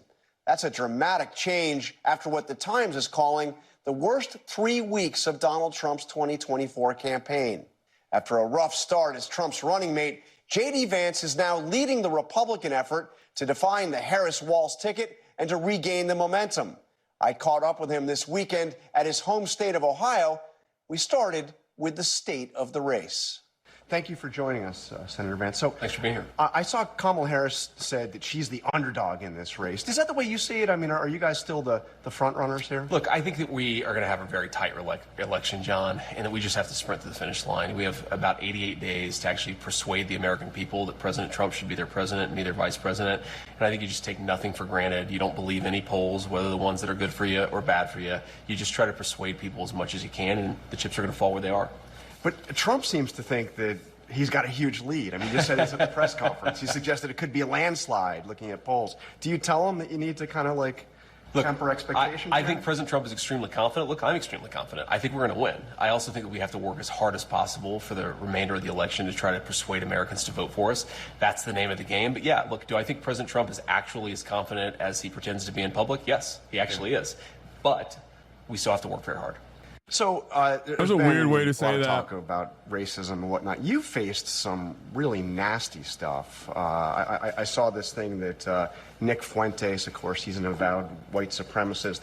He said, "What kind of a man marries somebody named Usha? Clearly, he doesn't value his racial identity, his heritage." I mean, this is racist garbage. Yes, it is. But this is also a guy that dined with Donald Trump at Mar-a-Lago during this campaign. Well, and that Donald Trump doesn't know anything about and frankly doesn't care for. But yeah, look, my attitude to these people attacking my wife is she's beautiful, she's smart. What kind of man marries Usha? A very smart man and a very lucky man, importantly. And my view is, look, if these guys want to attack me or attack my views, my policy views, my personality, come after me. But don't attack my wife. She's out of your league. But, I mean, that dinner that Trump had, and of course it was Kanye West, the guy that's praised Hitler, who arranged it all, that was back a year and a half ago, and Trump still hasn't given a full-throated denouncement of this guy who said that terrible stuff, but he said, I mean, he's a white supremacist. Look, I think President Trump has issued plenty of condemnations on this. The one thing that the one thing I like about Donald Trump, John, is that he actually will talk to anybody, but just because you talk to somebody doesn't mean you endorse their views. And look, I mean, Donald Trump spent a lot of quality time with my wife. Every time he sees her, he gives her a hug, tells her she's beautiful, and jokes around with her a little bit. I'm not at all worried about Donald Trump. I'm worried sometimes about these ridiculous attacks. But again, this is what you sign up for when you come into politics. I wish people would keep it focused on me, but whatever. They're going to say what they're going to say. My wife's tough enough to handle it, and that's a good thing. All right, let's focus on something that's gotten a lot of attention. I mean, you know, this cat ladies comment. You talk about Democrat Party dominated by childish cat ladies. Put that aside. You also made a policy proposal. Yes. Which was why Tucker Carlson had you on for that interview. And you said you advocated giving extra votes to people with children, which seems a little... Well, John, it's not a policy proposal. It's a thought experiment, right? Democrats said we should give children the right to vote. Some Democrats had said we're going to give children the right to vote. And I said, well, if we're going to give the rights to the children, then we should actually just allow the parents to cast those. Who has said that? If this motherfucker doesn't follow up with which Democrat has said children should be able to vote? Votes, right? I trust a parent more with a decision like that than I do, say, a 14-year-old. So it's a thought experiment. There are, though, policy positions behind my view that the country should become more pro-family, right? One thing I learned as a dad is after our second child we brought home, we have 3 little kids, we got these ridiculous surprise medical billings from the hospital because we had chosen an out-of-network provider, of course, at this most stressful of all imaginable moments. I've actually introduced legislation to stop moms and dads from having to go through those surprise medical billings. We want to expand the child tax credit. There's so much that we want to do, John, to make the country more pro-family. And I think it is frankly shameful. How do you propose whipping votes in your own party to expand child tax credits when the expansion of child tax credits was a pivotal legislative agenda item for the Democratic Party, which did expand child tax credits, but then due to the overwhelming popularity of it, had not made it permanent, thought that there could be legislation to make it permanent. The Republicans actually destroyed that. There is currently a bill on the floor of the Senate to expand child tax credits. Will you give us your assurance to vote for it if it happened to pass tomorrow? That the Harris administration has lied about what I actually said. Look, sometimes family doesn't work out for people, and that's okay. But I do think that Kamala Harris herself has pursued some anti-family policies, and that is a problem and something we ought to push back against. So I put aside whatever other people. I mean, I listened to your entire speech. I listened to the whole thing, and I saw. And you did say you weren't talking about people who physically can't have children. I mean, that's not what you were saying. Well, and sometimes it just doesn't work out, right? And it didn't work out. You did say that. You called it throat clearing, I think. You said, Senate Republicans blocked bill to expand child tax credit. Democrats held the vote and made criticism over Senator J.D. Vance's comments about childless cat ladies, seeking to cast the GOP as on the wrong side of helping families and raising children. The vote was 48-44, with the vast majority of GOP senators voting against it. Democrats voted in favor, with the exception of 2 independents who caucus with Democrat Senator Bernie Sanders and Joe Manchin. And just 3 Republicans voted for it: Josh Hawley, Rick Scott, Mark Wayne Mullen. I don't know why Bernie voted against it. Oh, no, it's saying he voted for it. Democrats voted in favor with the exception of 2 independents who caucus with Democrats. Wait, the vote on the bill, which would provide most financial help to multi-child households. Senate Republicans blocked a bipartisan bill on Thursday to expand the child tax credit and provide some tax breaks for businesses. Oh, my God. They put I didn't realize there was a poison pill in there. I strongly support restoring the expanded child tax credit from the American Rescue Plan that reduced childhood poverty in America by 40%. I cannot in good conscience, however, vote for the tax package that is being voted upon today. At a time when massive wealth and income inequality, we should not be giving tens of billions of dollars of tax breaks to some of the largest, most profitable corporations. This legislation would hand out a $2 billion retroactive tax break each to Lockheed Martin and Raytheon, some of the most profitable defense contractors in the world. God, I fucking hate the Democratic Party. Why? Just put a straight line. Just put a straight line proposal, man. What the fuck? I didn't even realize there was a poison provision in there. Vance stumps is pro-family but skips vote on the child tax break. This also literally offers cover. When Bernie doesn't vote, when Bernie doesn't caucus with the Democrats, it also offers cover for the people like J.D. Vance to not vote for it. You know what I mean? What? Trump 2024? Oh, come on. Lake, you can't be clapping these hogs. Does his research on NBC News, Lamau definitely a bot Trump 2024, just like fake hijack rallies. Like, that guy is hallucinating. That's awesome. Like, we want that. We want that guy to fucking be in the chat. You know what I'm saying? I want to hear from that guy. I'm excited to hear what kind of new insanities this person is going to put forward. Look, I'm not talking about that, but because I knew people would try to misrepresent it, so it's important to be clear. Let's look at what you exactly said. You said, when you go to the polls in this country as a parent, you should have more power. You should have more of an ability to speak your voice in a democratic republic than the people who don't have kids. I mean, you are directly saying that people with kids should have more of a voice in our democracy. Thought experiment or not about how that is done, but that is the principle. And I mean, I could read on, but you are expressing a principle here. Again, John, it's a thought experiment. I've been a senator for 2 years. Have I proposed any legislation to that effect? Of course not. Sometimes people make remarks in response to something that somebody else has said. If it was a policy proposal, I would have made the policy proposal in my 2 years in the United States Senate. Now, I do think, John, to be clear here, because I think it's important to focus on what I actually said, I do think becoming a parent affects you in a very profound way. I've seen friends of mine, certainly in my own life, becoming a father does really give you this incredible perspective. You have this little life that you have to take care of. It's an amazing thing, and it does make you think differently about your responsibilities. So yeah, I absolutely do think that being a parent changes you in a profound way. I do not think that we ought to be changing the way that we do votes in this country. I was responding to a Democratic proposal in a very, very thought experiment way. And you predicted that you would get. You should ask, who's the Democrat? Who proposed it in the Democratic Party? Just ask that question, man. Be a little do some journalism. Like this is minor league shit, okay? Who's the Democrat? Can you tell me who the Democrat was that proposed that children should be able to vote? I don't know. Maybe there was one. I don't know. I want to know. It is pretty funny that he's like, oh, I proposed it as a thought experiment. Get attacked. He said, I'm sure the Atlantic, the Washington Post will come out and say, well, doesn't this mean non-parents don't have as much of a voice as parents? Doesn't it mean that parents get a bigger say in how our democracy functions? Yes, absolutely. So do you regret saying that? You take that back? Look, John, again, I'm talking about a thought experiment here, and do I regret saying it? I regret. Oof, he is getting fucking. I mean, this is still pretty bad for him look-wise. It shows that he doesn't have backbone. It feeds into the wishy-washy narratives about JD Vance. Like, I think most people will ask the question, what the fuck is a thought experiment? Yeah. Regret that the media and the Kamala Harris campaign has frankly distorted what I said. How's that distorting what I just read your words? How's that distorting what you said? Because they have turned this into a policy proposal that I never made, John. I said I want us to be more pro-family, and I do want us to be more pro-family. And I do think, look, when you're a parent and you have children, you obviously have a different perspective, and I said that too, and I certainly believe that. But I think that the idea, John, that I actually want to change the American voting system to give 12-year-olds the right to vote and then to give control over it to their parents, it's ridiculous. I never said that. I was responding to a Democratic line. Okay. I mean, it was a speech on the. Anyway, we'll people. The speech is online. People can please, watch it. But in the beginning, John, I say Democrats have proposed giving these rights to children. I say if we're going to give them to children, let the parents cast that vote. So I want to ask you about abortion. There's this proposed amendment that's going to be on the ballot in Florida that basically codifies a constitutional right, state constitutional right, to have an abortion up to about 24 weeks. I assume this is something you oppose.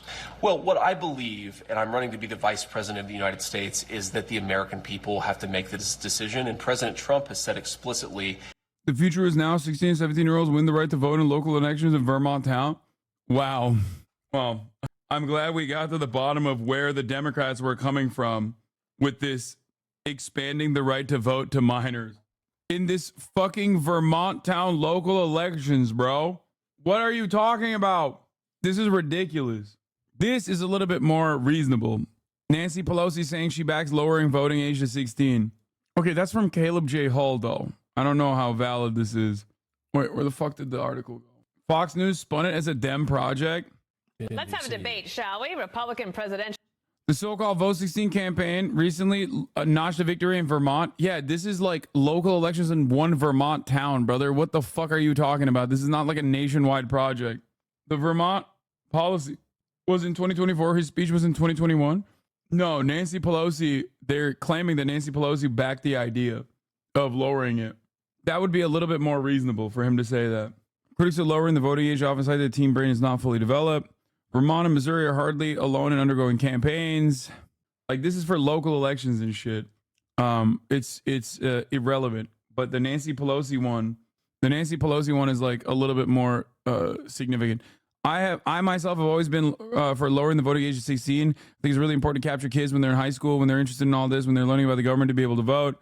Pelosi just advocated for lowering the voting age. Pelosi's comments Thursday echoed those she has made previously, including 2015 New York Times. I mean, this is just like her own thing, but it's a little bit more valid to claim that Democrats are doing. Democrats have suggested to lower the voting age to 16.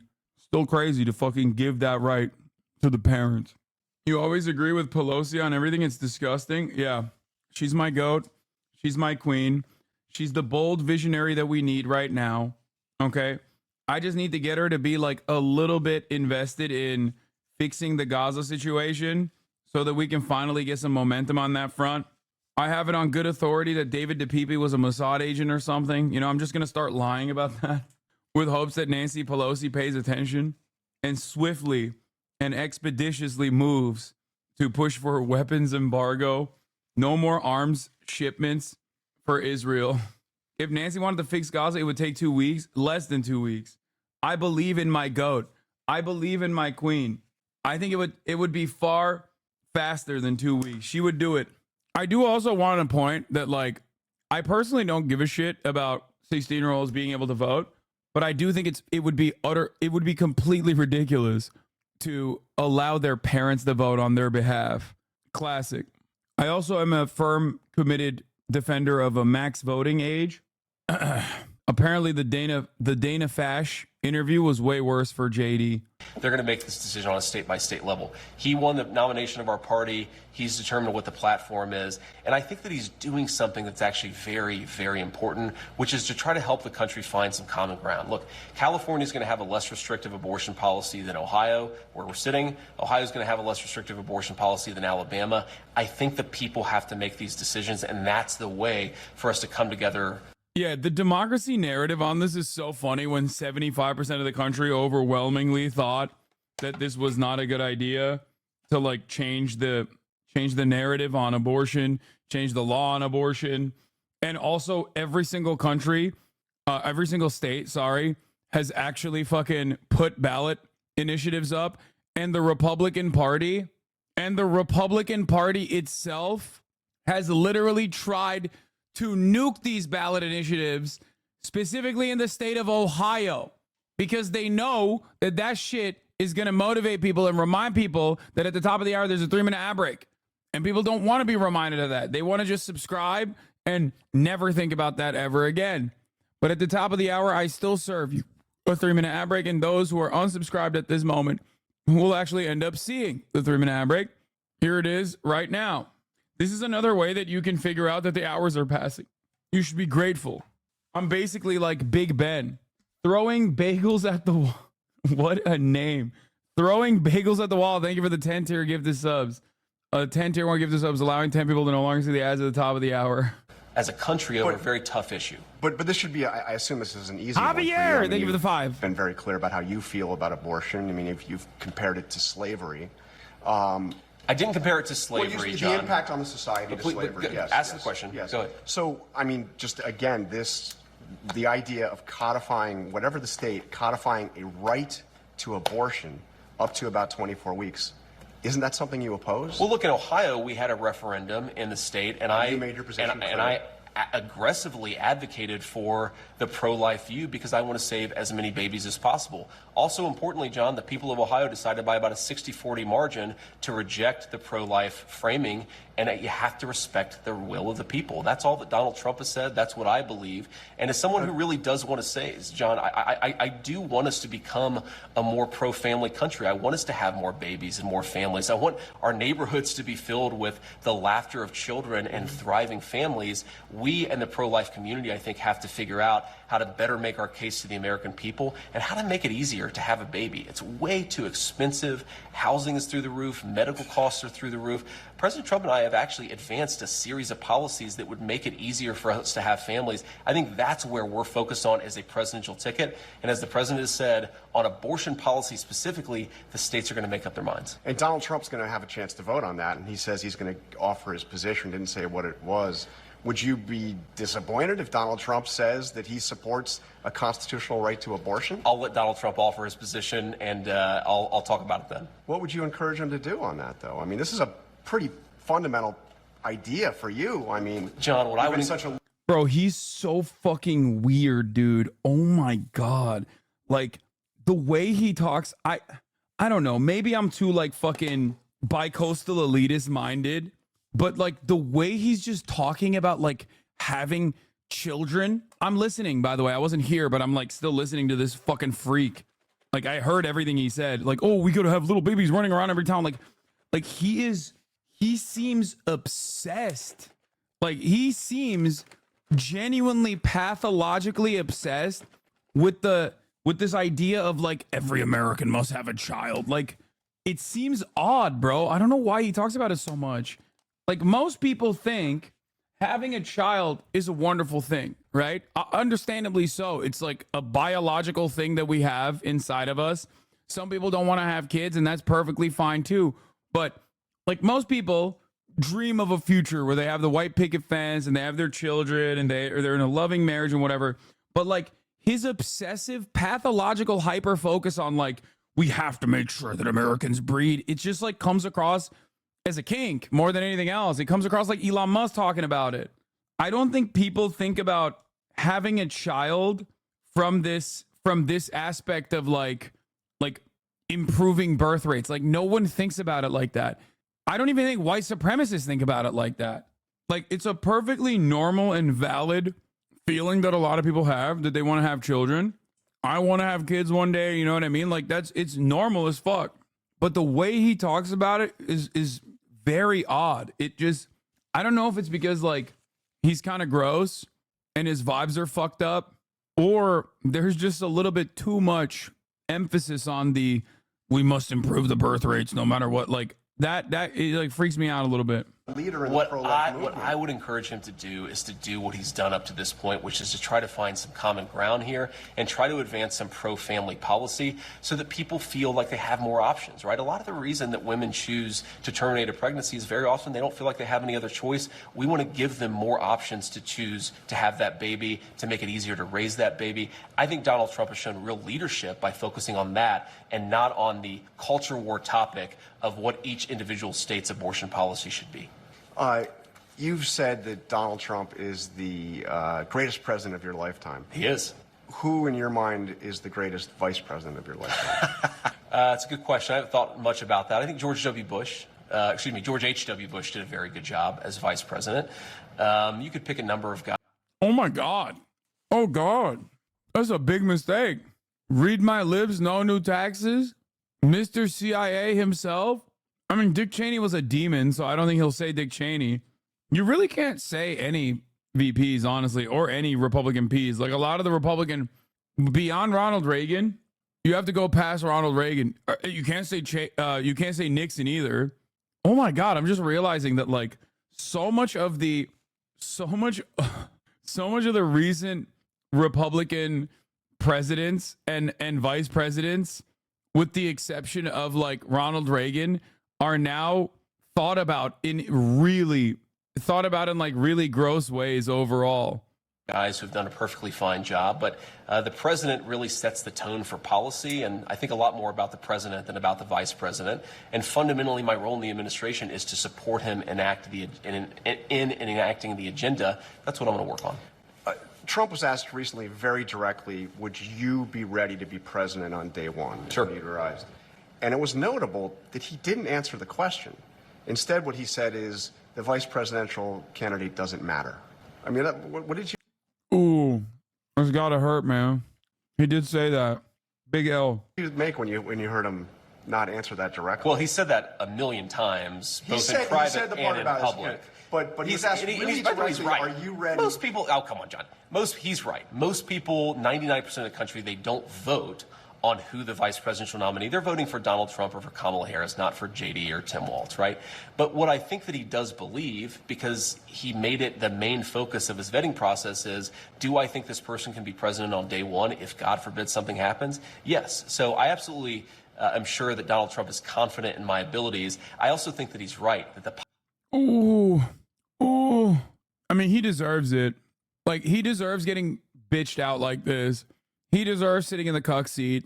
I mean, that's why he's such a like wormy little, he's such a conniving little backstabbing, carpet bagging worm that like, that's exactly the type of person that Donald Trump wanted. Oh, it's a real Theodore Cruz moment here. Cuck chair. Politics of this really don't matter that much. One of the proposals, it's in the platform, you've talked about it, Trump's talked about it, is a mass deportation. Now, I know he said, you'll start with the easy ones, the criminals, people commit crimes, deport them. But he said deporting 15 to 20 million people. How do you actually do that? Well, John, we have to start with the fact that we have a wide open southern border because our border czar actually set a lot of open border policies. They suspended. She's not actually, she wasn't the border czar. Oh, that was what the media called her. I She know, but- assumed the title. She had control over a lot of our border policy at a time What was the when root they were causes of the suspending. migration Let me from- finish, John. The time they were suspending deportations, they stopped Donald Trump's Remain in Mexico policy, and they reinstituted catch and release. They basically threw open the gates of our country, and now we have a ton of fentanyl, a ton of people But suffering. how are you gonna get 10 and a to ton of 15 to 20 Americans. million people Well, out the of the first country? thing you have to do is to stop the bleeding, stop the open border, get Kamala Harris out of there, and actually re-implement the Remain in Mexico policy, rebuild or finish Donald Trump's border wall, and you do that and you stop. It's pretty funny to be like, nobody cares about the VP, and then be like, Kamala Harris was the principal responsible party for the border as the vice president. But like, I think holding their feet to the fire about mass deportations and what that looks like is important. And I think the Republicans do understand that that is going to look like straightforward fascist narratives that will cause Americans to take a second look at the mass deportations proposals and be grossed out by it, which is why he's like, oh, we just got to stop the bleeding. The bleeding. Now, you're right. Once you do that, once you stop Kamala Harris's open border policies, you've got to do something with the people who are already here. And I think that you take a sequential approach to it. You are going to have to deport some people. If you're not willing to deport a lot of people, you're not willing to have a border when there are 20 million illegal aliens in our But country. 10 to 15 million people, this is like, I mean... Well, John, I think that's the wrong attitude to take of it. Okay, so, Yeah, it's just like Hitler when talking about the number of Jews that he wants to fucking melt in concentration camps. It's the wrong attitude. It's just 6 million. I mean, when you think about it, it's just 6 million. It's fine. It's like another 6 with the Roma population, another with the disabled and gay people, queer people, trans people. It's like, well, give or take 12 million. It's not a big deal, right? The elderly Slavs. It's an insane thing to say. You are talking about 15 million humans, dude. Like human beings with children, human beings with lives, human beings with homes, human beings with like goals, aspirations. Like you cannot just hand wave that aside. Knock on doors and ask people for their papers. Again, but let me finish. I think there's a wrong. Bro, I think I got some motherfucking producers watching me. I'm just saying, dude. To take of it. Okay, so you there, go so there, knock so on there, doors and ask people for their papers. Again, but what do you do? let me finish. I think there's a wrong. This is the wrong attitude towards it, right? There's 20 million people here illegally. You start with what's achievable. You do that, and then you go on to what's achievable from there. I think that if let him flail. This is great. That's great. Ask him how you are going to deport 15 million people, bro. How are you going to do that? You're going to knock on doors, ask them for their papers? What is that going to look like? You called us from the start. I'll give you credit on this. Your plan is falling apart, my little dude. Are you talking to me? Or are you talking to JD Vance? He's literally saying, so we want to do a Holocaust, but not like that. Exactly. Call into account how you are going to conduct the new American Holocaust. Make them explain it. Do you think the interview is doing a good job? He's doing an all right job. Equating deportations to genocide is so dishonest, big guy. You know, like Hitler wanted to originally also potentially deport the Jews too. Like, it's not like they were immediately like, no, we're just going to fucking start doing the murder tomorrow. Like, that's not how this works. You build up to it. You can't really be like, yeah, we want to kill 15 million people. How'd that work out? Yeah. Surely when you take 15 million people with like American citizen children, with jobs, with, car payments that participate in the economy. Oh, the Madagascar. Yeah. Madagascar plan was a plan proposed by Nazi German government to forcibly relocate the Jewish population of Europe to the island of Madagascar. Guys, it's always deportations are notoriously a perfectly valid, perfectly permissible, perfectly peaceful situation. Okay. Who amongst us has not originally had mass deportation programs that they then turned into mass ethnic cleansing campaigns in general? Get a proper source, you cornball. You are the one who just said Madagascar. If you know, you know. It's not like this is a fucking like a secret. This is not like a lesser known thing. Like, bro, this is literally like pulling up the page for the Holocaust on Wikipedia and be like, wow. Wow, dude, I can't believe you just pulled up the Wikipedia page for the Holocaust. It's like a fairly well-known thing, you know? The only reason why they haven't canceled Hasanabi is because you're a bot for them. Illegal. I'm delusional. The border never should have been wide open. But again, we got dumb people like you, Trump 2024. Literally, he is horrible at research. Literally, the only reason why they haven't canceled Hasanabi is because you're a bot for them. Who is they? Like, why would I be canceled? What have I done that is cancel worthy? Who is the they that would be canceling me? I don't liberal Twitch. Well, I mean, if you're talking about liberal Twitch has canceled me many times. I've been banned more times than most of your favorite content creators.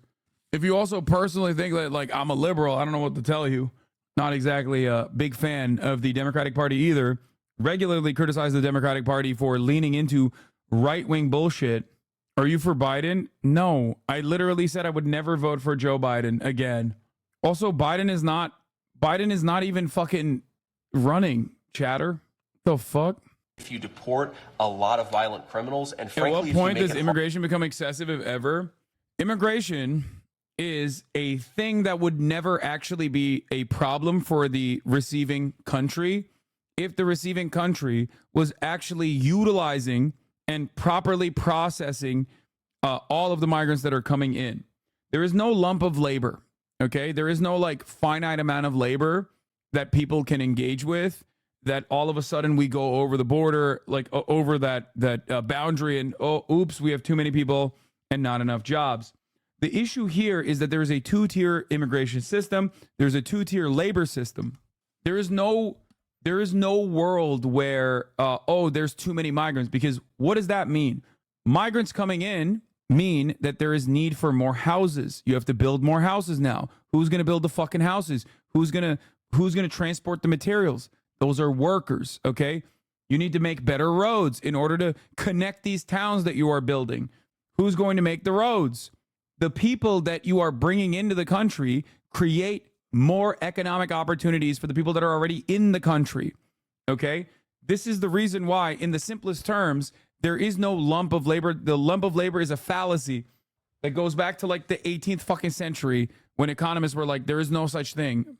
There is no finite amount of there's no finite amount of labor opportunities.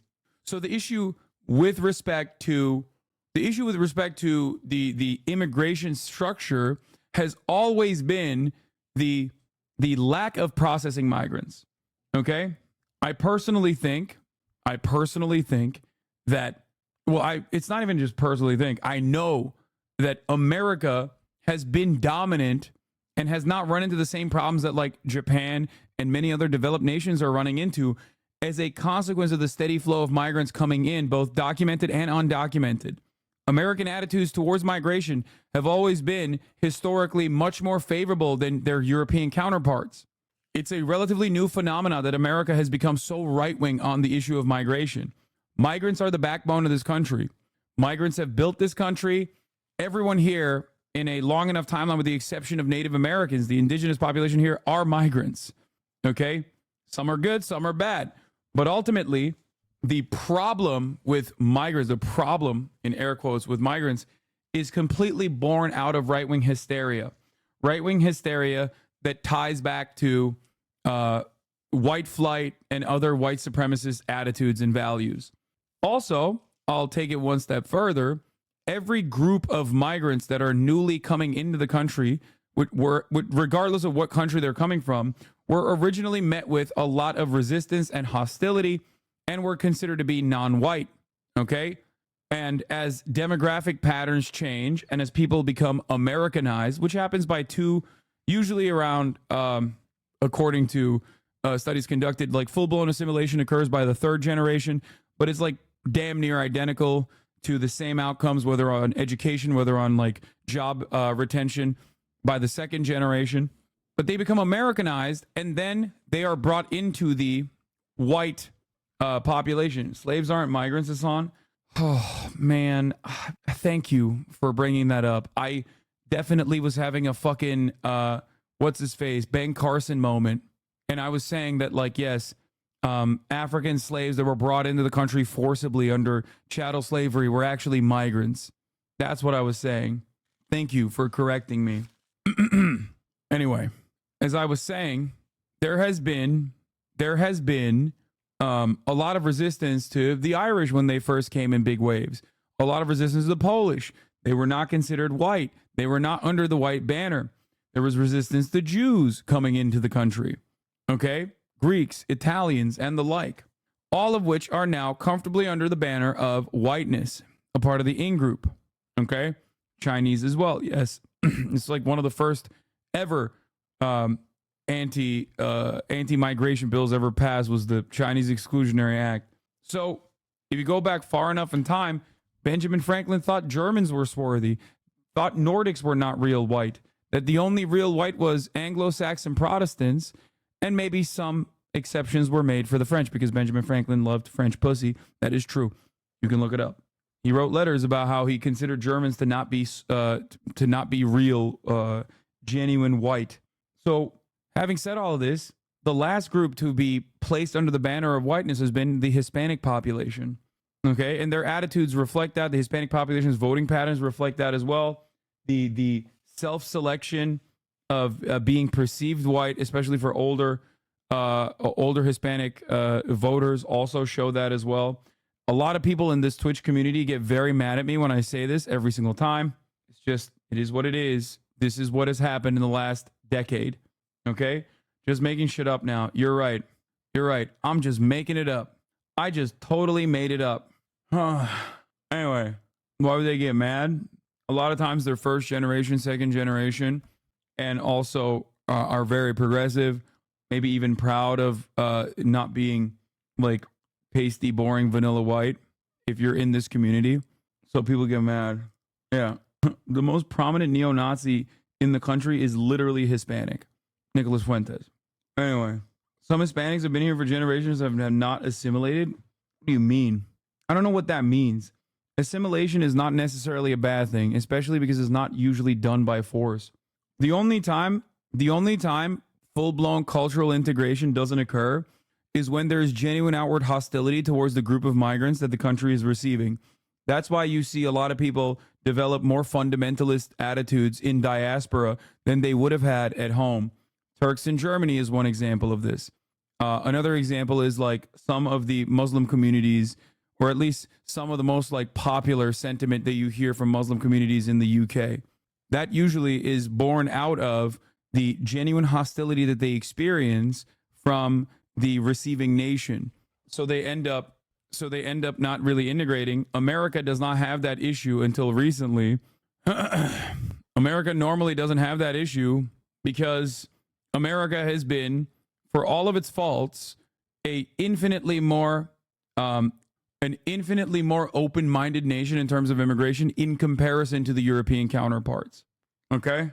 Also, assimilation isn't the same as erasure of unique cultural identity. You can assimilate into a society while still retaining unique cultural identity. That's how you get places like Chinatown, Koreatown, Little Bangladesh, Little Armenia, etc. Yes. Harder to hire illegal labor, which undercuts the wages of American workers. I think you go a lot of the way to solving the illegal immigration problem. But look, President Trump is absolutely right. You cannot have a border unless you're willing to deport some people. I think it's interesting that people focus on, well, how do you deport 18 million people? Let's start with 1 million. That's where Kamala Harris has failed, and then we can go from there. And finally, before you go, you commit to this race to kind of sticking to the facts. I mean, I heard Donald Trump give this speech in Montana he just gave, and he said that Tim Walz has signed a letter letting the state kidnap children to change their gender, that allowing pedophiles to claim, to be exempt from crimes. I mean, this is not true. It's not remotely true. Well, what President Trump said, and I haven't watched the whole rally. What he said was not true. What President Trump said, John, is that Tim Walz has supported taking children from their parents if the parents don't consent to gender reassignment. That is crazy. And by the way, Tim Walz gets on his high horse about mind your own damn business. One way of minding your own damn business, John, is to not try to take my children away from me if I have different moral views than allowing you. the state to kidnap They have children to change their How would sexual you? identity. What I just explained to you, I would describe as kidnapping, John. He has absolutely crazy. done this stuff. It's not crazy, John. Come on. It's not what you he's should done. not. You should not be able to take people's children away from them. And that's if you not what he's proposed. If you disagree with decisions about gender reassignment, yes, he has proposed that, John. He absolutely has. Now, here's the more important thing, John. Why are we talking about inflation? Why are we talking about the fact that groceries are unaffordable thanks to Kamala Harris's policies, and so is housing? We've talked a little bit about the border. Why are we talking about the fact that the entire world is on fire because Kamala Harris's foreign policy, she's just asleep at the wheel? We have a set of plans. You talk about sticking to the facts. Donald Trump and I have a set of plans to lower the cost of housing and food, to bring peace back to the world with American leadership. That is all that we want to do, and I think it's telling. Listen to his words. Donald Trump does this as well. The reason why Republicans act like they are peaceful doves is because the Democratic Party has completely lost the plot on being the party that used to advocate for peace. Okay? They did this in the same exact way as to how they completely capitulated to the right-wing framing on immigration. I saw this in my own lifetime. I saw this with my own two eyes, okay? Post 9/11, surely, of course, there were Democrats that were always, warmongers themselves. But you have to remember, like, from the Clinton era onward, the Democratic Party has actively switched its narrative, actively switched its attitude towards more war. Republicans, on the other hand, despite the fact that they are obviously warmongers and genuinely bloodthirsty, at least see a benefit in presenting themselves as the ones who will bring about world peace. Very important to understand. That the Harris administration is focused so much on these side issues instead of on the real substance of why Americans are unhappy with Kamala Harris's To be leadership. clear, I just asked you about something that Donald Trump brought up, not something that the Harris campaign brought up. I was asking you about Donald Trump's No, I'm words. saying Thank you. But John, the Harris campaign, what are their policy views? They don't have a policy position on their website. Should she sit down and answer tough questions with you? Yes, I think she should. absolutely. Where is she? Well, but we respect the American people hope, enough. We hope she'll be on the show soon. I hope so Thank too, you. John, because the person who wants to be our president ought to sit down for some tough interviews. I'm willing to do it, and I wish she would too. All right, J.D. Vance, thank you for your time. Really Thanks, John. appreciate it. Appreciate it, man. Our thanks to Senator Vance. Welcome back to State of the Union. You just heard from the GOP vice presidential nominee, J.D. Vance. Here with me now to respond is former presidential candidate Pete Buttigieg, a Navy veteran. Thank you so much for being here. It's true. What the fuck is Kamala doing, not doing interviews? I agree. I think she should. I think she's a bit worried. Much for doing this. Yeah. Appreciate it, Senator. Thank so you. within a week of you being named on the VP ticket, the Democratic nominee changed. And you guys seem to be struggling a little bit with how to approach the new dynamic. How are you approaching your new opponent and the new ticket? Yeah, well, I think it's pretty straightforward, actually. We're running against a set of policies that I think have failed the American people, and we're running to a set of policies. Notice he changed the topic on the trans stuff. They're aware it's not popular. It's also a major fucking flub that they ran with the transphobia bullshit when it wasn't even a trans person. It would be unacceptable to run with this narrative if she was a trans person, but there would be significantly less people on board with it because unfortunately it is a very salient point for the American population that trans people are tricksters and weird and cheating and ruining the integrity of sports or whatever. But in this circumstance, it's not a trans person at all. So they're going off the heels. I mean, they're just getting extra nutty on the timeline. And I think that this is the full interview, chat. Don't worry. And that is the reason why he tried to dodge that question. policies, President Trump's 4 years in office that I think really succeeded for the American people. And I think that what's different about it, and you're right, Dana, it is different, but what's different about it is that we're running against a different person who a lot of Americans just don't know.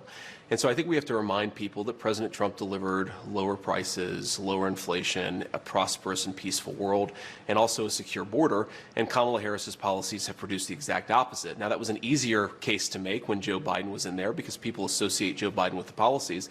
But I think Kamala Harris clearly owns the policies of the Biden-Harris administration, especially when we consider the fact that, as we've all learned over the last few months, Joe Biden clearly isn't capable of doing the job. And so I think that drives home that Kamala Harris really has been the one calling the shots. I mean, how could she not? I think Joe Biden doesn't really know where he is.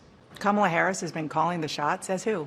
Well, I think she has to have been, right? Because if she's not calling the shots, Dana, then who is? And I do think it drives home something that's fundamentally dishonest about the way that Vice President Harris and also a lot of senior Democrats have approached this. If you remember, for months, even years, the argument was that Joe Biden was sharp, he could clearly do the job.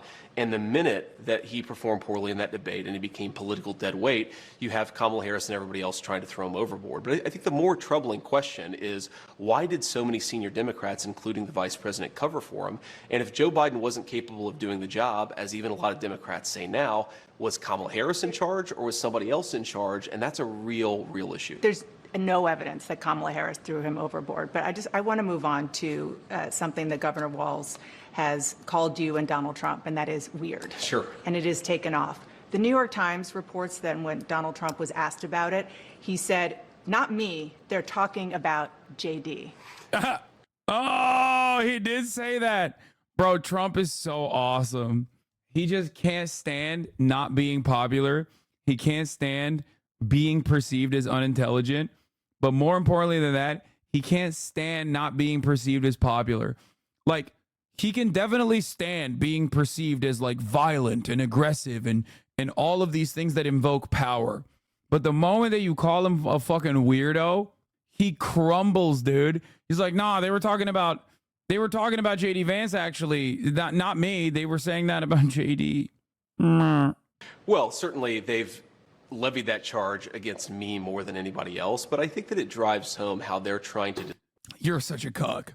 This is precisely why he was selected to be VP. Because he is such a gross little worm, dude. Oh, he just took it. Bro, he just ate that. He just fucking ate that, dude.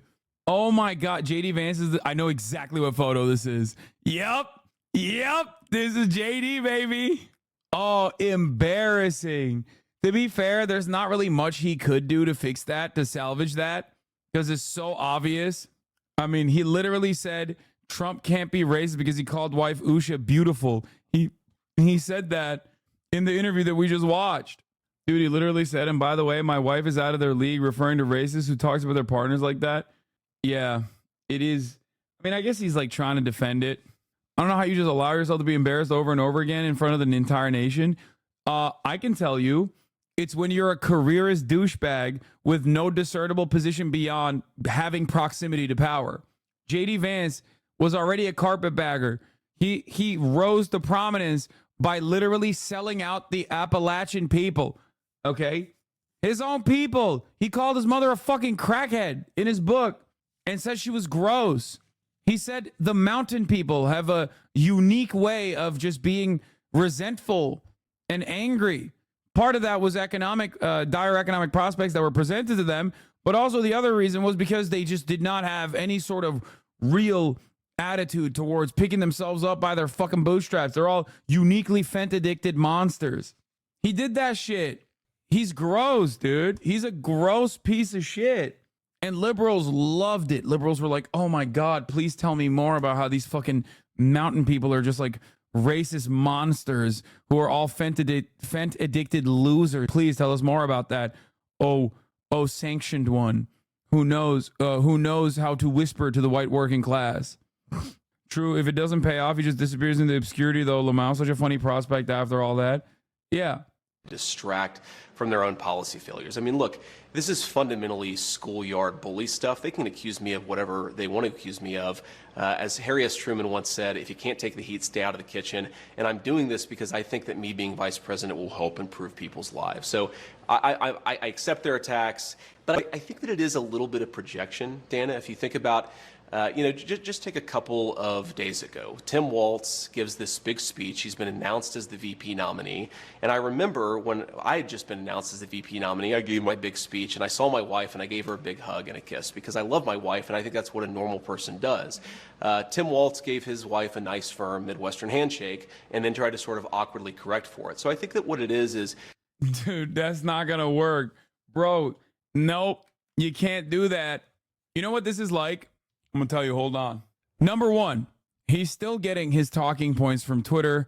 And worst of all, not just Twitter, but Donald Trump Jr. I saw this and I actually responded to it earlier today while we were streaming. I kind of let that shit slide in there. Totally normal to greet your wife with a firm handshake and bro hug / backslap. Tim Walz isn't weird at all, guys. So that was like something that Donald Trump Jr. thought was a good line of attack, to which I responded in the bitchiest way possible. I said, I wouldn't be posting shit like this knowing full well that the governor of California made your current wife feel things you'll never be able to make her feel. Okay. Obviously, that was maybe a little too bitchy. Okay. I know. But also, a lot of this is about how people read people on camera. Okay. You cannot, no matter how hard you try, make a narrative like that stick with a guy like Tim Walz, because he doesn't read like that. He reads like a fucking regular ass Midwestern dad. He reads too normal in comparison to the rest of the DC bureaucrats. Okay? And I'm not just saying that because I personally like him or like his background. I'm just also looking at the polls. He was a relatively lesser known governor who was very popular in his state. He was pretty popular in his state. But beyond that, in every state that he has appeared so far, he's leading in the approval ratings by like multiple digits at this point, in comparison to even Kamala Harris. He's got like a +11 boost on fucking Pennsylvania. Kamala Harris has a +2. So obviously people are responding to it positively as well. My normie friends who fucking despise Joe Biden are genuinely elated with Walz. Okay? And the thing is, you can't look at that and be like, that's weird. That's the weird thing, actually. This guy who like hugged his wife after delivering his speech, shook her hand and then hugged her after his speech. That's the real weird thing, not us. When Trump is the fucking the presidential candidate for your party. Trump is notoriously odd when it comes to his relationship with his fucking trophy wife. It just doesn't make any sense. So you can't do that. Like, it doesn't work. It will always fall. It will always fall on deaf ears. Okay. That's number one. Number two, I think this is similar to when, like, you know, someone like Sneeko will try to be like, Hassan, you're so fucking soy, right? You're so soy. You're so gay. You're such a beta male, shit like that. Where it's like, bro, look at yourself and then look at me. Do you think the average person who isn't primed into believing like weird right-wing narratives is going to look at a person like me that is completely uninitiated, is going to look at a person like me and look at a person like you and be like, between these two motherfuckers, Hassan is the soy one. Like, he's the fucking beta one. He's the soy cuck beta. Like, that's crazy. You can't, at the end of the day, we have primal lizard brains, okay? And we respond to shapes and colors on screen. So if something is so obviously in the opposite direction, you can't pull normal people in the margins into believing that, okay? That's why the greatest, yeah, I mean, that's another thing. Your mother is buried in an unmarked grave on a golf course. Yeah. That is why, what? You don't blame the entire world economy on a single woman while she's still vice president? Be real, feminist baby boy? Huh? You okay? I'm confused. Yeah, dude. They're coping about numbers like this. Michigan net favorables, Walz +14, Harris +2, Vance -6, Trump -10. Dude, I'm saying it, but without those glasses, you look like a big body nerd. I feel like with glasses, I look more nerdy. What do you mean? Anyway, point is, Vance minus 11. I told you, anyone that is like close enough to fucking Ohio, which also despises Vance, is gonna hate Vance. Walz plus 11, Harris plus 2. I told you. You can't try to, you can only try to lean into what people are thinking and maybe exacerbate that attitude. You can't just like genuinely rework the way people respond to certain things that they feel, certain things that they watch, certain things that they see. This is a legitimate problem within the Republican Party, where they personally think that like Hollywood liberal media is the reason why people have these attitudes, right? That they think like people are, I don't know, pro-gay because of liberal media. And the response to that is making like right-wing media that will then brainwash people into having right-wing opinions and like being anti-gay and all this shit. And they don't realize that like, no, man, Hollywood fucking does that shit because there's like a lot of gay people in Hollywood. And they don't have that kind of attitude. It's like an organic thing that they feel. And most people over the course of many, many years, especially when like legislation changes as well, their attitudes reflect that reality that they experience on the ground. Like marketing doesn't work in that direction. You can get people to move a little bit in your direction if they're already primed to feel a certain way, but you can't like seriously rework the attitudes that people have. Okay? Kai Siant live. Who wants a gifted at everyone? Oh my God. Kai Siant is in the chat. The real Kai.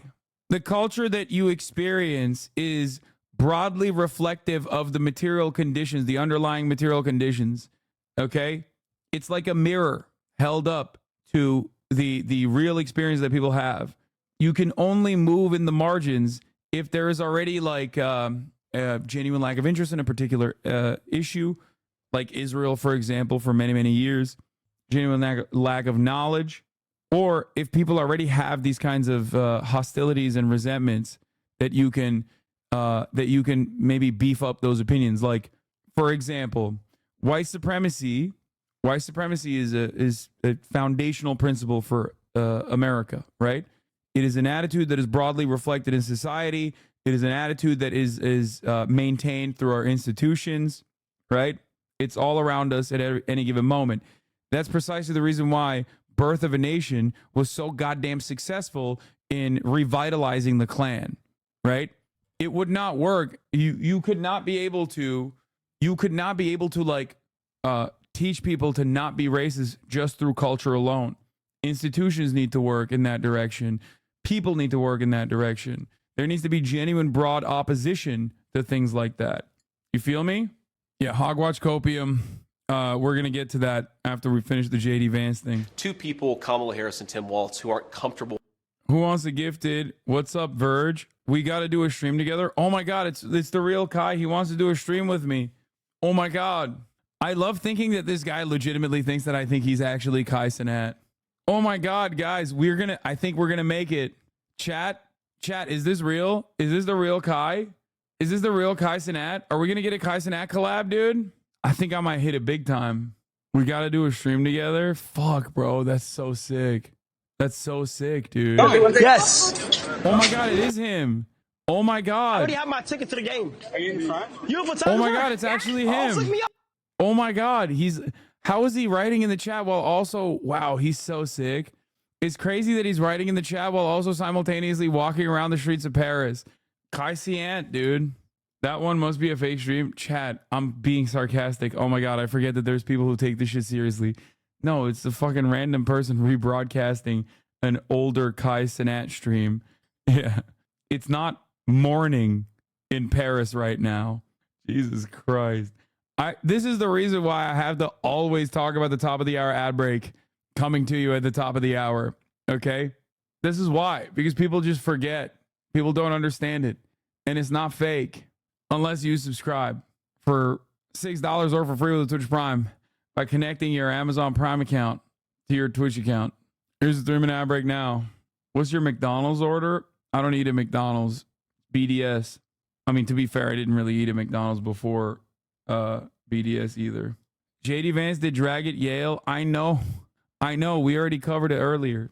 On their own skin because they aren't comfortable with their policy positions for the American people. And so they're name calling instead of actually. Bro, you drink Coke.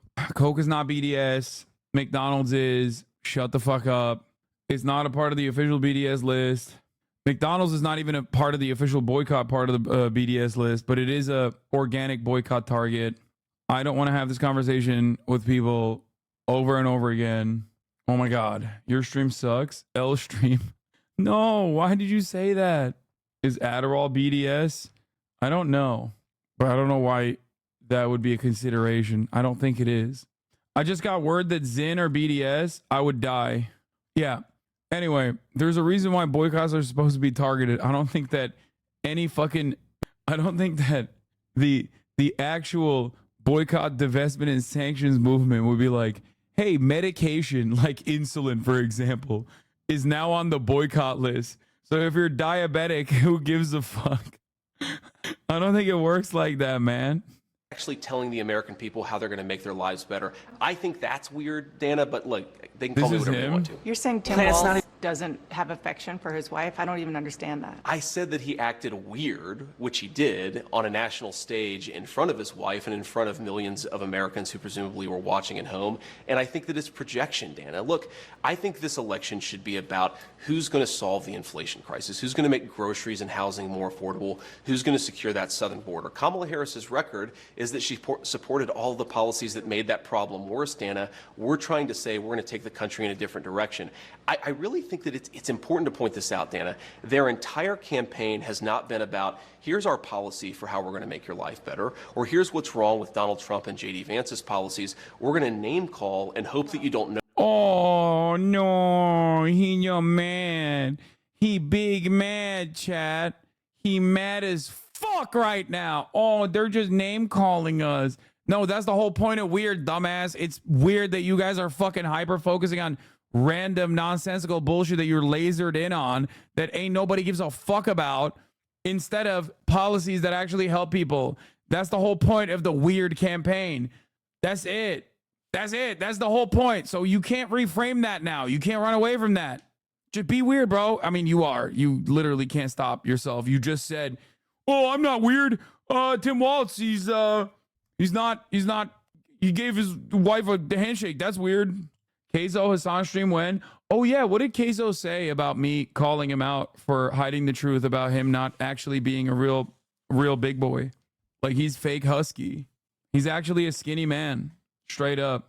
Like low key. This is a real. Keizo said you're skinny as fuck and a fraud. There's nothing funnier than the Republican Party. There's nothing funnier. There's nothing funnier than the Republican Party being like, they're name calling us. It's really fucked up. The Keizo situation is problematic. Yeah, okay, I'll look at this later. I gotta finish this JD Vance thing. It's actually kind of fire. It's better than I thought it was going to be. One, Dana Fash is actually eating his ass alive. And two, he is just not doing well in this interview at all. Notice that we don't have an agenda. That is the entire Democrat approach to this election. They have done both. They have both policies, and they are trying to define you as well. If you go to Kamala Harris's campaign page right now, they still don't have a policy. Well, let's talk about policy positions versus about what they're going to do. I think that's really insulting to Americans. You started out talking about the policies in this interview, but you have been on the campaign trail. Yeah, she said you started talking about the policies in this interview. And then resorted to saying that I'm not weird. Tim Walz is weird. Look at the way he shook his wife's hand. Bro, I said this earlier, and I saw another chatter actually repeat it in the chat as well. One thing that they haven't done yet, I brought this up before, which I think will inevitably happen, is talk about how like I keep saying JD Vance. Tim Walz's sperm is weak, and that's why they had to do IVF. It's coming. It's coming. They're going to be like, oh, dude, fucking this loser, he has weak sperm. Questioning Tim Walz's military record. You say it was shameful that Governor Walz retired from the military before his unit deployed to Iraq. I want to read you something that Joe Eustace, who is a veteran, he served with Governor Walz, said. He said that's a lie. He said he was as good a soldier as you'll find. I'm not trying to defend him. I hope people don't think that. What I'm trying to do is defend someone who served his country. I'm not voting for him. I'll campaign against him. But I don't think it's fair to characterize his service the way they have. Governor Walz served 24 years. Sure. He even stayed after he could have retired because of 9/11, more than the country asked of him. Do you honor his service? Well, of course, Dana, I honor his service, and I've never criticized what Tim Walz did when he was in the military. I criticized his retirement decision, and most importantly, Dana, I criticized his lying about his own record, okay? This is a guy who was captured on video saying, I carried a gun in war. He never went to war. This is a guy who's been captured on video. As other people say, he's an Afghanistan veteran. He's a veteran of a war, nodding along in agreement instead of saying, no, I did serve my country and I did it honorably, but I never went to a war zone. I'm not criticizing Tim Walz's service. I'm criticizing the fact that he lied about his service for political gain, Dana. Now, I served in the United States Marine Corps, and you know this. And look, there are a lot of things that I'm proud about. I've never lied about what I did or overstated it because it would be beneficial to me in an election. I think that's what Tim Walz did. Bros, this guy is like Republican Buttigieg, yes. And even Buttigieg has like a little bit more charisma than he does. Buttigieg has like more, I can't believe I'm saying this. Buttigieg has more swag than JD does. Straight up. They both got that dog in them though, like the ambition. It's poison. And you can tell when a dude is like such a fucking careerist that is just so desperate for a crumb of power. That's what I was criticizing. And yes, I do think it's scandalous behavior. Like the only difference between him and Buttigieg is that JD Vance is gay, you know? Talked about one of the things that he said, weapons of war. He was talking in a campaign stop about, he was trying to talk about gun control. Sure. And he said, weapons of war I carried in war.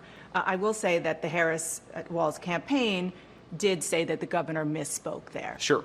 Do you accept that? He misspoke. Another word is that he lied about it, and he didn't correct the record for 15 years until he was put under political pressure because I called it out, Dana. Whatever you want to call it, a misspeaking or a lie, I think Tim Walz should have to correct the record. Now, you pointed out a soldier who defended his service. There have been a number of soldiers who served with Tim Walz who have criticized him on the exact same grounds that I have because it's not right to misstate or to embellish what you've done, and I think that's what he did. And on the question of when he left the National Guard, he filed his election paperwork February 10th, 2005. That was a month before the National Guard even announced that it was possible that they would deploy to Iraq, and it ended up being 2 months. He retired 2 months. Can we be honest for a minute here and recognize that Walz, I already ran the 3-minute ad break, that Walz did mislead the public about being deployed in an active war zone? I don't think he did that. But I already ran the 3-minute ad break chatter. I think you're confusing him with JD Vance, who said he saw no combat, was in a combat zone. Check his speakers. Wait, what? Oh, check his speeches. Oh, I thought you were saying. He said he wielded weapons of war, which he did. National Guard trains with the same weapons as he does others. Yeah, no, it's like a weird semantics thing that people are hyper focusing on. He said he took weapons into war during his speech, and he said he misspoke. That's it. That's what it is. No, he is serious. That chatter is serious.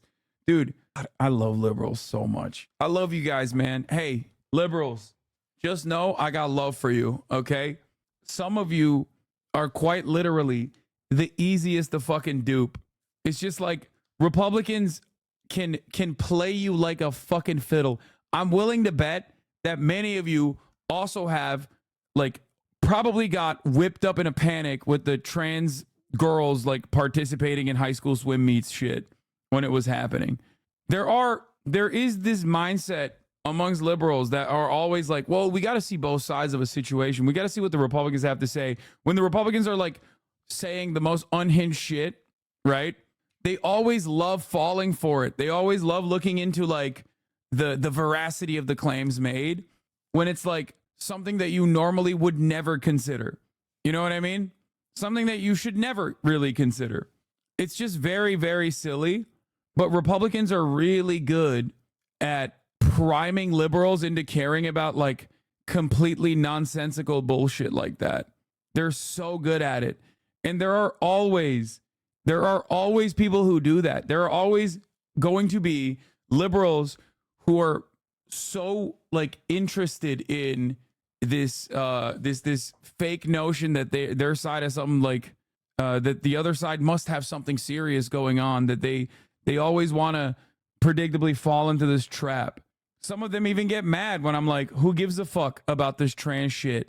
There are plenty of liberals who got mad at me in the way that I always dealt with the trans panic stuff, where I was like, you don't care, I don't care, we're only having this conversation because you're a fucking weirdo who has trans on the mind all the time. And there were literally fucking, there were liberals in this community that were like, dude, that's really fucked up. That's not the adequate way to fucking deal with it. You actually have to bring forward, you know, resources and show that like, no, actually trans women do not outcompete cis women on a regular basis, blah, blah, blah. It's like, no, dude, this is a silly fucking thing that they brought to the forefront of the conversation. Sometimes you can have that conversation. Other times you don't have to have that conversation. This is one of those instances where you don't have to have that conversation. That's why Tim Walz is doing such a great job of just being like, why do you care? You're fucking weird. Let's get back to feeding the children. And also is reframing all of these fucking narratives so perfectly. 2 months before they actually got the paperwork. But on CNN last night, Dana, one of the people who was actually in charge of him said they knew they were going to deploy to Iraq in February of 2004, fall of 2000. So he knew he was going to Iraq. He decided to quit, to retire, whatever word you want to use. Retire. Because he wanted to run for Congress. He lied about that. He said that when he decided to retire, he did not know that he was going to Iraq. That is another untruth, as even his senior military officer said. So again, I'm not criticizing the service. I'm criticizing the dishonesty. Dishonesty spoken. Like, this is crazy, bro. Donald Trump literally fucking dodged the draft, number one. Like, which, by the way, I think was good. It's good that he did that. Why the fuck should you die for a genocidal campaign? Like, that's insane. Okay, that's number one. Number two, everybody, including Donald Trump and JD Vance, run on the anti-Iraq war narrative. So why the fuck are you like, oh, I don't understand. This like 50-year-old guy was supposed to go kill himself in Iraq. It's really fucked up that he didn't. But we also simultaneously believe and say that it was unjustifiable and wrong, and many Americans died for no fucking reason. These two things don't make sense. Like, what are you saying? What are you saying? It doesn't make sense. Fucking 40-year-old guy. Never mind. Sorry. In favor and for the purpose of political benefit. And I think that the most important thing here, Dana, is it goes to Kamala Harris's judgment. Tim Walz is ultimately going to be the... Thank you for inventing the talking point that Donald Trump dodged the draft. I could not have actually come up with this on my own. Oh, I see how it is. You just go and read my comment and make it your own. Yeah. You are the first person in the United States of America that brought up bone spurs. Come on, dude. Vice President Kamala Harris is in great health. I'm sure she's going to be president if she wins for 4 or maybe even 8 years. Why did Kamala Harris choose a person who has lied about their military service? I think that is a serious lapse in judgment. And I don't want to hear from a campaign spokesperson of Kamala Harris. I want to hear Kamala Harris herself address what I just said. You know, I've seen a lot of statements from veterans, including those you served with, saying it's just untoward to be criticizing somebody who served for 24 years. Dana, I'm not interested in the ad hominem. I've heard from a lot of veterans groups who criticize Tim Walz. The question is, he said he served in war, and he didn't. I'm not interested in the ad hominem. Shut up, you fucking loser. He's really going after that Reddit vote, dude. Is a dishonesty. I couldn't care less what one or the other person says about it. I care about what the truth is. The truth is that Tim Walz didn't tell the truth. And importantly, Dana, this is about Kamala Harris's judgment. And I think that when you ask, why has Kamala Harris allowed the border to be wide open? Why has Kamala Harris supported policies that have promoted the increase in inflation? I think it goes to the heart of her judgment, and I think that that's what we should be talking about. One last question. Donald Trump didn't serve in the military. He received a medical draft deferment for bone spurs to avoid serving in the Vietnam War, reportedly as a favor to his father. Do you find that shameful, too? I think that Donald Trump didn't serve in the military, but he didn't lie about it, Dana. I've known Donald Trump for a long time. He really honors our veterans. He honors me for my service. Donald Trump didn't lie about It's such a, yeah, I can't believe Dana just heard that chatter's talking point. I'm glad that chatter actually chimed in with that earlier. About serving in the military. He didn't say that he went to Vietnam when he didn't. This is the problem. I don't criticize anybody. Whether they served our country or not, I think it's honorable to serve, but obviously a lot of people have reasons for not serving. Oh, dude, it's sick, actually. Dude, come on. Do you fucking hear yourself, dude? Do you hear yourself? Like, I think it's fucking awesome that he dodged a draft. I've never said anything but that, okay? But come on, bro. You're literally like, no, my opponent is lying about his fucking career, 24 years in the goddamn National Guard, and like he literally left so he could run for Congress. But also my president, he's totally valid for not for dodging the fucking draft. Come on, bro. Ain't nobody is gonna fucking buy this. You're so stupid. I criticize somebody for embellishing their record, for lying, saying I went to war. Dana, do you think that it's a problem that he said I went to war, but he didn't actually? That seems to be a problem to me. Well, they've corrected that. Let's move on to. They've corrected it by admitting that Let's move on to another. Dude, like it's not like Tim Walz was running around being like, yeah, I fucking love war and I went into war. I was always in war. I've been in war all the time. I war. It's like everybody knows he didn't fucking start. He didn't go into war. What the fuck? Like, we got him, boys. We got him. He misspoke. Like, we got him. We got him. Okay, you got him, dude. The typical D viewer. It is exactly. Oh my God. It is exactly what debate pedophiles do. Okay. It is this debate pervertry where it's like, hey, we found a clip where it seems like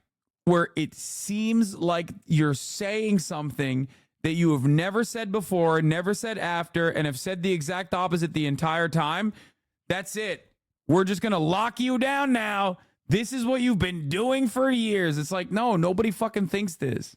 This is just what the Taliban do all day in your stream instead of applying for a fucking job. No, bro, they do have jobs. They're in IT. Instead of telling fucking accountants to turn their computer on and off, that's what they're doing on their off time. It's like, that is straight up the exact same thing with like, Hassan thinks Twitch streaming is harder than a 9 to 5. It's like, dude, I have literally never said that. I don't believe that. I've said the exact opposite a million times over. I've spent the last fucking 5 years of my Twitch broadcasting and most of my earnings on trying to fucking organize in people's workplaces and have actually seen a genuine amount of success with community organizers that came out of this community that were successfully able to fucking unionize their workplaces. But then on the other side, you got fucking Keemstar being like, Hassan hates the working class. And it sticks sometimes. It sticks. I don't think it will with Tim Walz. Important issue to voters, and that is the issue of abortion. You wrote the foreword for a new book by Heritage Foundation President Kevin Roberts of Project 2025. Project 2025, among many other things, calls for rolling back approval of the abortion drug mifepristone. Donald Trump told me during the debate that he would not block the drug. And on Thursday, when he was asked, he didn't rule it out. So which is it? Well, look, Dana, first of all, Project 2025 is not affiliated with the Trump campaign. Kevin Roberts is a friend of mine, but I wouldn't say that he speaks for the president in the same. What did you say? Lebanon sent a barrage of missiles and not a single one was intercepted by Israel? What the fuck are you talking about? What? I can't tell. Sometimes I feel like Chad is always like baiting me. You know what I mean? Chad's always baiting me with like, Iran is attacking Israel. Iran is attacking Israel. It's true. It just happened. Wait, what the fuck? Rockets launched from South Lebanon at Israeli targets make impact in Nahariya and Kabri as the Iron Dome fails to intercept them. Wait, what? It's in the north. That's Hezbollah. It's not Iran.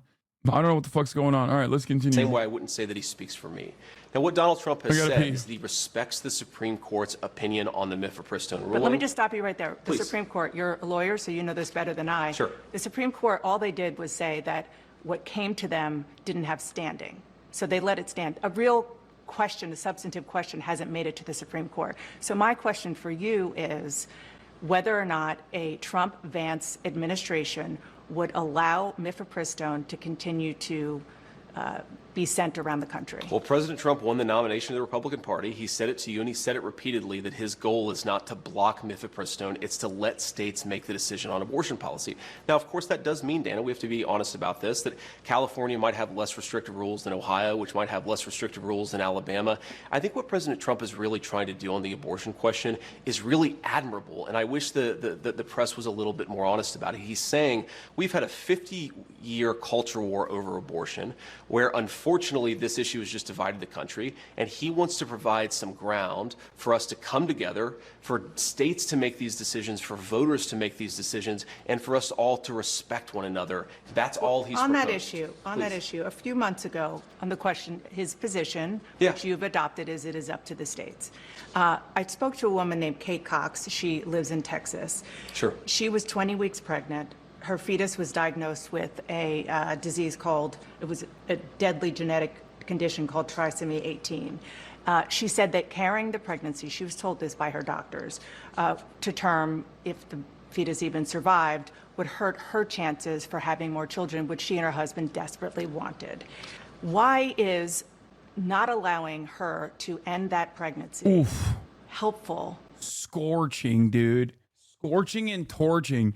This is the type of shit that makes me really fucking angry with mainstream media, because they showed during the Trump administration that they do have the capacity to make adversarial journalism happen. Okay? That's why it makes me extra mad when Dana Fash comes out and uses that selective power on like fucking anti-genocide protesters. You know what I mean? It's so frustrating. They never do this to fucking insurance and healthcare executives, right? They never do this to like big pharma. They never do this to bankers. They only do this to like select few Republicans on ideological boundaries when they're fucking annoyed with them. And it makes me so mad. You have the power. You can go ultra instinct all day, every day, but you never fucking lock in when it comes to, I don't know, people who hold institutional power that are ruining people's lives on a daily fucking basis. You only do this with the weakest people in society, people that have no fucking representation. Very frustrating. Or supportive of expanding families like you want it to be? Well, first of all, Dana, my heart breaks for this woman. I don't know her personally. I've certainly heard the story, and our heart breaks for her. And we want people to have healthy, happy families. And it's extremely unfortunate that sometimes, you know, medicine, the act of God, whatever happens, it just doesn't work out. And what the president has said, I think, very clearly. To be fair, I think Vance is the representation for weird little freaks, Lamau. No, it's not enough. They blow this shit up. Okay, I'll just say it like this. I think CNN and all these other outlets actually see Donald Trump as a potential threat to the institutions, or what remains of the institutional stability. Okay? So yeah, they bring out their A game when it comes to like shitting on Donald Trump and shitting on JD Vance as an extension of shitting on Donald Trump. They obviously love JD Vance when he wasn't Donald Trump's vice president. The problem is, I'm gonna get back to his insane response in a second, because holy fuck, that's a really bad response. The problem is, there are so many severe inequalities in this nation. Okay, there are so many severe inequalities in this country. It's deeply frustrating to me that they do not address those issues. They do not address those problems, and they only have this smoke. They only have this fucking smoke for like JD Vance. They should carry on this resentment to those in positions of power, instead of like normalizing their positions. It's not simply because like it is a Republican that is advancing the cause. It's the cause itself that is utterly, fundamentally flawed. Did he say failure in medicine when the medicine is there? What? Aren't you essentially just saying I wish the world wasn't the way it was? No, I'm saying that I wish real journalists who have the capacity to do adversarial journalism would do this in moments that matter. Can you imagine if she had this level of fucking smoke? Can you imagine if she had this kind of smoke for Joe Biden, when Joe Biden is like consistently saying like, Israel, I'm wagging my finger at you, Benjamin. Bibi. Oh. And then like Israel fucking butchers, like slaughters like an entire fucking family of Palestinians, you know, moments later. Like there's an obvious mismatch here that like even the worst journalists could easily fucking make a name for themselves by addressing. You could be like, oh, so you mean to tell me that you don't like Benjamin Netanyahu? You say you're a Zionist. You don't like Benjamin Netanyahu. He's ruining the country. He's ruining Israel. So why the fuck are you sanctioning $3.5 billion in weapons for like the Israeli Donald Trump? Why the fuck are you running up against Donald Trump if you don't have an issue with Israel having its own Donald Trump that is currently doing a genocide? That's one question, because these two opinions are at odds with one another. You can't on the one hand be like, oh man, Israel, oh, Benjamin Netanyahu, he's really fucking bad. While simultaneously fucking turning around and being like, but also that's why we have to give them unlimited funds. Okay? They treat people like Bernie like this too. Exactly. They only do this to people that they're considering ideological or partisan opponents. With Bernie, they consider Bernie to be an ideological opponent. So they do this kind of thing to Bernie Sanders as well. And if Bernie Sanders has a much better track record and is harder to fucking pin down as like a negative person, then they just lie. They just straight up lie and smear the person. It's why Jonathan Swan went so viral. He got actual real answers out of Trump by being adequately rhetorically equipped. Yeah. With people like Vance, the line of questioning is just clarifying his policy positions because they make him look crazy to normies. The only similarity is that both people break from what is considered acceptable discourse. Vance in a bad way, Bernie in a good way. Exactly.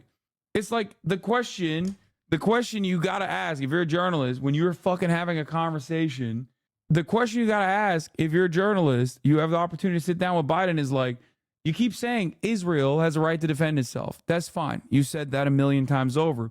You also keep saying that like we have to stop the civilian death toll in Gaza. Why haven't you done anything about it? And why have you kept sending weapons that are inevitably being used on civilians? Like these two, this is not even journalism. This is just like a basic question that every human being that looks into the situation can have. This is a real question that most people would have in this circumstance. Even if you're fucking pro-Israel, you should have this question. Even if you're pro-Israel, continue the genocide, you should at least wonder why Biden has to consistently say, oh, it's really bad that civilians are dying. You know what I mean? Speaking of Israel, by the way, apparently pro-Iranian militias in Iraq warned U.S. troops not to use their airspace for attacks against Iran. Back in April and also simultaneously, Hezbollah started fucking landing some shots on northern Israel. I don't know how valid and verified that information is. There's some videos that have come out, but videos always come out. I don't know what this means, but people are claiming that the Iron Dome's not working. So anyway, damn, they woke up Wolf from his sleep. Just another element in potential escalation of what's happening, of what could happen. As you know, Nick, we're sitting right in Tel Aviv right now. We're sitting in Tel Aviv right now. And if you take a look at the Mediterranean, which is right over there, the U.S. has moved aircraft carrier battle groups, destroyers, other military hardware very, very close to what's going on right now. And potentially this represents, for the U.S., a direct involvement, God forbid, if this should escalate into some sort of regional war. Oh, absolutely. The United States would be providing part of the missile defense shield for Israel to protect Israel from Iran's attack. And we saw this happen exactly back in April. I think the United States was credited for bringing down at least 70 of the drones, cruise and ballistic missiles that were fired into Israel, and was credited with being a significant part of showing Iran that they couldn't get through and defending Israel and its citizens. And we're getting some major breaking news right now. Nick, stand by. The Israel Defense Forces, the IDF, is now telling CNN that around 30 rockets were just launched from Lebanon. They will release a statement very, very shortly with details. But this is a potentially significant development. Those rockets coming from South Lebanon, and Hezbollah has a lot of rockets. Iranian-backed Hezbollah, it's a proxy of Iran right now, launching some 30 rockets directly into Israel and hitting various targets in northern Israel. And one of the locations we've heard, we're still running down the information, Wolf, so I should just add caution to this, but one of the locations we've heard that those rockets came towards is a town of Nahariya. It's on the coast, just like Tel Aviv. It's about 6 miles from the border with Lebanon. Interestingly, that town has not evacuated its population like the tens of thousands of others Israelis who've been evacuated from towns that close to the border in northern Israel. They're still there. There's an estimated 77,000 people still living in that town. 30 missiles fired on a densely populated town can be very significant. It can potentially have the possibility of causing civilian casualties. When we think about all the other salvos of Hezbollah rockets that are fired across the border, they're relatively short range. They're often targeted at Israeli defense infrastructure or some of the towns, but all of those locations are very sparsely populated because... Wonder why they don't say USA-backed Israel like they do Iran-backed Hezbollah? Yeah, because it's a given. Also, it's not even USA. You don't say USA-backed Wyoming. We'll get. That appears to show it's that, just Wyoming. That Hezbollah has targeted with 30 rockets a town of 77,000 civilians. Nahariya, I've been there many times, just north, as you point out, of Haifa, between Haifa and Lebanon. It's a city. It's a big city. And as you correctly also point out, the residents of Nahariya, unlike other towns in northern Israel, closer to the Lebanese border, Kiryat Shmona and these other towns, all of them have been evacuated. Tens of thousands of Israelis and their families have been forced to move south to safety. But Nahariya, the people there are still there. And if a barrage of rockets is now coming in from South Lebanon, from Hezbollah into Nahariya, that potentially could result in a major Israeli retaliatory strike as well. We'll monitor this very, very closely. We're getting new information from the IDF as we speak. Nick, thanks very, very much. We're following all of the breaking news, and we'll be right back. My goat Wolf is there, dude. He'll defend Israel himself, okay? Fun fact, Wolf Blitzer used to do comms for AIPAC. Just neither here nor there. Just a fun little tidbit that I like to throw out there. That's my goat. Put some respect on it. But, you know, it is weird that he was like doing PR for AIPAC and now he is the unbiased voice in the most trusted name in news.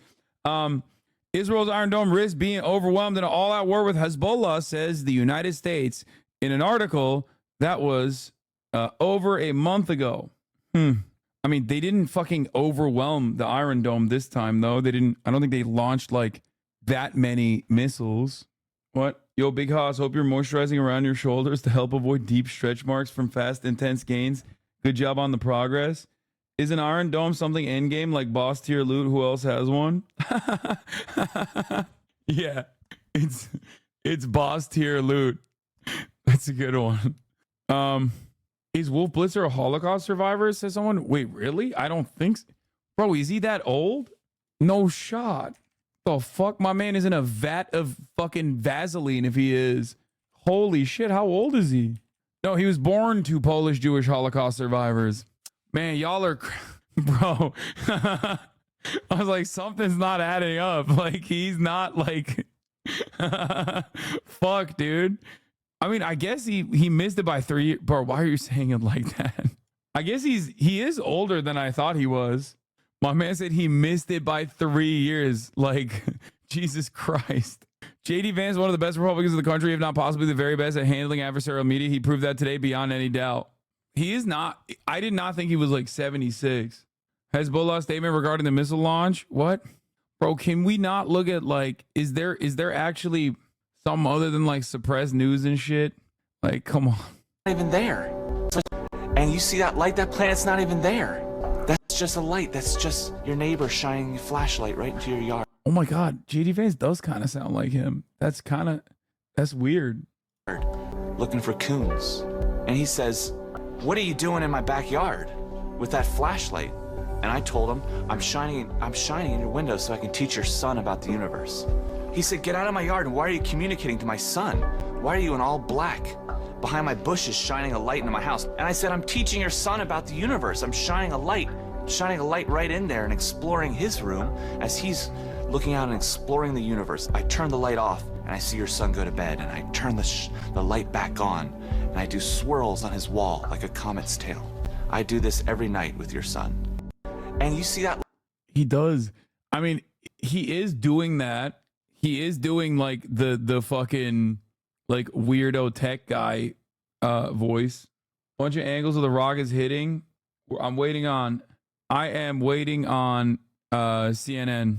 Islamic Resistance Lebanon announces targeting the newly established headquarters of the 146th Division in Jatoun, northern Palestine, with volleys of Katyusha rockets in response to the Israeli enemy's attacks on the steadfast southern villages and safe homes, especially in the town of Marub.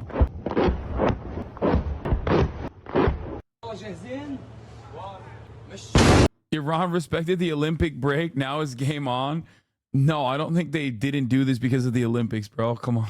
Yeah, they were like, yeah, that's because they made that banger blood on his hands ad instead. Timing of this upload from CNN. Bro, I can't believe they sent this motherfucker out there, bro. Returning now to the Middle East, CNN analyst and Axios. He's not in Israel, is he? There's no way they were like, yo, Wolf, you gotta go there, bro. They were like, Wolf, any moment now, they're gonna cook Israel, bro. You gotta go out there. What the fuck? Chill. Let the man breathe, dude. Reporter Barak Ravid is now reporting that Iran has indeed decided to directly attack Israel. And though it's not clear when that might happen or what... Wolf, we heard that the peace talks are gonna fucking fall aside, okay? We gotta get you out there. Form it would take. The attack could come, he reports, as soon as in the next few days. With us now, CNN military analyst, retired Lieutenant General Mark Hertling, and former State Department Middle East negotiator Aaron David Miller. General, starting with you, what do you expect from Iran as compared to the drone and multi-missile attacks of 300 rockets and missiles that were directed towards Israel back in April from Iran, directly from Iranian territory? Do you expect something similar or something different? You know, Wolf, you can't really say. It could be a spectrum along that line. Anything from a massive attack, not only from Iran, but also in coordination with Hezbollah and with other forces in the area, the PMF forces in Syria and Iraq, as well as the Houthis in Yemen. Or could we see just a kinetic strike that's precision and surgical in nature to show Israel and for Iran to show their own population that they are doing something about what struck in Tehran? So it could be anywhere between those two extremes. But I think they have to do something just to appease their own population, but also to show Israel that they are ready to confront them. But anything that they do could certainly expand this region into a catastrophic conflict. And that's certainly what Israeli military officials are bracing for right now, as I can tell you based on briefings that I've had over the past few days. Aaron, there's been some confusion today, as you know, over how Hamas is treating Thursday's scheduled ceasefire hostage release talks. What's your read on the statement they put out earlier today? You know, the worst thing in a negotiation, Wolf, is to tell your negotiating partners that you're in a hurry. And I suspect part of Hamas's calculation is they know that Biden's clock, Netanyahu's clock, and their own clock are not really in sync. The administration wants this done yesterday, and they're evidencing all sorts of signs which are completely understandable. This video is from literally 5 minutes ago. They just uploaded it. Given how fraught the situation is for the hostages and the prospects of an escalation on the northern front. They know if they could get a ceasefire, it would also calm down the north. The problem is that the Biden clock is not synced, it seems to me, either with the Netanyahu clock or... This is the Saul Goodman come over. Bro, this literally is Saul Goodman after he like trekked the desert. This is literally Saul Goodman going through the fucking desert, bro. After they try to intercept him. Or the Sinwar clock.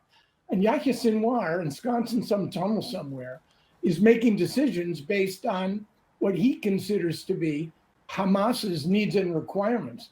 And those require a true cessation of military activity by the Israelis, and Benjamin Netanyahu, for his own understandable reasons, are not prepared to agree. So I think on this one, Wolf, that Hamas ultimately will show for Thursday's meeting if the whole thing is not undermined by a major Hezbollah or Iranian strike sometime in the next 72 hours. Which is certainly possible. General Hertling, is there a scenario you can foresee where Iran launches its retaliatory attack against Israel in the coming days and the region still manages to avert a much wider regional war?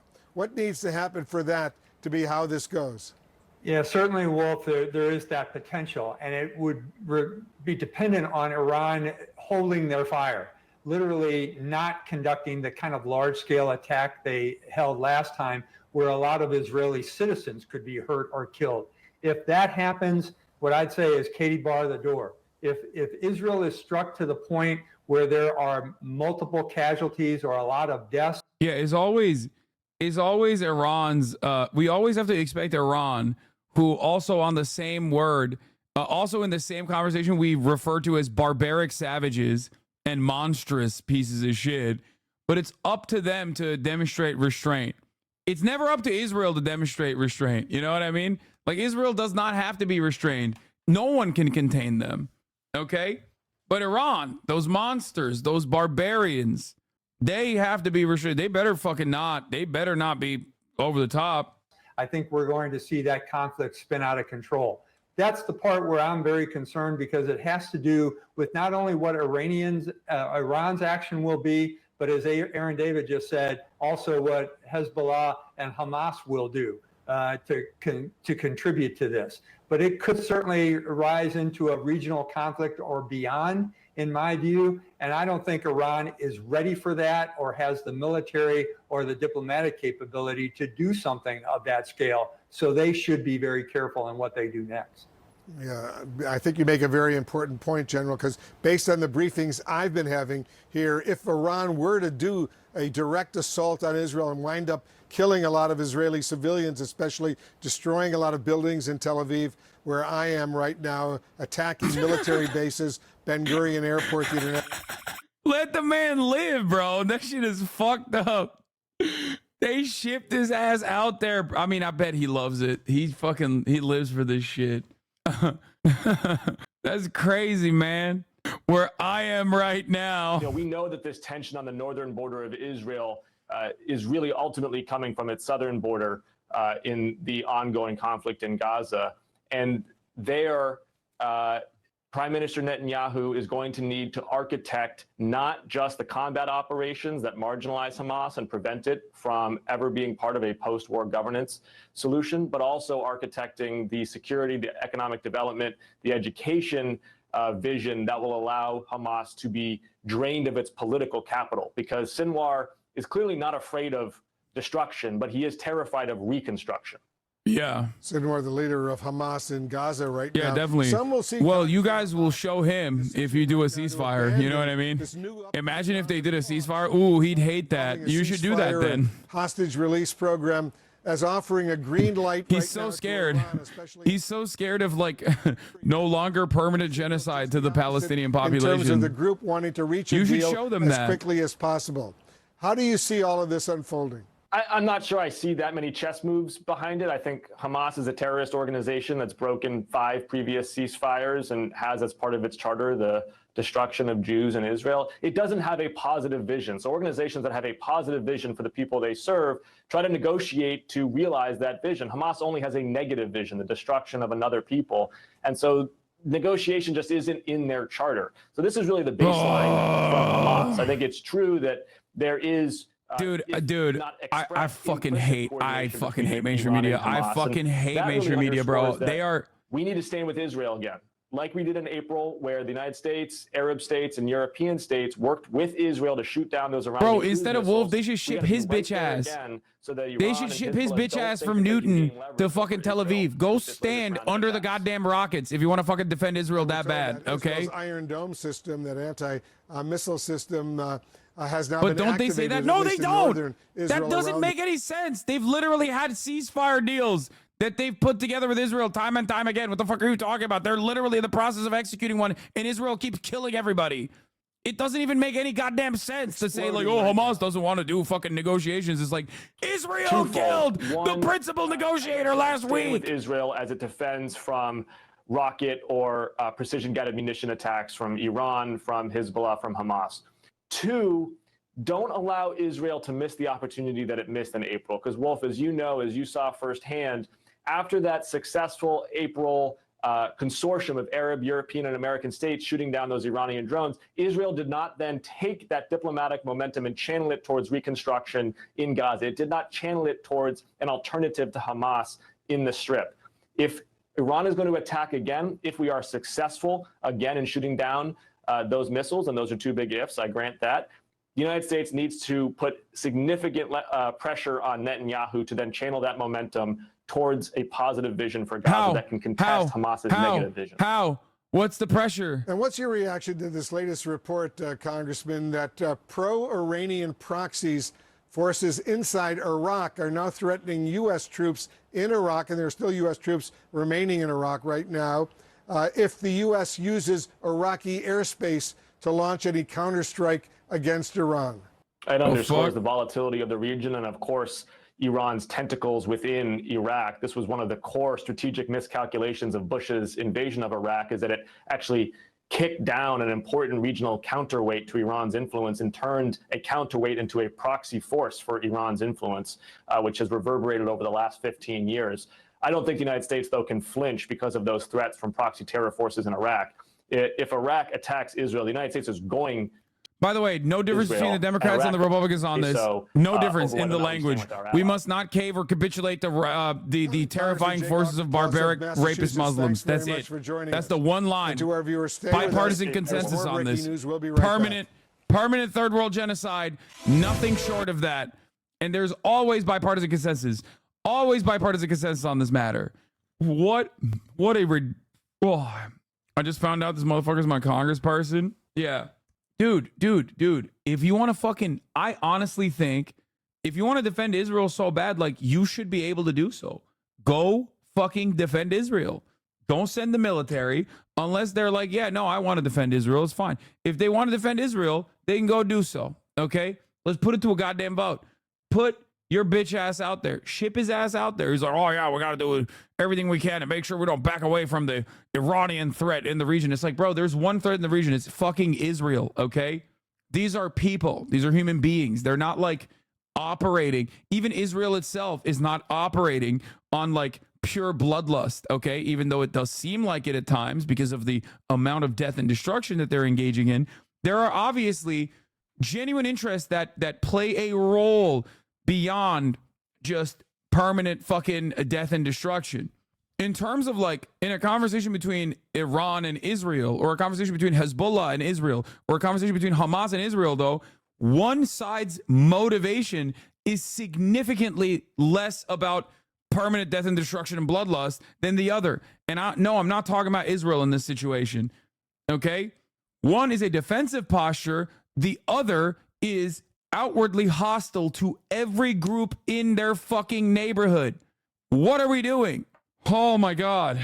National airport outside of Tel Aviv. Israel would respond with enormous military force against Iran, something the Israelis believe the Iranians would deliberately, desperately try to avoid, but they won't be able to do so. So we'll see if this explodes into that type of regional war. Aaron, this forthcoming attack from Iran, as is now expected against Israel.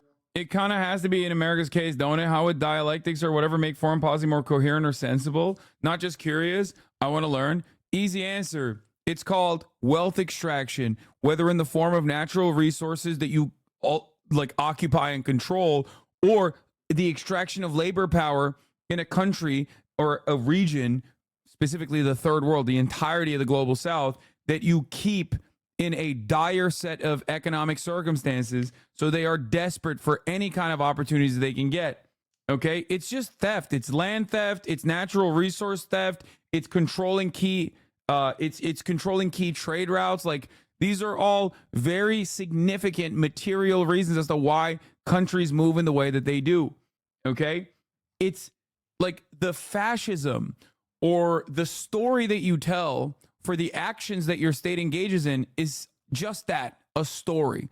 Nationalism, Zionism, like, these are all, fascism in general, these are all stories that you tell your population. And, you know, they're very wonderful stories that have the capacity to create an endless cycle of bloodshed or justify an endless cycle of bloodshed. But ultimately, that's all it is. Religion is another aspect of this. Okay? But at the end of the day, the entire purpose for this kind of death and destruction is always about some kind of material extraction. Okay? For America, it's pretty easy to understand. It's just our war economy. Our defense contractors make out like fucking bandits. We're also removed Like, we are so far removed from the actual impact of the war that it doesn't really bother us that much. That's why we get to dominate the fucking entire world. Okay? We get to operate colonies everywhere, and we don't see like the negative consequences. We don't even fucking see the immigration from it. Europe gets to deal with the immigration. We don't even deal with it. 2020 helped fuel the rage that led The fuck? No way. They're not even going back to Israel. God damn. Is in response to the killing of a top Hamas leader who was in Tehran. Obviously, there's more to come here, but how has that already impacted the region altogether? You know, I think it has in several ways. Yahya Sinwar, Wolf, has now been elevated to the head of Hamas, which is something, frankly, we all knew from the beginning that he's the major decision maker. I will say, though, that General Hilton raises a critically important point, and that is the Hezbollah piece of this. You know, it takes 12 minutes for a cruise missile to impact in Israel, assuming it's not intercepted, launched from Iran. We're talking a minute and a half, Wolf, probably less time for Hezbollah's high trajectory weapons and its precision guided munitions to strike Israel proper. The real damage here, frankly, is not going to come from Iran. It's going to come from Hezbollah. But I really do believe that both, and again, John Hertling's right, I don't think Hezbollah nor Tehran is interested in the kind of strike that would trigger a massive Israeli response. A response, I might add, Wolf, and the Iranians know this, that could easily draw in the United States. The question is, will they be able to navigate the fine line between doing something that is significant, but not triggering the regional escalation that would create something the Middle East, Wolf, has never seen before? A genuine multi-front war involving Lebanon, Syria, Iraq, Yemen, Israel, and perhaps even an Israeli and U.S. military involvement against Iran. Yeah, it's a really, really dangerous situation right now. General Hertling, before I let you go, I want to close with a quick question on Ukraine right now, which is seeing some serious deterioration as well. The Ukrainian government claims that Russian troops set fire near the Zaporizhia nuclear plant in Ukraine. What's your read on that situation? How dangerous is it unfolding right now? Yeah, I've been watching the Ukrainian front for the last 7 days and have been amazed, Wolf. This fire that's occurring at the Zaporizhia power plant, I believe, in all intelligence, at least all... This is madness. Like, how bad? Oh, my God. I know it's, like, not relevant to the main point of contention here, but goddamn. Open source intelligence is saying that it's the result of a tire fire inside or near the smokestack or the stack of the nuclear power plant. That is to distract, and it's a Russian way of doing distraction. Remember, Russia has control of that power plant. They have forces in the area. There are IAEA members there as well saying what's happening. They say all radiation is safe still, but they are very concerned. They've been saying that for months. But the fact that Russia would start a tire fire to envelop smoke into the area and indicate that something's going on is just another approach by Mr. Putin to conflict what's going on in this area and cause more danger to not only Ukraine, but also the entire region. Let me follow up, General. What do you make of the Ukrainian incursion into Russia? We're now told some 20 miles Ukrainian forces have moved inside Russia. Yeah, it's been fascinating for me, Wolf. First, I thought this was a raid. They have conducted these kind of cross-border raids with small forces in the past.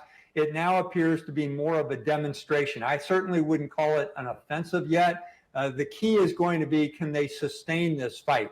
When you put that many forces, and there's apparently 2 brigades or more of Ukrainian forces that have gone across the border, not just of Kursk, but also in Belgorod, you need a lot of logistics for an armored force that goes 20 kilometers. How the fuck are they going to do that? In there 7 days. They need water, fuel, ammunition, supplies, parts. So we'll see how long they're in there. They have taken a lot of prisoners. Estimates are over a couple of hundred Russian prisoners that have already been taken. And there are some indications of movement of Russian reinforcements into the area to counter it.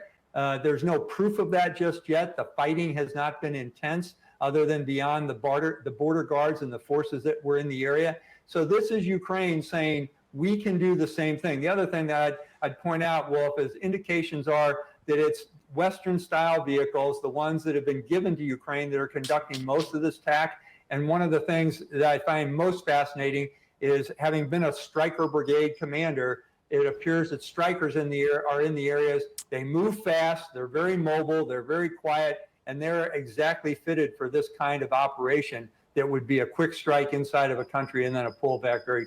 I mean, there is a reason why America was like holding back, or at least telling Ukraine not to utilize American weaponry in anything that passes the boundaries of the Ukrainian, like the Ukrainian nation, right?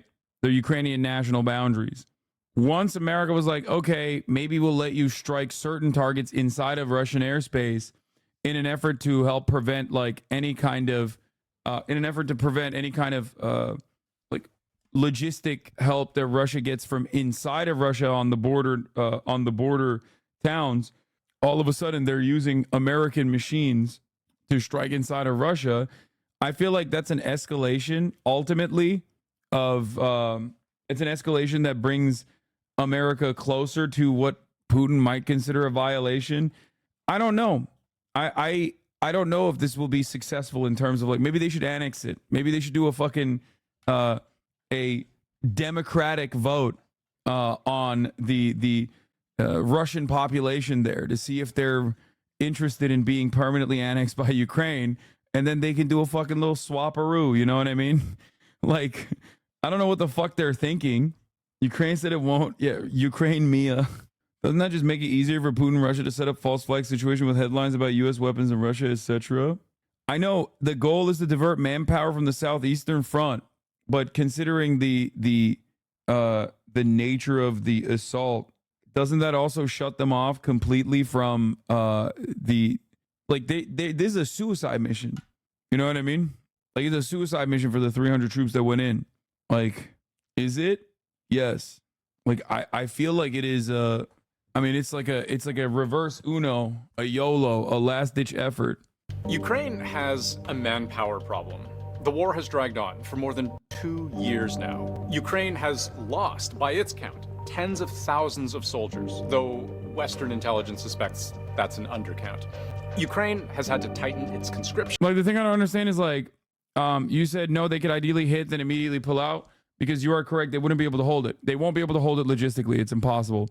But what I don't understand is, like, why don't they just use fucking American rockets from afar to just like blow up areas of Russia if they want to like do such a thing? Because considering that their biggest weakness is manpower, it doesn't make any sense that they would sacrifice manpower. They're not allowed. I thought America authorized, I might be wrong, but I thought America authorized American weapons being, they've been striking inside of Russian territory already. No, America definitely allowed it. They rescinded it only near the border deep in Russia. I mean, this is also not deep in Russia. This is also a border town. They might have opened it up to specific oblasts or like specific areas, and not the entirety, obviously, but they're allowed to shoot in the border regions, but not deep strikes. So what they're doing is fine. They attack Moscow, lol. What do you mean? Are you talking about fucking Prigozhin? Or are you talking about like drone strikes here and there, like minor acts of terrorism? Because all that stuff you could just like, that's definitely not the same. What I'm talking about is like American missile systems. That's very different than like a drone strike here and there. You can very easily say, oh, those drone strikes, like, it's nothing. It's not a big deal. Whatever. We didn't do that. Yeah. Like, sometimes they can even say, oh, it's actually anti-Putin Russian nationals that are responsible for it or whatever. But as far as like blowing shit up with American missiles, drafting younger men and increasing penalties for draft dodgers. But then a development we haven't seen before. For the first time since the Russian invasion, the Ukrainian military is launching a large-scale assault inside Russia. There is a state of emergency in place in the region. I say let them rain the terror on the Russian population. The Russian army is dropped on the Ukrainians. Too bad, so sad. Bro, that's crazy. The goal is less war, not more. What the fuck are you saying? Like, I understand the anger and frustration that people have, but the same principle holds for Israel too. Like, it's the same exact principle for Israel as it is for Russia versus Ukraine. The goal is to avoid further casualties, just like your goal should be to avoid the top of the hour ad break. I know I said avoid, and I didn't want to fucking, I didn't want to serve you, but I got to serve it. 3-minute ad break is upon us, okay? At the top of the hour, there's a 3-minute ad break. If you no longer want to see those ads, all you need to do is subscribe for $5 or for free. How do you do it for free? With a Twitch Prime. By connecting your Amazon, Bernie Sanders, you're a weirdo sometimes. By connecting your Amazon Prime account to Twitch, you're going to get one free Prime subscription a month. Use it on your favorite broadcaster. Here's the 3-minute ad break now. Quickly. Thousands of people have been evacuated, several have been killed, and dozens injured. These aren't the kinds of headlines the world expected from a country that spent most of this war on the ropes. There have been other attacks on Russian territory, but so far only ever on a much smaller scale. Drone strikes in Belgorod, long-range missile strikes on supply depots, even suspected sabotage operations, which Ukraine rarely confirms nor denies. They haven't actually said anything about this latest offensive either, but a mechanized brigade, shown here in Russian Defense Ministry video, well-trained, well-equipped, rolling right onto Russian soil. As the attack unfolded, Russian state media estimated at least hundreds of Ukrainian soldiers, 11 tanks, more than 20 armored vehicles. CBC hasn't verified this, but all over Telegram, a fierce Russian response. Vladimir Putin called the attack a major provocation, and military experts say Russia appeared to be caught completely by surprise. But consider the risk involved. Spending military might that can always be used elsewhere, and to gain relatively little ground? So in the immediate area where they're fighting, there's nothing particular. It's a border area. There are three main theories circulating that help explain what Ukraine might stand to gain from this kind of offensive. The first two are military considerations, but the last one has nothing to do with fighting at all. We all know the adage, the best defense is a good offense. In war, this is about attacking the enemy's strengths, which can be transportation or supply lines, and it can be a way of applying pressure, forcing the enemy to divert their resources. This attack in no way is going to change the strategic military equation, no. But what it does do, it changes the tactical tempo, and it's like what we would call positional fighting. This is a time lapse from the Institute for the Study of War, that's a US-based think tank, showing Russian gains since the start of the war. The outlines in black, Russian-controlled, even before the war. But the regions in red, Ukraine has managed to push back Russian advances throughout the country. But to the south and the east, Russia has not only gained ground, but held it too. This is where, in recent months, we've seen the fiercest fighting. But one military analyst told the BBC after the recent Ukrainian attack on Russian soil, there were significantly fewer Russian glide bombs dropped in the Donetsk area. That means, he continues, the aircraft which carry them are now elsewhere in Russia. Could it be that they hope to draw some forces away? Yes.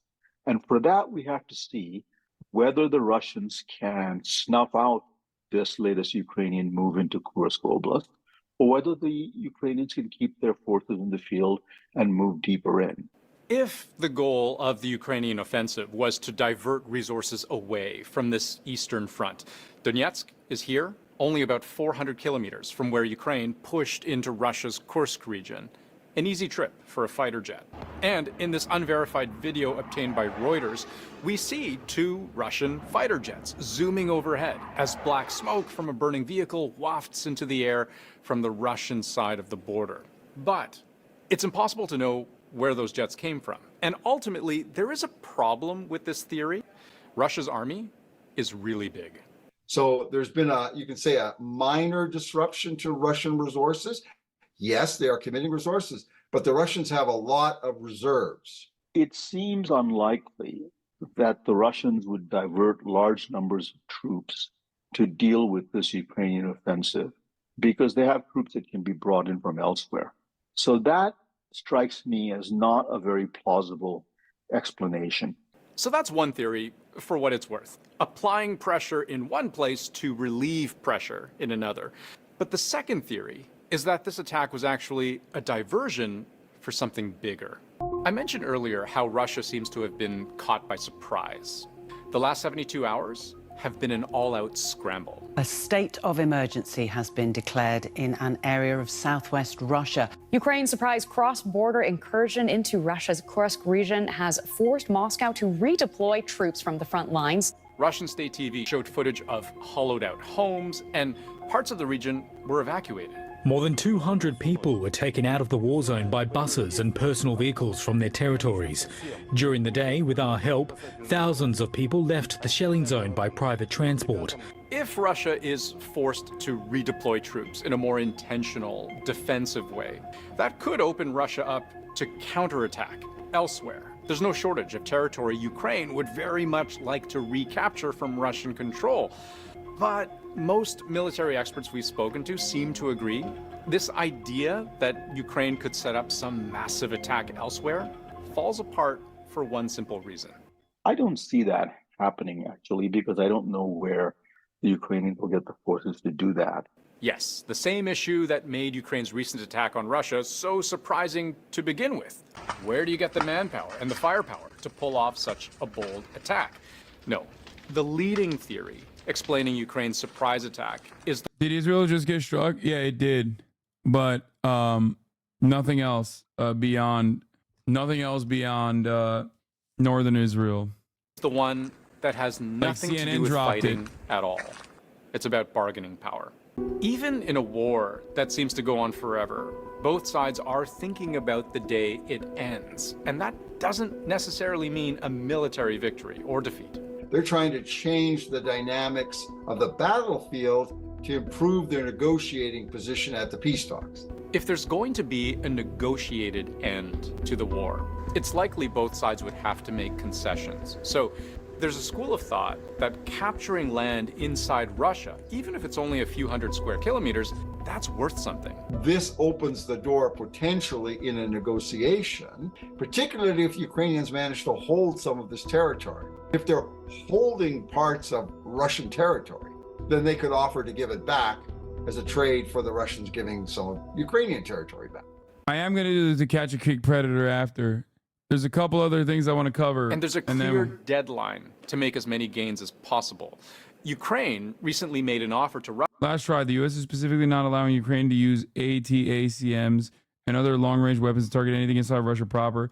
Ukraine has not been striking Russia with less effective Ukrainian-made Shahed-type drones so far. Ukraine has been asking to use U.S. missiles to strike military airports that launch missiles and planes into Ukraine, including those targeting Ukrainian residential areas, but the U.S. has not allowed it yet.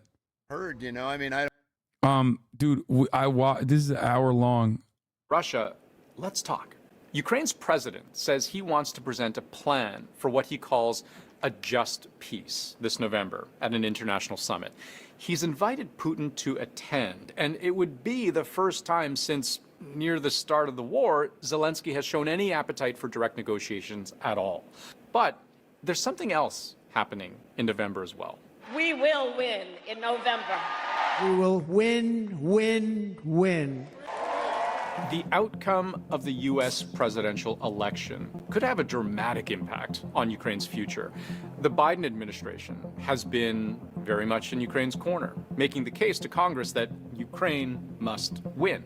But Donald Trump has said he's looking for a quick resolution. Let me just put it a nicer way. If I'm president, I will have that war settled in one day, 24 hours. The Trump-Vance ticket is not pro-Ukrainian. Certainly Vance in particular is not pro-Ukrainian. So they need to stir up some kind of momentum that would show, should the Republicans win, that Ukraine is worth betting on and should be reinforced in negotiations and with more military support. So to wrap this up, I'll state the obvious. It'll be hard to know for sure what Ukraine's master plan is until something else happens. For example, will Ukraine try to hold its ground inside Russia? But one thing is for sure, we haven't seen this kind of a bold military move from Ukraine since the start of the war, and it's made Russia angry. Zelensky pushing for actual negotiations, both good and bad. Good because it puts the possibility of the end to the bloodshed, but it will also galvanize the ultranationalists, neo-Nazis, the last shout. Yeah, but that was always a given. That was always a given. Those guys have been primed, dude, and they're ready to go for the longest time. He's cooked either way. It's always a good thing to seek out peace and an end to the senseless bloodshed. Angry. It calls the attack barbaric and criminal. Çıkarsana. Çıkar sev arkaya da çıksın. Iron Dome failed. Are you guys seeing this? Yes, I did. Ukraine themselves want war until Russia leaves. I stand with them. Okay, bro. Go stand with them. Like, if Palestinians in Gaza right now were saying, no, we don't want a fucking ceasefire. We want Israel to keep blowing us up and we want to be able to fight back, I would still have the same position. I'd be like, I don't care what they are saying. I think that there should be an immediate ceasefire. As a matter of fact, Palestinians are not saying that, of course, but there are some leftists randomly on Twitter that have actually maintained a position such as that. And to them, I say, who gives a fuck? Okay? Very random. Like, not a lot. Not a lot of people have said this. It's super, super, super marginal. Okay? Super marginal. Very passionate people have said things such as this one. But ultimately, it doesn't fucking matter. You can have your own opinions on the matter that may not even correspond to the opinions that the group of individuals you're talking about have said time and time again. I don't know. I don't also know what the actual accurate polling looks like inside of Ukraine in terms of like continuing the war, in terms of continuing the war unconditionally, no matter what. I don't know, like, especially as it stands. Your point only makes sense if Palestinians got a position up on Israel. Palestinians don't have a position up on Israel, but the Ukrainian forces don't have a position on Russia either. What are we talking about? Like, do you think that the Ukrainians are? Do you think that the Ukrainian forces have made like phenomenal leeway so far? Positions have only hardened in terms of like Russia taking over more Ukrainian territory. It's just like anything east of the Dnieper River is now seemingly permanently annexed Russian territory.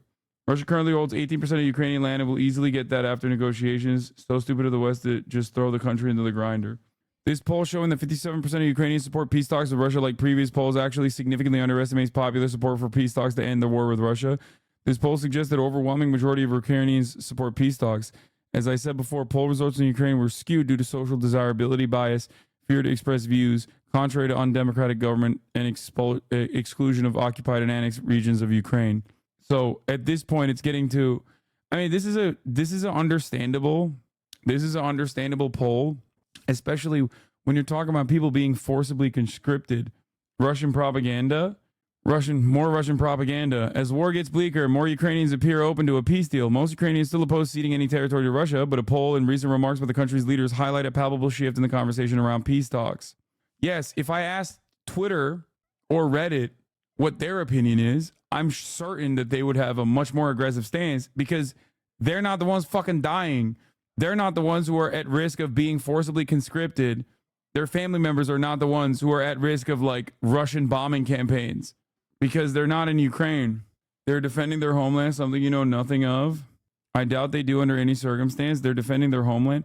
Bro, what are you talking about? This is a New York Times article on the polling that I'm showing you right here. 57% of Ukrainians support peace talks with Russia.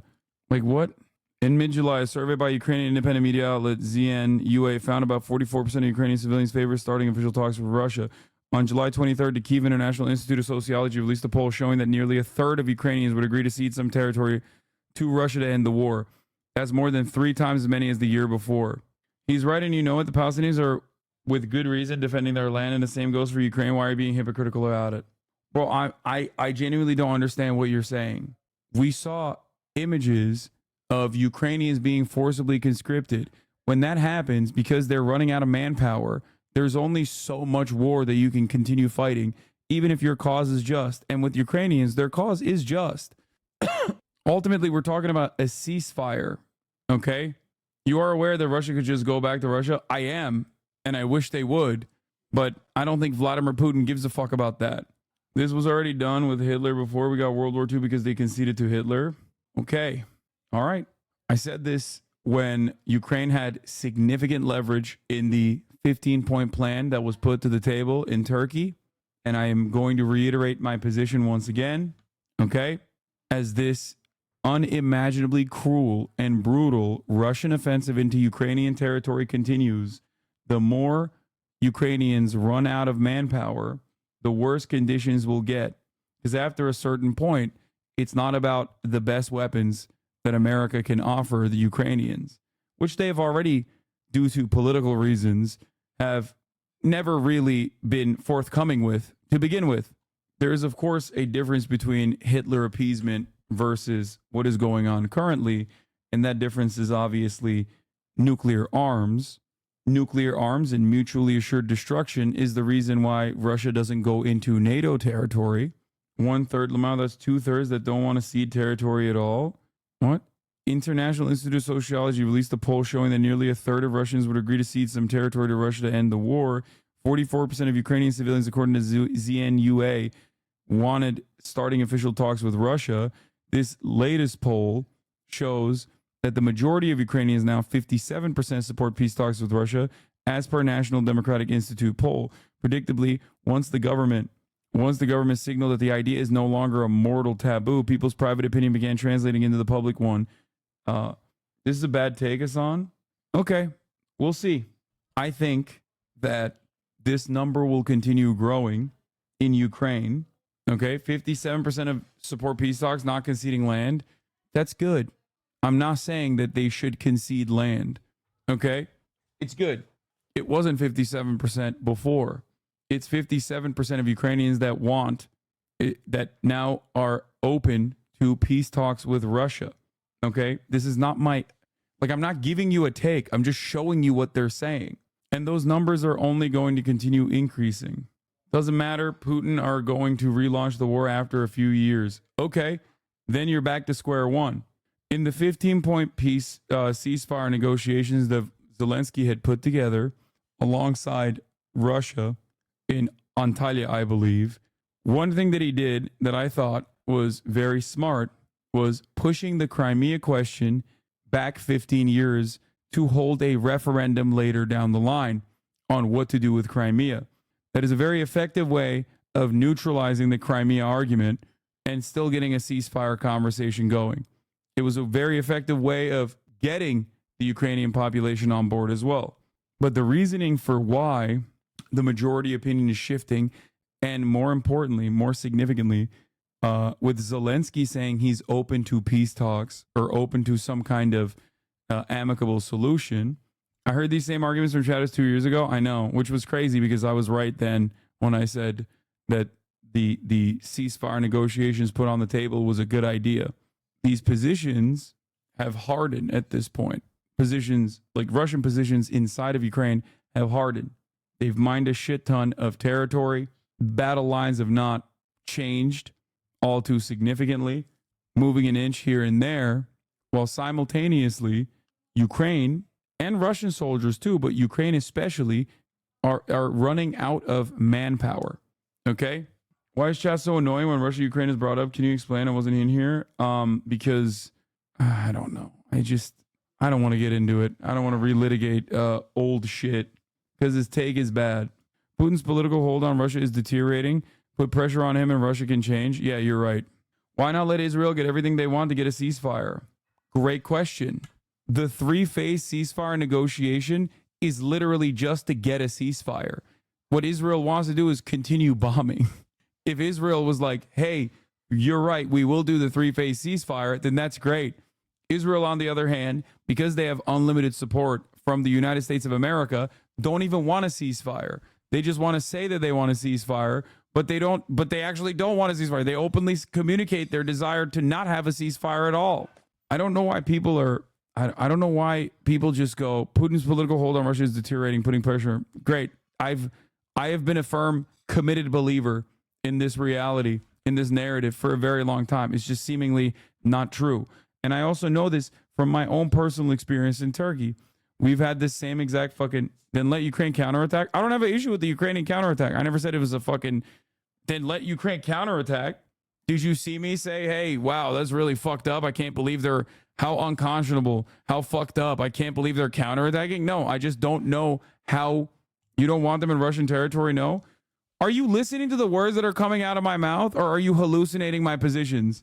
I said, I do not know the tactical efficiency of this Russian incursion, of like going into Russia. I even made a joke about annexing it by holding a shambolic election. Does it appear to you like I am saying like, oh my God, I can't believe they're counterattacking? I missed a bit of the stream. Okay, apologies. I mean no offense. Why are you so gung-ho then? Why are you so gung-ho? Put pressure on Putin is literally the same fucking energy as, why don't you tell Hamas to release the hostages, bro? The fuck are we talking about? You have no way of communicating your desires to Hamas in this situation. Although the dynamic is dramatically different. I'm not making a moral equivalence between Hamas or Russia and Russia. Make no mistake. But it's the same as like, why don't you go fucking protest at the Trump rallies? Why don't you go tell Hamas to fucking release the hostages? It's like, this is not how this works. You know what I mean? This is leverage. Why the fuck would they give up their leverage? I just don't understand why you motherfuckers don't go and fight in Ukraine. I just don't understand it. Ukraine invading Russia is the leverage here. We'll see. I'm saying I don't know if it's an effective strategy or not. I don't have, I'm not going to sit here and be like, wow, how immoral that Ukraine invaded Russia. That would be a laughable notion and utterly hypocritical. I'm simply stating that there is more of an appetite in Ukraine, it seems, for a ceasefire conversation to take place with Russia than previous months and previous years. The reason why I see that is because I've reported on this matter. Ukraine is running out of manpower. And as it runs out of manpower and it starts trying to conscript people back into the fight, whether they are in Kyiv or whether talking about like possible removal of Ukrainian military-aged men from Poland and other places that they've actually gone to and they understandably escaped after the Russian invasion, you're getting to a point where it's like unmanageable and deeply unpopular. I love it when experts don't know why Ukraine is invading Russia, but chatters are absolutely certain. I mean, it makes sense. Like, it makes sense that they want to have some kind of leveraging position. So that's not like an unfair suspicion to have. That's not unfair speculation. Like, I don't think it's like I don't think it's out there to say like, yeah, they just want some kind of bargaining chip. I don't think that they're going to be able to permanently occupy it, though. That's the other problem. I'm part Ukrainian and Native American, and this topic is near to my heart, and you always seem against Ukraine. If I was against Ukraine, I would be making pro-Russian arguments, such as Russia has a right to hold Ukraine. Ukraine is actually the Ukraine for the longest time because it means the border isn't the border of Russia, or any number of different like weird Duginist, ultra-nationalist narratives. There are plenty of people who do such things. I could be easily pushing Z, as a matter of fact. I could be one of those like MAGA communist style people. That's not what I'm saying at all. My bias is towards peace, as it is the case in Gaza, as it is the case in Ukraine. Okay? You got to make it simple sometimes, Hassan. Tell people you wish what you wish would happen. Pie in the sky style, so they know your stance. Yes, I wish that Russia would have never invaded Ukraine. I wish that Russia would, withdraw their troops from the invasion of Ukraine. Of course, that's the correct thing to do. But the peace for Palestine and Ukraine are different in your mind? What? Because they're dug in, dude. You've been saying that for years. They want to get a win before the election so Trump doesn't turn off the money faucet, but peace for Palestine and Ukraine are different in your mind? Wait, what? No, it's not different in my mind at all. Asking again because I got lost in the chat. What do you mean when they say pushing Z? Pushing Z is like what? Like being pro-Russia, being pro-Putin. Ukraine chat is still on your ass after all these years. I know. I just don't think people actually listen to what you say about Russia and Ukraine and make up their own ideas as to what you believe. Yeah. No, that is what it is. Z was a symbol that was painted on Russian vehicles during the invasion, has now become what you've said. Yeah. Do you think Finland is in danger? No. No, I don't think Finland is in danger. Bro, what do you mean? Yeah, Russia did such a good job invading Ukraine and overtaking the entirety of Ukraine. Now they got their sights set on Ukraine, and Poland is next. Someone said, I wish Moldova Mama Liga was in here. Bro, like pro-NATO liberals turn into Moldova Mama Liga at a moment's notice. Moldova Mamaliga is safe in the United States of America. He's here in the bosom of empire. All right, let's get back to some fucking insane shit. I don't understand what you want Russia to do in this situation with Zelensky facilitation, NATO put their armies around Russia. Here's a really good and very solid thing that they could have done. Continue dealing in trade by offering energy to European trade partners and reassert the Minsk agreements and showcase the hypocrisy of the West by constantly ramping up pressure, saying that there is they do not have sights set on Ukraine at all. And that, you know what? They should do what China does. You know, they should do what China has done consistently, despite saber rattling from the United States of America and its allies in the region, which is to not invade a fucking country and kill a shit ton of people and just keep doing fucking trade. America tries its very best to try to kickstart a war against China too. All the while, China has made itself an irreplaceable trade partner. You say that like it's so easy not to invade people. I know. I don't think the U.S. cares to end the war there. They look to prolong it, in fact. I mean, yes, but, you know, that's besides the point. I love you, man, but China's been bullying its neighbors for quite some time, Lamau. Bro, this conversation is so fucking ridiculous when we're talking about Russia invading and murdering a shit ton of Ukrainians. Okay? Yeah, dude, I know. They fucking spray Filipino boats with water. Okay? That's insane. Like, can you imagine? We're having a conversation about Israel doing genocide, Russia doing unimaginable death and destruction in Ukraine, and then you're like, Filipino boats got sprayed with water from the Chinese Coast Guard. Like, I'm sorry, I can't take you fucking seriously when we're having a conversation about like real death and destruction, and I'm saying that like one is significantly better than the other. Okay? Like, that's insane, dude. Like, do you understand what I mean? Do you understand what I mean? And then motherfuckers go, China apologists, like Uyghur Muslims in concentration camps. Bro, get a new talking point. Get a new talking point, okay? This was real, okay? They did re-education to a shit ton of Uyghur Muslims, okay, in Xinjiang. They absolutely did that shit, okay? They also basically Hanified certain aspects of Uyghur society. They put them under mass surveillance. That's 2019, okay? It was unconscionable. It was fucked up. It is unacceptable. I've never said that it was like valid. I've never said that it was appropriate or just. But you're operating on shit that they did in 2019 as though they're still doing it. And it kind of makes it feel like your interest is specifically to just say, they're doing this, they're doing this, they're still doing this. It's also additionally insane to consider, especially when we're looking at America's own personal genocide going on in Gaza. Like, it's so obvious. You don't give a fuck about Muslims. Are you secretly a conservative and just pretend to be a leftist for money? Am I a fucking Chinese operative or am I secretly a conservative?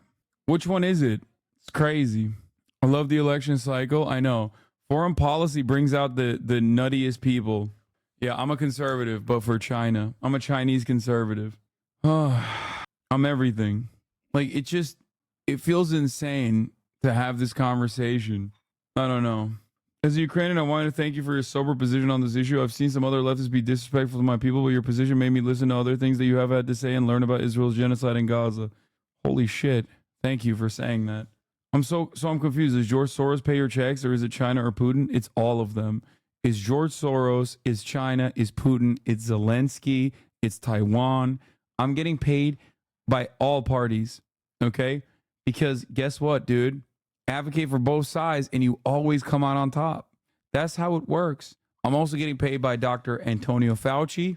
I'm getting paid by Iran. That's another one. The one guy who's not paying me is Israel. The ultimate grift. Yeah. Learn from the best. Erdogan, the watermelon salesman. Okay. Has anyone noticed that Kamala cheated at the airport? There was nobody at the plane and she AI'd it and showed a massive crowd of so-called followers. But they didn't exist. She was turned in by a maintenance worker at the airport when he noticed the fake crowd picture. But there was nobody there. later confirmed by the reflection of the mirror-like finish of the vice presidential plane. She's a cheater. She had nobody waiting, and the crowd looked like 10,000 people. Same thing is happening with her fake crowds at her speeches. This is the way the Democrats win elections, by cheating. And they're even worse at the ballot box. She should be disqualified because the creation of a fake image is election interference. Anyone who does that will cheat at anything. What the fuck? Yo, he's losing his fucking mind, bro. Dude, this is not good. I still don't think that this will lead to like a January 6th style situation for reasons that I've described a million times over. I simply don't think that there's enough. There are too many people who are too scared of like criminal punishments to put themselves out there like that, because January 6th already happened and Republicans now know what happens after January 6th.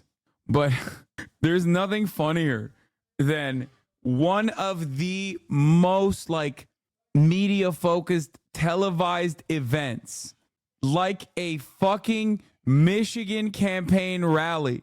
Okay. Like Tim Pool is shitting on him. Ian Miles wrong. What is going on, bro? Ian Miles wrong and Tim Pool are like, bro, what are you doing, bro? Like, what are you doing? Kamala's crowd at the airport was in fact real. You can claim they're paid actors or that they're just there for a concert, but they're definitely not AI. Bro, you can't. When will Republicans learn? This is what I tell you all the time about flat Earth, okay? At least the Earth feels and looks flat. Anything beyond that, if you are demanding that people refuse to believe what they can see with their fucking eyes, you're gonna fail. You are going to fail to captivate a broad enough audience. All you do when you do this is basically make your most diehard cult-like fans become extra insane, okay? It's the same with the trans panic. It's the same with the fucking crime panic. Well, crime panic is a little bit easier to sell to the population because they're so prime. But like, it just doesn't, it's so stupid. All you're doing is making the people who are in your pocket, like really, really in your pocket, absolutely insane. Okay? Like, this isn't fake, man. The pic in the question was taken with literally any modern smartphone that uses computational photography, which creates weird artifacts. It's so fucked up I could rant for ages on this. You cannot, okay, make people believe something that they can verify with their eyes like this. And by that I mean, you cannot make like normal people in the margins, people who are not super invested in a cult-like way, in your insane nonsense. Everyone beyond that hears you and sees you do this and go, oh my God, this guy is out of his mind. It's not as freaking advisors as Trump. Stop shifting the blame. This is what his cultists do. What do you think no advisors means? Trump has awful advisors or no advisors? To be fair, Tim kind of ate his ass on this one a little bit, because he's literally saying Trump either has like lost the plot on his own or has like bad advisors. I can't believe I'm agreeing with Tim Pool here, but I'm going to give him the W on this because he's right. Yeah, he was just like, he is also maintaining the position that Trump might be just like responding to the most insane thing. Way too many videos taken at that rally say the entire crowd was fake. Unfortunately, too many people on X want to focus on that instead of the real issues. Okay, well, you just hate the Krasenstein brothers, so that's not fair. I do not hate the Krasenstein. I mean, okay, I hate the Krasenstein brother, but I hate Tim Pool too. What the fuck? I hate Tim Pool more than I hate the Krasenstein brother. Breaking, it's being reported that every single person at the Kamala rally was paid, carefully vetted, and the majority were flown in. It was invite open and not open to the public. They're all paid actors. Okay, that also doesn't make sense, because very famously, there were people in the crowd that were chanting pro-Palestinian chants, and Kamala Harris literally failed to deal with that adequately. We also watched that in real time. So what's the argument? That Kamala Harris actually literally paid for pro-Palestinians to come in and yell at her and then show the world that she was ill-equipped at dealing with that moment. Oh my God. Being a right grifter would be so easy because all you would have to do is make an AI image, then say Kamala Harris posted it. Oh, that's so sick. It literally says satire on the bottom. Bro, I'm not kidding. I think you could convince a lot of these people that the state of Michigan doesn't exist. Like, I'm not even joking when I say this. I think you could convince a lot of these Republican Americans that the entire state of Michigan is made up. Like, these are people who are literally operating with childlike wonderment. They have no object permanence. Like, they have devolved into this mushy brained, idiotic hive mind. Every day that goes by, I am in awe of how low they can go in terms of demonstrating their lack of mental competence. Okay? Every day I'm like, there's no fucking way that they're this stupid. And then I find out, no, they actually are this fucking stupid. Stop whining. Brother, I don't think you understand anything that I'm saying. This is exactly what I mean. This motherfucker says stop whining because I don't think he understands language. I don't think this person understands like what I'm communicating, what I'm saying. In his mind, he thinks, oh, this is a soy libtard. He must be whining. I'm not whining at all. I'm just in utter disbelief at how unimaginably stupid Republicans are. If anyone is actually whining, it's the motherfucking former president who is so terrified at the real popular momentum that the Harris-Walz ticket has that he is just basically fucking making shit up in a state of utter panic. Look, we caught her with a fake crowd. There was nobody there. Wait, what is this? What? Is he saying like the phones themselves show no, like the phones don't show like a big crowd? Is that what he's trying to say? Like what? I think there's one AI image going around, but obviously the crowd wasn't fake. Trump is the Facebook grandpa who saw one fake image and believed it. They're saying the crowd doesn't reflect on the plane. Bro, it's making me sad. It's making me sad seeing how fucking stupid people can be. Bro, this is not a pic. It's a video. This is from a video.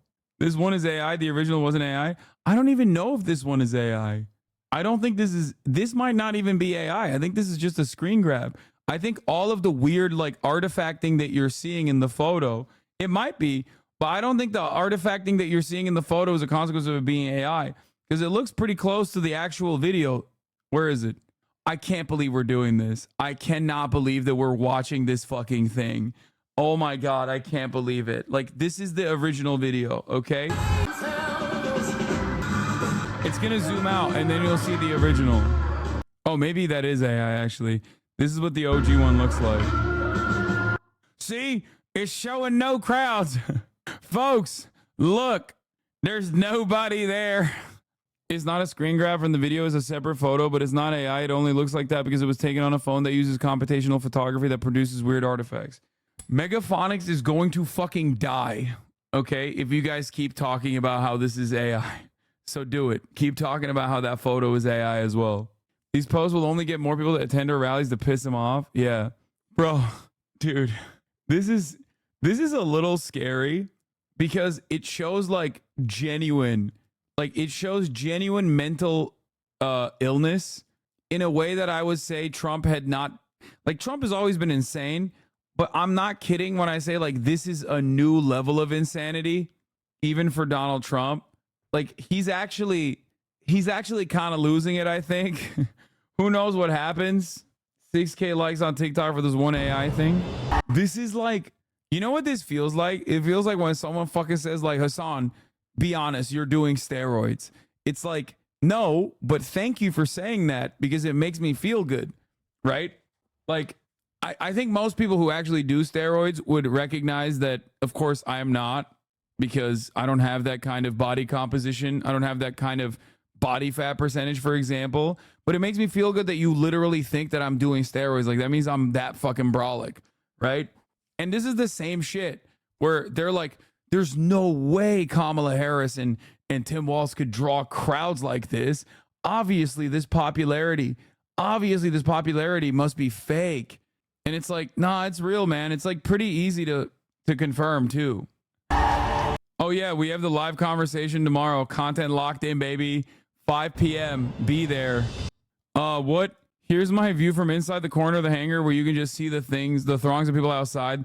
The plane after the rally when I was able to walk around to see it, and some scenes from Very People and Me. He's lost it. Nah, that's also fake, bro. Bro, this is literally, that's also fake, bro. That's also fake. What? They're posting AI hot Kamala. These 2 fake images of Kamala Harris, most likely generated with AI, are being widely shared online. On Facebook, one post has been shared 87,000 times. On X, one tweet has been viewed 3.5 million times. What? Just so everyone knows how she got her start? Bro, she just looks hot as fuck. Like, what? Why are they making her hot? Like, what? Why are they making her hotter? Are they trying to throw the election? I'm confused. Oh my God, boomers are gooners for Kamala. Listen. I'm a lifelong Republican. Donald Trump was my favorite president. And I saw Kamala Harris looking like a dime piece. I saw her dressed up to the nines. And I thought to myself, God damn, I can't stop gooning to it. As one fine mamacita. It's all fake, dumbass. Easter Bunny instructs Biden not to talk to the press or public. See, Joe Biden's cognitive decline. You can't be president. I drew you hot in my notebook type beat. Yeah. This AI thing started 2 days ago. Then Trump picked up on it. Bro, Trump is getting his fucking notes from the older millennial. Oh my God. Dude, you are so cooked. You are so fucking cooked. It's like older millennial makes its way to fucking Donald Trump Jr. He needs to, if he wants to win, Mr. President, I love you. Okay? I am going to give you free advice right now. You don't have to listen to me. You might say I'm a fucking communist, socialist with a big house, fake capitalist, whatever the fuck. But this is free 99, $0 advice for you, Mr. President. Listen to me. Do not talk to Donald Trump Jr. until November 5, okay? Don't talk to him ever again. Do not look at his tweets. Do not talk to him. Stop getting advice from Donald Trump Jr. He already fucked you up, okay? He already fucked you up. He already got you to be locked down with JD Vance, and you hate him. You literally called him a fucking loser. Please, Mr. President, former President Donald Trump, the real president of the United States of America, I love you, okay? $6 is all you need to have these uninterrupted moments on this broadcast where I will give you advice, okay? I will give you the advice. You can also gift subs because I know you're a billionaire. You're very wealthy, okay? Mr. President, please do not listen to Donald Trump Jr. You have to stop. It is really fucking you up, okay? Many people are saying you have lost your aura, Mr. President. Many people are saying that you're literally losing it, okay? Mr. President, I know I said it's free 99 advice, and then I said it's $6. That might have confused you. It's because you're a billionaire. I thought it would be fine to maybe pay in the form of gifted subs for the fucking advice that I'm giving you, because it's actually, free, but like it's really, really good advice. Also, you can get it for free if you use your Amazon Prime account and connect it to your Twitch account. So Twitch Prime is free. So technically, this advice is still very much free 99. Here's a 3-minute ad break now. Okay. Anyway, getting back to the matter at hand. Bro, he is fucking losing it, dude. What the fuck? Barry Sisson has now resorted to using AI images to try to act like people support Kamala Harris. This was his recent tweet. Hope, dedication. Bro, they did this with Biden. They could not imagine that enough people would just find Donald Trump to be despicable and repugnant. So they were like, how could anybody vote for a carcass over the best president of all time? So then they did January 6th. Okay. But now there is actually fucking rallies. You can attend the rallies. You can go to a rally. You can see for yourself. This is something that is like easy to check. Okay? This is so funny.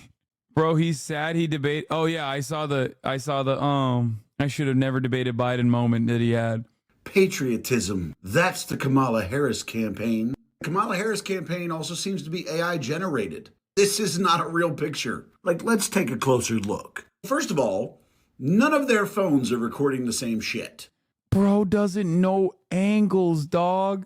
Bro doesn't know how angles work. Bro, you can't. No.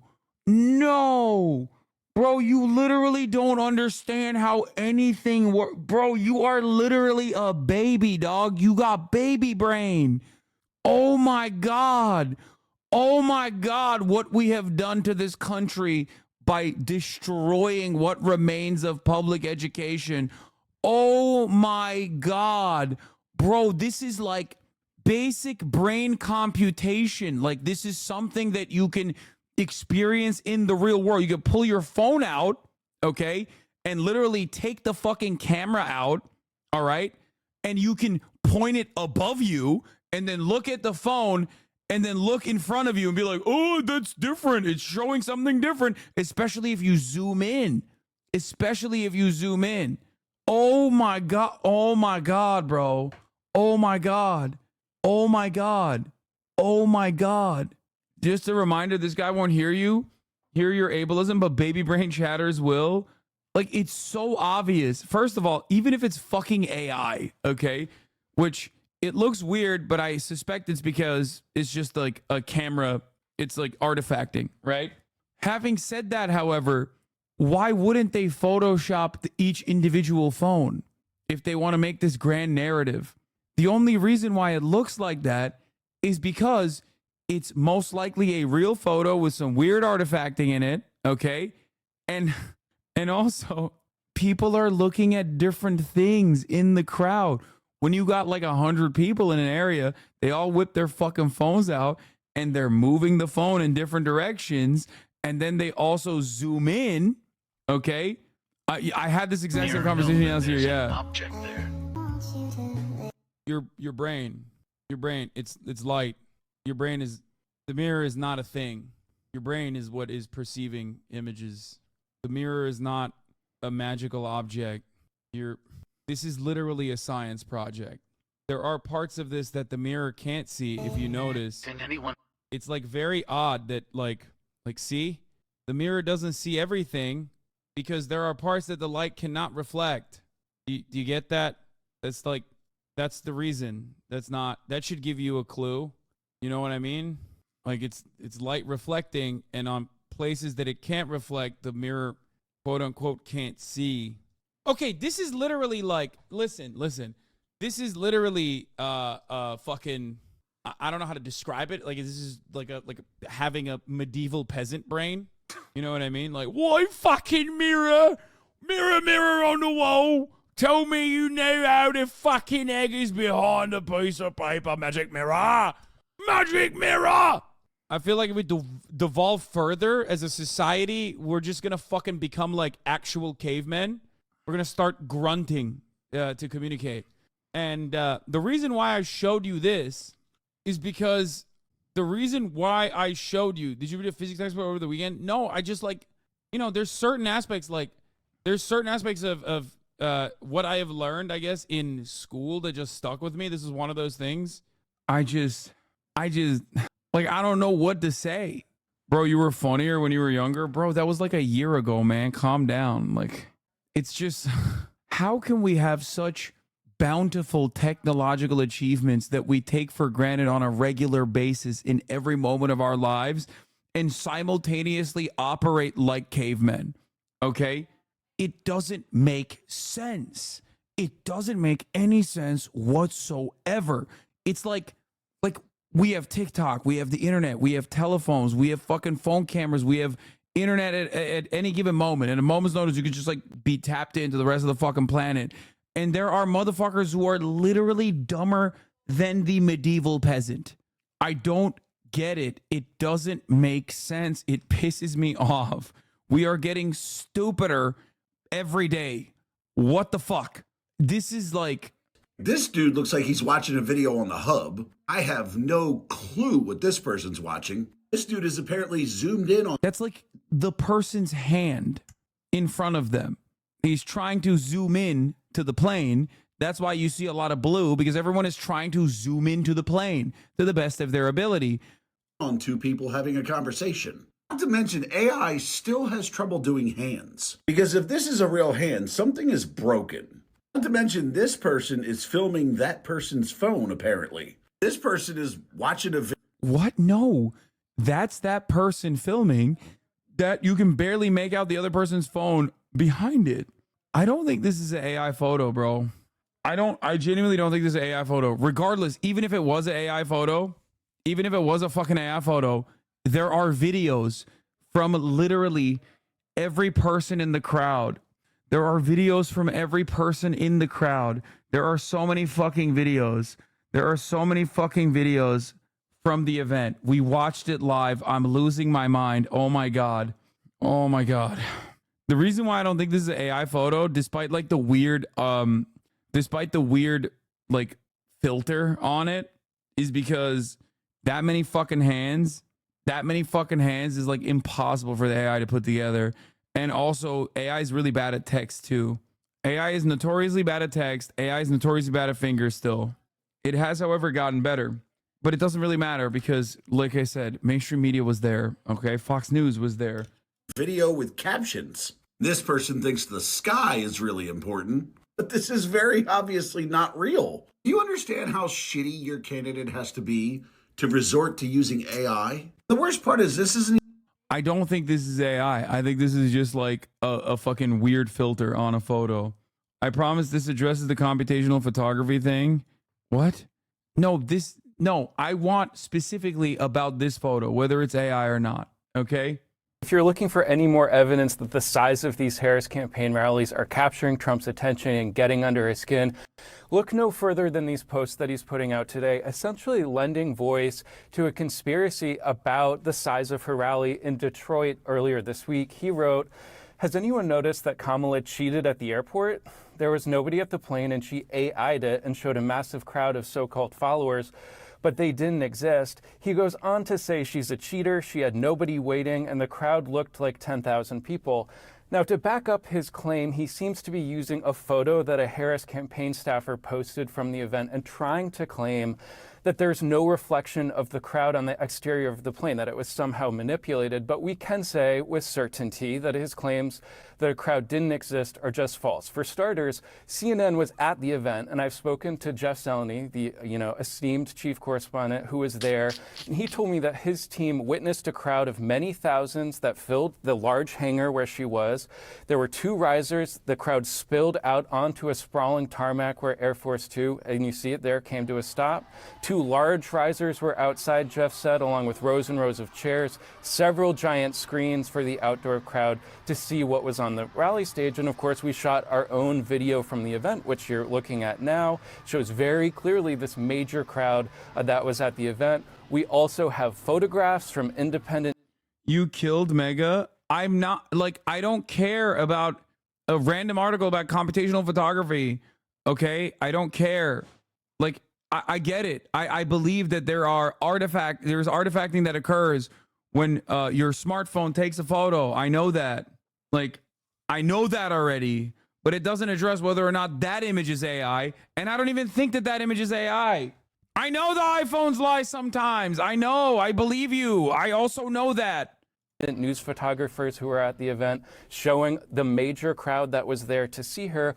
All of this makes... Like, these people are so delusional, bro. They're so fucking delusional. What is happening? It's crazy. There's like 1 billion photos from that day.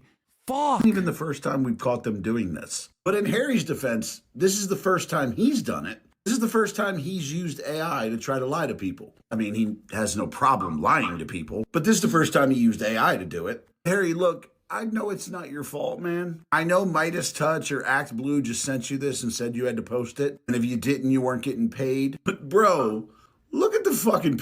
This shouldn't be newsworthy. You're wrong. Because we, as a society, do not operate on the boundaries of what is truth and what is false, okay? We operate at the whims of the most psychotic, most delusional, most idiotic, mouth-breathing, neck-bearded fucking losers, okay? Like it or not, that's where we're at. At this point, I am not fearful of, like when I look at a situation, when I look at a story, I am no longer considering what the reality is. I am now considering what people think the reality is. Do you understand? Do you get it? Because it doesn't fucking matter. Like, something as easily dismissed as this is going to cause enough people to legitimately fucking believe that this is fake. It's completely staged. Perception is reality. Exactly. It doesn't matter what is happening in the real world, okay? What matters now is what the dumbest right-wingers cook up as a narrative, and we are at their whim, okay? It's it. It's done. It's over. We are officially at the mercy of the stupidest fucking people on the planet. They drive discourse. We can't just be like, dude, what are you saying? This is the most insane thing I've ever heard. And there are a lot of people in your life, if you ever go out into the real world, that will probably reiterate some of these things that you are finding to be hilarious, okay? The picture is post photography, over sharpened effect, dusty artifacts. That's what it looks like, yes. Here's a better version of the image posted. You could tell the reason it looks weird is because it's trying to balance the bright light with the shadow of the hanger. Oh, no, that quote is incomplete. Perception is a reality. No, now perception is the reality. Perception of not like the broad majority of the population either. Perception of the dumbest people you've ever met, because unfortunately they are growing in numbers. I cannot believe that we're like consistently, we are looking at this, we're looking at the situation and like having to deal with the situation when this is one of the easiest to dismiss talking points of all time, okay? You no longer have to believe any photos posted by the Democrat Party. These paid influencers, Kamala Harris, Borders are Tim Walz, stolen valor, because it's all AI generated. They were posted. 20,000 people were at this small airplane hangar. If you find a crowd photo, zoom out. It's a real photo, or was nobody at the crowd really? Fucking got him. I can't believe I'm like, these are resistance libs, dude.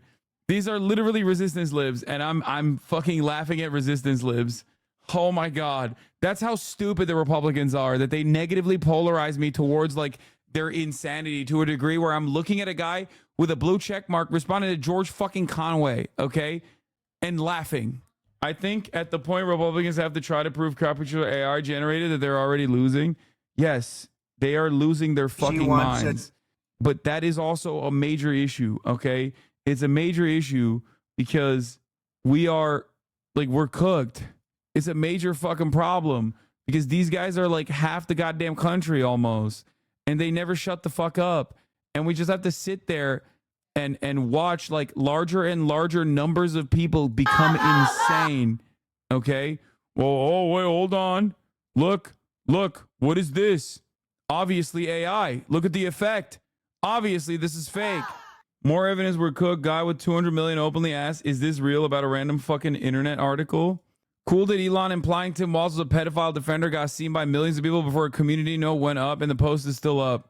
Is this true at community notes? In a just society, Tim wouldn't be running for VP. Yes, Tim Walz signed a bill to remove an anti-pedophile language from Human Rights Act. Yes and no. The amendment was added clarifying pedophilia is not a protected class. The amendment was removed prior to signing. Walz signed a bill that had anti-pedophile language removed would be more accurate. The bill did not remove anything from any existing law. Alarming.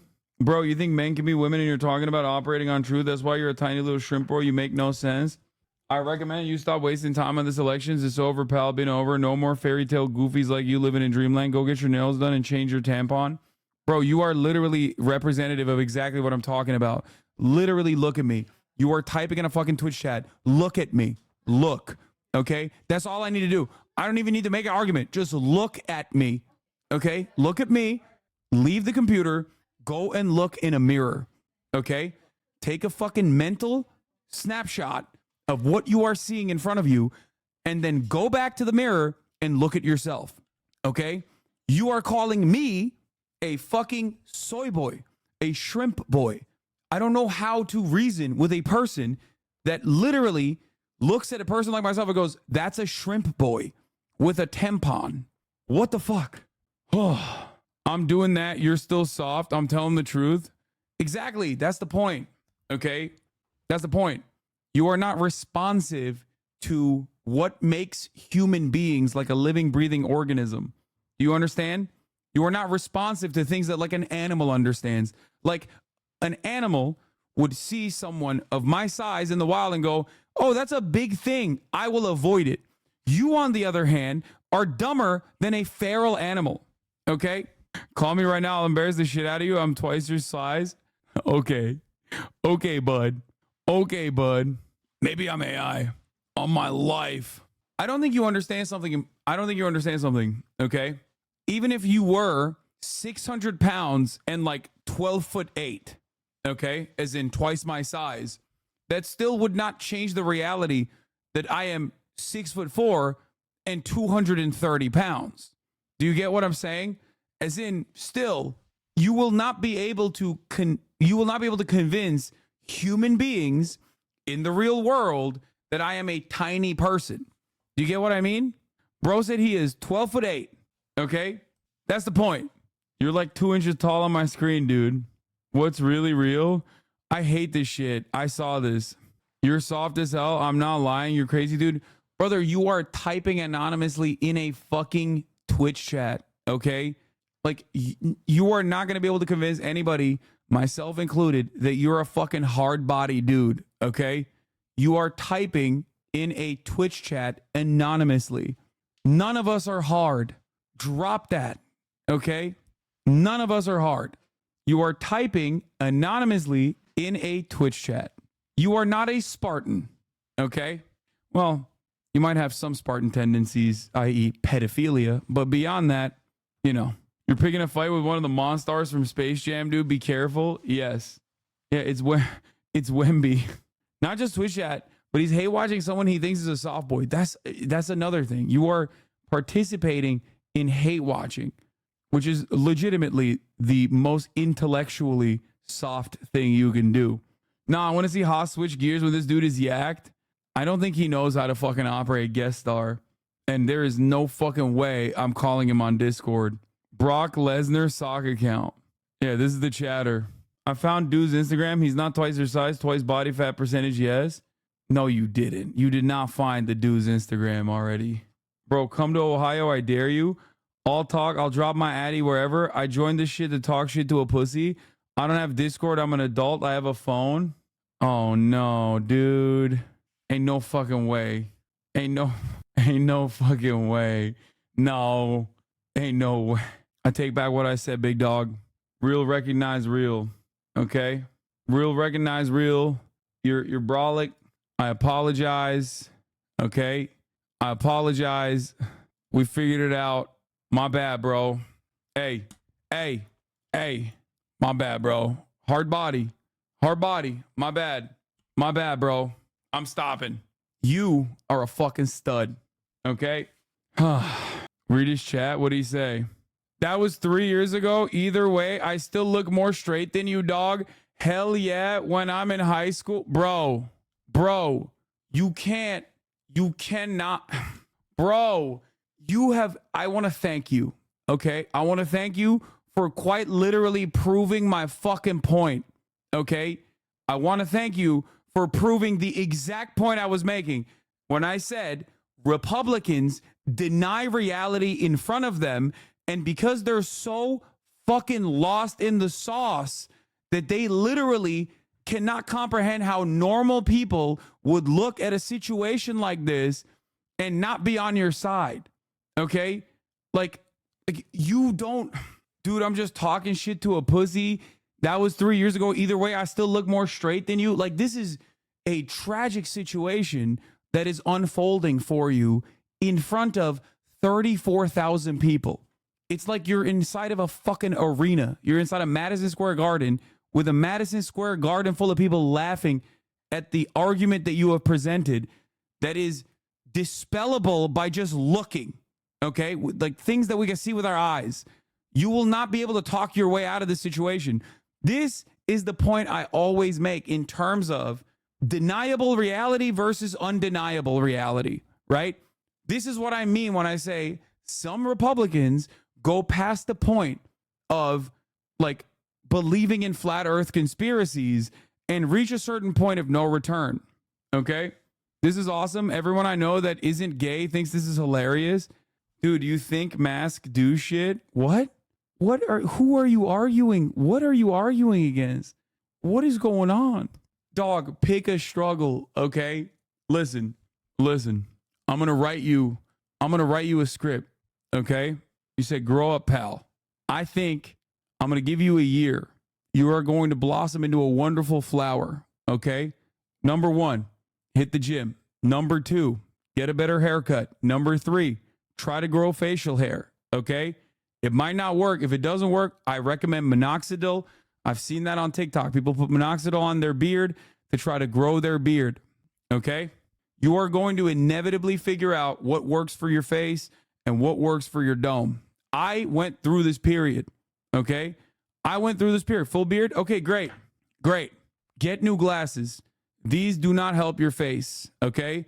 Try different ones. I don't know. Maybe try spherical ones. It might be a little bit better, okay? You can go with like a Ted Nivison vibe if you get like the spherical spectacles, okay? Got new glasses already? Great. Okay, what is it called? Spherical, like the circle ones? You have to start hitting the gym, okay? Get creatine. Stack that shit. It's wonderful, okay? Creatine has done wonders for me, okay? Creatine has done wonders for me. It will do wonders for you, okay? Track your calories. MyFitnessPal is a free application that has this user-generated library of so much data in terms of like what certain calories are, what certain foods are with certain calories. Dude, I can beat the fuck out of you or outlift you. You're crazy. Okay. You can't, but that's fine. We're not talking about me. We're talking about you. Okay. Hit the gym. Track your calories. I can't tell if you need to lose a couple pounds. You probably need to put on some more muscle mass, and then you could most likely stand to go on a cut afterwards. Tell Chatter to stick to blues. Warm colors do not suit them. Yes, never wear this color ever again. Never. Okay? That shit looks terrible. Okay? 100%. You can get a better Edgar cut? Probably not. I'm 25 now. I'm proud of you. I'm glad that, time has continued to move on and you have grown. I hope that you've grown out of some of these looks at a wedding. Doesn't matter if it's at a wedding. You should still not wear that color. Not a great color for you. Okay? Why not change his outlook on life? This man needs help. I think that with the confidence that he gets from self-improvement, he will inevitably become wait, he said 3 years ago when he was in high school, were you held back? You're 25 now? You were in high school till you were 22? When he's done with Team Khabib, tell your boyfriend Putin he's got a fat pussy between his legs. Y'all can both catch a rear naked whenever. Soft ass Russian fruitcakes. Y'all eat dick for breakfast. Okay, you might not be salvageable. Never mind. I take back everything I said. Bro, come on. That's Khabib, bro. You think you can fuck up Khabib? Bro, it turns out we have our own Dagestani guy in Ohio, which is basically like Dagestan. I would drop the gay stuff as well, because to most people who are, confident in their sexuality and adults, it comes across like you're panicking a little bit. Like you have a little bit of panic about your own personal sexuality and the way you present yourself. Most people that are comfortable with their sexuality wouldn't be like consistently talking about like men having sex with other men. I mean, I make some gay jokes from time to time as well, but in good taste. This comes across a little too over the top. So if you want to maintain this like alpha dog lifestyle mentality, I wouldn't use you've used too many. Like you used too many things. You said he's got a fat pussy. He said y'all can catch a rear naked whenever, which, fine. Soft ass Russian fruitcakes. Y'all eat dick for breakfast. Like you're really fucking pushing it. You know what I mean? You've said too many different ways where it almost comes across like you're fantasizing. Like you're no longer in the I'm shit talking Khabib Nurmagomedov territory. I'm now actually genuinely imagining these two hot muscular men just having straight up gay ass sex with one another. Like you've officially moved on to that, you know? It's too imaginative. Anyway, look, I'm not kidding when I say this. Like we've memed around a little bit. We took this like weird step in this other direction. But I mean it when I say, like, you done getting off to this? Nah, it's called a joke. You don't know how to make those. You don't know what funny means. You don't know me, man. I'm pretty funny. I bet you are. I believe you. Okay? I believe you. I believe you're a funny dude. All I'm gonna say is, I think he's from Ohio. You're wasting your time. He was doomed since birth. He's from Ohio. I don't think so. I think everyone is salvageable. I think this person is perfectly fine. He's just a little insecure. It's all right, you know, but things are going to get better. I suspect, considering you're like adding Khabib and stuff, you're probably into fucking martial arts, a little bit of MMA training, probably not helping with your confidence too much. There might be some other stuff out there that might help you. But yeah, I think, you know, I think things are going to inevitably get better. You talk shit about LeBron? Oh, hell no. Dude, I'm far from insecure. That's why I talk shit. I'm not scared of people that can't harm me. Oof. On Hood, they big tripping for that nonsense. I feel bad. Why are Coles going out sad right now? Cole Roberts making us look bad. Can you ask him what filled his heart with so much hate? I'm curious. It's not. Let's not dig deeper. It's fine. I thought maybe we could snap him out of this, but your Naperville meme is real. Yeah, Ohio burbs. Bro, you definitely you need to get a new haircut though. For real. That's the last thing I'm gonna say. Like, look, I'm going to show you something. Chat, before we move on, let's show him some of my old photos, okay? Let's show him some of my old photos. Do you guys have it? Do you have it easily? I want to show him, like when I look like fucking Steven Crowder. Haircut, bro, needs a chin. Okay, chill, dude. Chill. Calm the fuck down, okay? I mean, here, look. Okay, listen. This is what I used to look like in 2013, okay? That's what I used to look like in 2013. Still haven't quite figured out the beard situation. You know what I mean? Like I was maybe shaving it a little too close. You feel me? Because I was also chubby. So I was like insecure about the way that about my chin. Insecure about the way that my chin looks. So I was, you know, no, this is not. Stop. Why are you bullying a random dude? I'm not bullying him. No, this isn't even the best one. There's one that's like way worse than this. Like, notice how I have no fucking clue what to do with my hair here. It's basically just buzzed. No, that's not it either. Y'all are fucking annoying. Not that one either, dumbass. I'm talking about the one where I look like fucking Steven Crowder. You know exactly what it is. Stop sending me your fucking favorite idiotic photos, okay? And no, I'm not gonna click on a fucking Facebook link. Please stop sending me a Facebook link. Please stop sending me the Facebook link. Oh my God, I'm Brian Kill Me. I'm Brian Kill Me. Thank you. This is the one I was looking for. Okay? Look at this, bro. Look at this shit. No swag, no bitches, have no idea what is working. Okay? I was so desperate. I mean, I was like 18 at this point. Or not even 18. I think it was like 17. Literally trying to fucking is another one. Exactly. Trying to make shit work. You know what I mean? Just had no fucking clue what worked on my face, what worked with facial hair, what worked on the top of my dome, what the kids call looks maxing. Okay? Okay, that's when I was a baby. That's a little different. Point is, you can see the sadness in my eyes, okay? Point is, working on yourself, working on your body, working on your mind. These are good things, okay? It will make you a more confident person in general. If you set goals for yourself, long-term goals, okay? And midterm goals to achieve those long-term goals and short-term goals to achieve those midterm goals, slowly but surely, the more you tackle those goals one day at a time and build good habits, okay? Build good habits. I lost my V card at 13, dog. What? All right, man. Never mind. You're killing it. You're killing it, big dog. Keep killing it. My bad. I'm not going to ban him. But, God damn. I tried. All right. I tried. We're good. Let's move on. It's not fucking happening.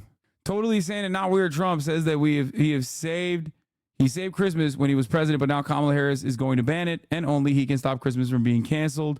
So if you want eggnog this year, you better vote for Trump. She wants no Merry Christmas even. I just heard today she's a big fan of fighting no Merry Christmas. No, we're going to have Merry Christmas just like we got for everybody 7 years ago. We brought it back. It was in deep trouble. We brought it back. She wants no Merry Christmas even. I just heard. That's a good take from Trump. He's really going to win the Christmas enjoyers. It did not work on that guy, but worked for me. I hope so. I'm shocked you spent that much time explaining all that to them. There's a lot of fucking people like that, man. There's a lot of people like that. There's a lot of lost souls out there, okay, that are trying to figure it out. I treat stuff like that as a desperate cry for help, hoping that, you know, I can break through. Please remember to be kind to people on their journey. You have such a capacity to do good in a neurotypical world. I think there's a lot of people in this community that have like been inspired to go on their own fucking fitness journey and shit like that I think is it's a overall good thing. Bro, the face reveal was fire though. I can't deny it. That was crazy. That was pretty wild. Tim Walz uploaded a new vid. Buddy, Tim Walz here. Well, not a normal week, which is a good thing. Started out missing a call from the vice president, pretty important one, and then got that call and honored to join the ticket with Kamala Harris to take us in a great direction. After that, it has been a whirlwind. We got on a plane and we flew to Philly, and they told me that in an hour I'd be giving a speech and there'd be a teleprompter, something I had never used in my life. So I'm certainly terrified, but was lifted up by the folks in Philly. My goodness, there is so much energy. There is so much positivity. And then to watch Vice President Harris just deliver this joyous message, this one that everybody's included, that the democracy is strong when everybody gets to participate. Took that to Western Wisconsin, to a field that felt a little closer to home with a whole bunch of folks. Joy there. Went to Detroit, talked about Motown a bit, and then saw 15,000 folks decide they want to take this country in a direction that everybody does matter. Out here in Phoenix and Las Vegas, same thing. Record crowds of people gathering, and they're joining us for one simple reason. They love the democracy, and they love this country, and as Vice President Harris says, they believe in the promise of America. So we're just getting this thing started, but it is off and running. So follow along, get involved, make an effort to talk to somebody about a positive vision of this country that we all know is there, and we'll see you out on the trail. My man, someone on Twitter said he's mother, and they're right. He's father, dude. He's father, he's mother, he's got it all. I bet he missed the call because he was taking the time to discuss Pikachu with his beloved son. Yeah, that's why he missed it. He would never tell his son to shut the fuck up about Pikachu. Do you do something to curl your hair? Yeah, it's called being Turkish. Got him so shook. He's spelling her name right. I'm doing really well in the presidential race. Good start. People that are doing really well in the presidential race always start off with that. Someone said, bro's tweeting like the chatter from earlier. Yeah. I'm super brolic. I'm very handsome. Twice the size of you. Twice the size. Okay? Lost my virginity super early. It's not weird. Many people said it's weird. 13. But it's not weird. Leading in almost all of the real polls. Rasmussen. And this is despite the Democrats unprecedentedly changing their primary winning candidate, Sleepy Joe Biden, midstream with a candidate, Kamala Harris, who failed to get even a single primary vote and was the first out of 15 Democrats to quit the race. I did great in 2016 and won. Did much better in 2020, getting many millions more votes than 16. But this 2024 is thus far my best campaign, the most enthusiasm and spirit. My team is doing a great job despite the constant 8-year obstacle of dealing with the fake news and low self-esteem leakers. We are going to win big and take our country back from the radical left losers, fascists and communists. We will very quickly make America great again. All the straight voters I know say I'm the best. We have all the straight polls, none of the faking gay polls, believe me. All of my straight friends think I'm so cool for absolutely roasting you. You need to apologize to the UK. I already did this morning. I did. Vance got bodied here. Clip is from May. Can't police people for being anti-Israel or pro-Israel. You can police people for violating the law, and we have seen some of that with some of these protests. Okay, so you agree that people who break in and vandalize a building should be prosecuted? Exactly. Okay, I'm just checking because you did help raise money for people who did so on January 6th, which was, impeding an official proceeding, breaking into a building that they weren't allowed to be in, and vandalizing the Capitol. Well, Caitlin, I know that this is the obsession of the national media to talk about what happened 2 years ago, 3 years. I mean, he's bad and wrong. I don't think that the fucking students should be prosecuted. The pro-Palestinian students. I get the point. Ago on January the 6th. It's not an obsession. I'm just seeing if it's a double standard. Let me answer the question, Caitlin. I mean, look, here's been my basic argument about January the 6th. If you beat up a cop, of course you deserve to go to prison. If you violated the law, you should suffer the consequences. But there are people who protested on January the 6th who have had the complete weight of the Justice Department thrown at them when at worst they're accused of misdemeanors. Now, again, there are people who are accused of worse offenses, and that's a problem. But you can't have Black Lives Matter protesters who rioted and vandalized goes free when you have people who were actually peacefully protesting on January the 6th who have the book thrown at them. That's the double standard that I'm most worried about. Yeah, I don't think there's an obsession with January 6th, but it is a legitimate question. And given what you just said there, and as Trump is getting closer to, as he's a presumptive Republican nominee, he has said he would pardon, he's considered a blanket pardon for everyone on January 6th. Are you saying that shouldn't happen? People who beat up cops should be excluded from that? Well, I think what President Trump has said, and of course he can speak for himself, but I pay pretty close attention to what he says. And I think what the president has said is that people who have this double standard applied to them should be pardoned. And I didn't know you could sing. Did you finish the JD Vance interview? No, I didn't. I think I've served 8 3-minute ad breaks at the top of the hour since then, bro. Not 8, but like 4. At the top of the hour, there's a 3-minute ad break. Reminder to make you excited about tomorrow. Elon's talking to Trump on Twitter. No, I know. I'm very stoked. I'm actually very stoked. It's going to be awesome. Also breaking, what? Post has been deleted. I think I know the post, though. I had it ready here. Pentagon just announced the deployment of a submarine armed ballistic. I don't know if that's I don't know what that means. Stop sending me breaking news. I found the Turkish version of you, Hassan. That is still your old bed. Before I came here, I said, please get a new bed because I don't want to sleep in a bed that other women have slept in. Baby. Why are you happy with this bed? What is there to be happy about? I'm sleeping there for 10 years, baby, and it's so comfortable. I sleep well. Bro, you think I look like this guy? What are you, fucking insane? Yo, guys, Cole Roberts left the chat. I hope he'll be back and become base one day. I hope. I wake up, Phil. No, what's about this that? is not okay. About a month before I moved to Turkey, Sarper told me that he had been with about 2,500 women, and I thought it was a typo. I'd never even heard of anyone being with half that many people. I just really hate the mental image of wondering what caused I just don't believe that. That's cap. the headboard to look the way that it does. So we need to have a fresh start and a fresh mattress. It's gross, and I'm not gonna sleep there. So what's wrong with my bed? Everything. There's been a lot of women that have slept in this bed, and it's rotting. It's falling normal. apart. What cares? Baby, it's normal, yeah. Okay, I admit it. It is old. It is 12 years old and used a lot.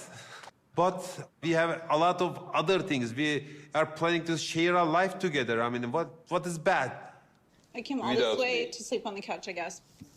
Oh my God. Yeah. Oh my God. You should have done what I said. Oh my I God. literally told you 3 times to get a new bed. Allahumma sabr ver. Clearly, he doesn't take it seriously when I tell him to do something, so he's gonna find out now.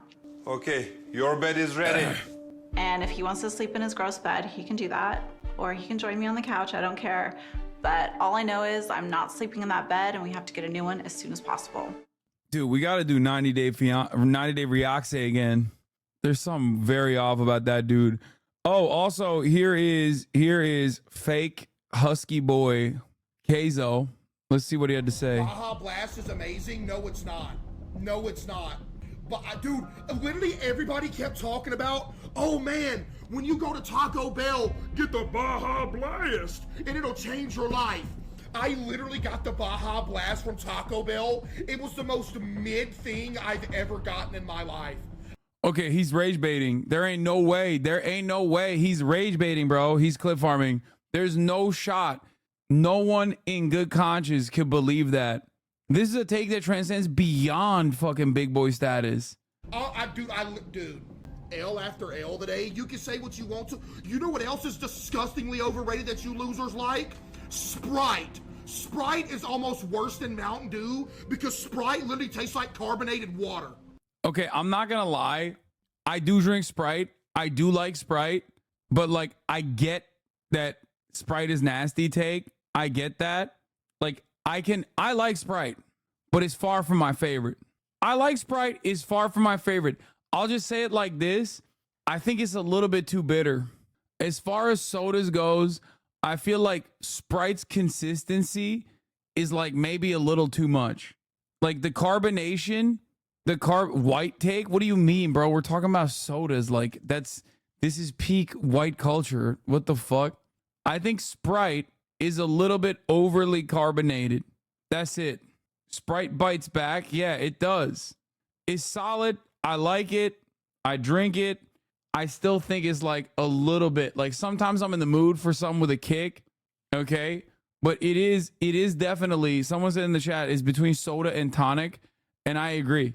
Are you dumb, dude? Sprite is the best out of the main sodas. No, it's Mountain Dew. Mountain Dew's the best soda. Or well, Diet Coke is the best soda. Mountain Dew's the second best. Someone was saying yesterday that Keizo wants to do a tier list or something. Was that a lie?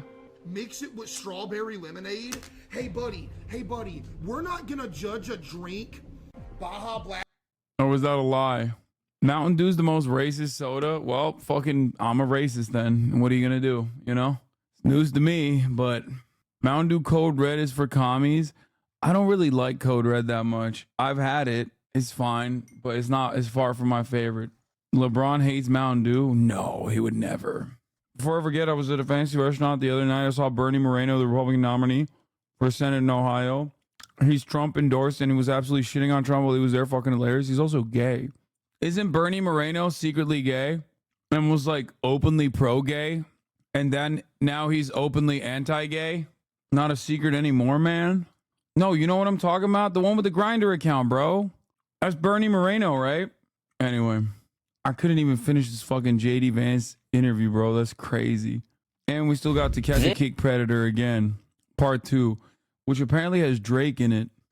Well, first of all, Dana, my heart breaks for this woman. I don't know her personally. I've certainly heard the story, and our heart breaks for her. And we want people to have healthy, happy families. And it's extremely unfortunate that sometimes, you know, medicine, the act of God, whatever happens, it just doesn't work out.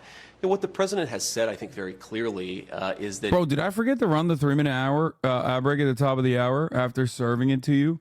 Like I said I was going to run it, and then I forgot. Is that what happened? I think I did. I said I was going to serve it, and I forgot it. I'm going to run it now. Here's the 3-minute ad break now.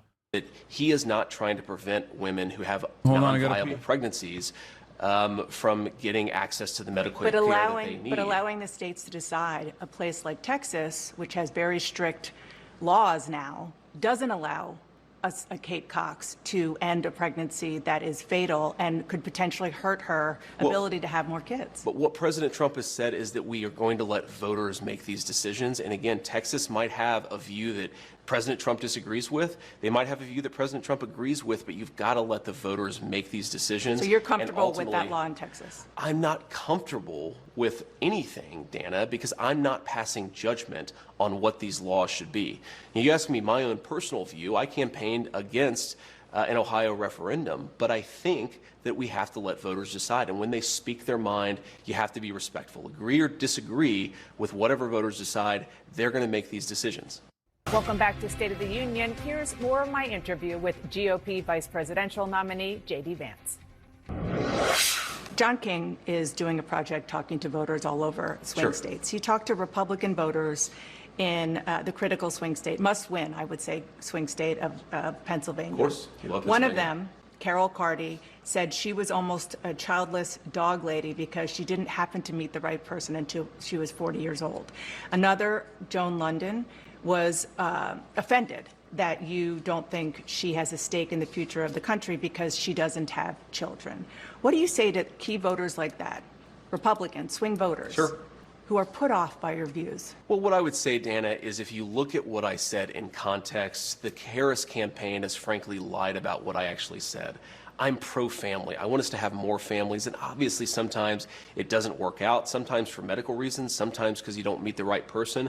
But the point is that our country has become anti-family in its public policy. Let me just give you an example of this. So after our second child was born, my wife and I, we have 3 little kids. After our second child was born, we get the baby home from the hospital. We get this ridiculous out-of-network medical bill that is financially shocking, and we're pretty well off.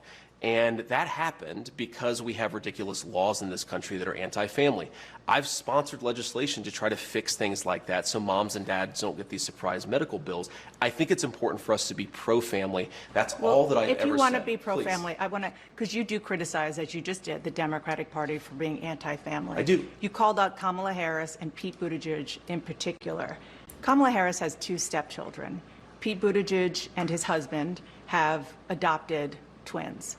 Do you recognize them as parents and more broadly as being part of families? Well, of course I do, Dana. I mean, you know my life story. I was actually So why'd you say they're childless cat ladies? Or that they have no stake in the future of this country then?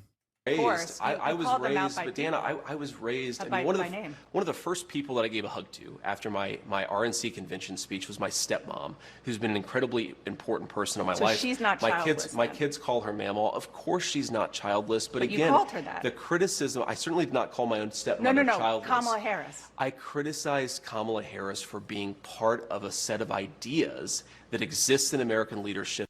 Dude, if I get clumsed this hard by Dana Fash, I'm killing myself. Like, I didn't realize how bad this was. Like, I genuinely didn't know it was this bad. That is I'm Brian Kilme, you know? Holy shit. This is one of the craziest, like, this is 22 minutes of just like getting shellacked. I've never seen somebody just get whipped around so fucking hard. Like, this was like ha funny. Okay. At first he's like, oh yeah, Trump said I'm weird. It's cool. I am weird. It's fine. Like, whatever. And now it's like, why the fuck do you think your stepmother is not actually a real mother because of your statements about Kamala Harris, who has stepchildren?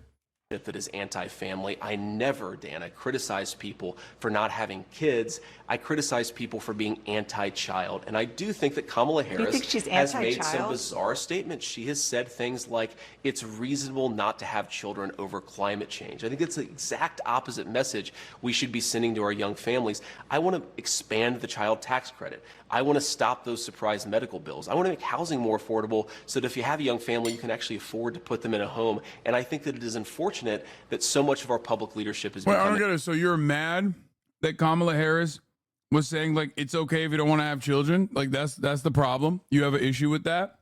Do you want to force people to have children?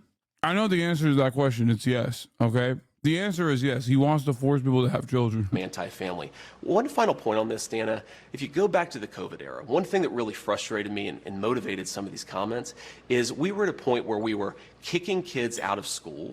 We were masking 3-year-olds and putting the masks back on them, even as they were trying to rip them off at school.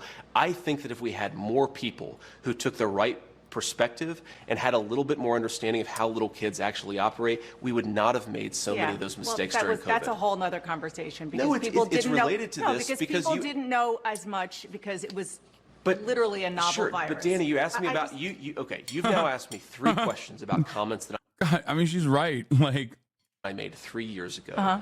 I wonder what Kamala Harris thinks about the fact that she supported policies that opened the American southern border. I wonder what Kamala Harris thinks about the fact that she lied to the But I'm American people interviewing you, not about Kamala Joe Harris. Biden's middle facility for the office. bro, I've never seen someone, Dana unlocked Ultra Instinct that she only reserves for, like, brown women that are pro-Palestine. Like, she's treating JD Vance like he's fucking Mahmoud Abbas or something. Like, she's ripping into JD Vance like JD Vance is you know, a third year that said Israel's genocide is really repugnant.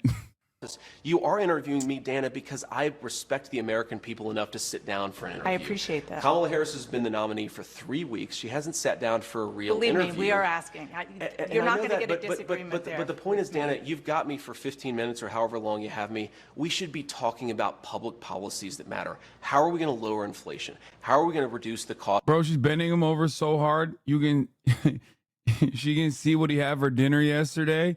She made him eat sushi before. She was like, sushi only, keep it light, maybe some fruit. Cost of food and housing. How are we going to close down that southern border? We've talked so little about that. We've talked a lot more about a sarcastic remark I made. What? Oh, I'm sorry.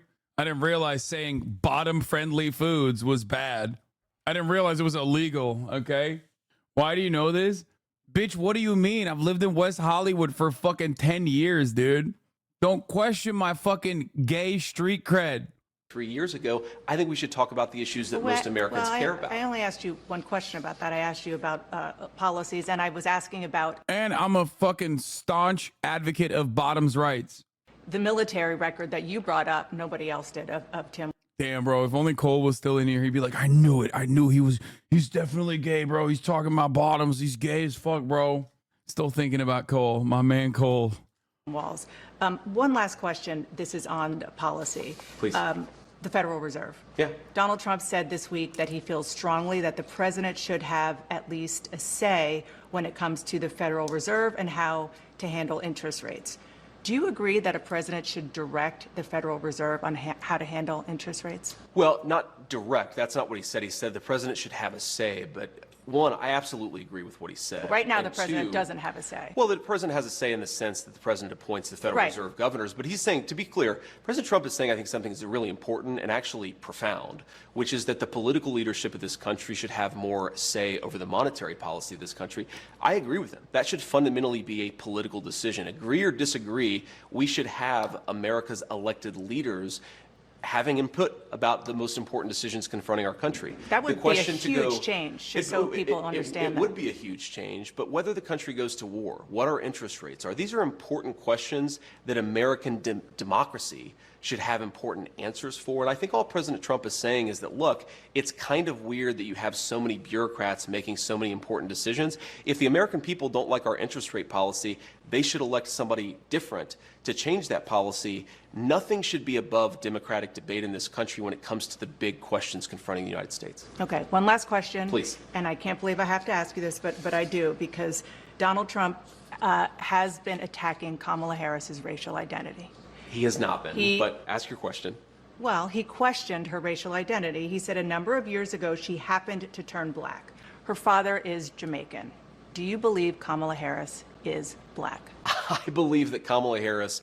It's just like, if only there was a body of the government that could also do, like, obviously not monetary policy, but fiscal policy, if they wanted to do like deflationary things that, you know, responded to democratic pressures.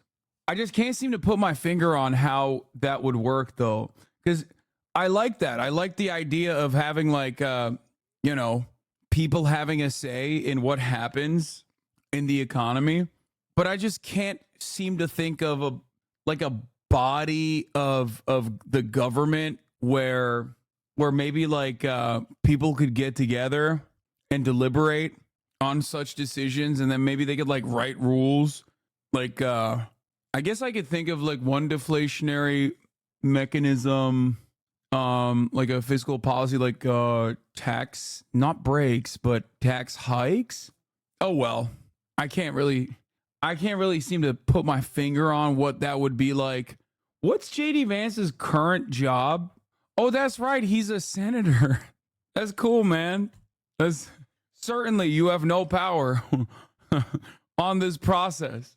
I don't know. What the fuck was I thinking? Is whatever she says she is. But I believe importantly that President Trump is right that she's a chameleon. She pretends to be one thing in front of one audience. She pretends to be something different in front of another audience. Look, Dana, she's not running. Dog, you literally were a liberal until like 2 years ago. You can say she's black. Like, she's just black. I don't know why you're doing this thing. It's additionally weird because your wife is Indian and your children are mixed.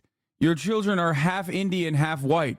Kamala Harris's father is black. Kamala Harris's mother is Indian. So like, you have a unique closeness to this issue.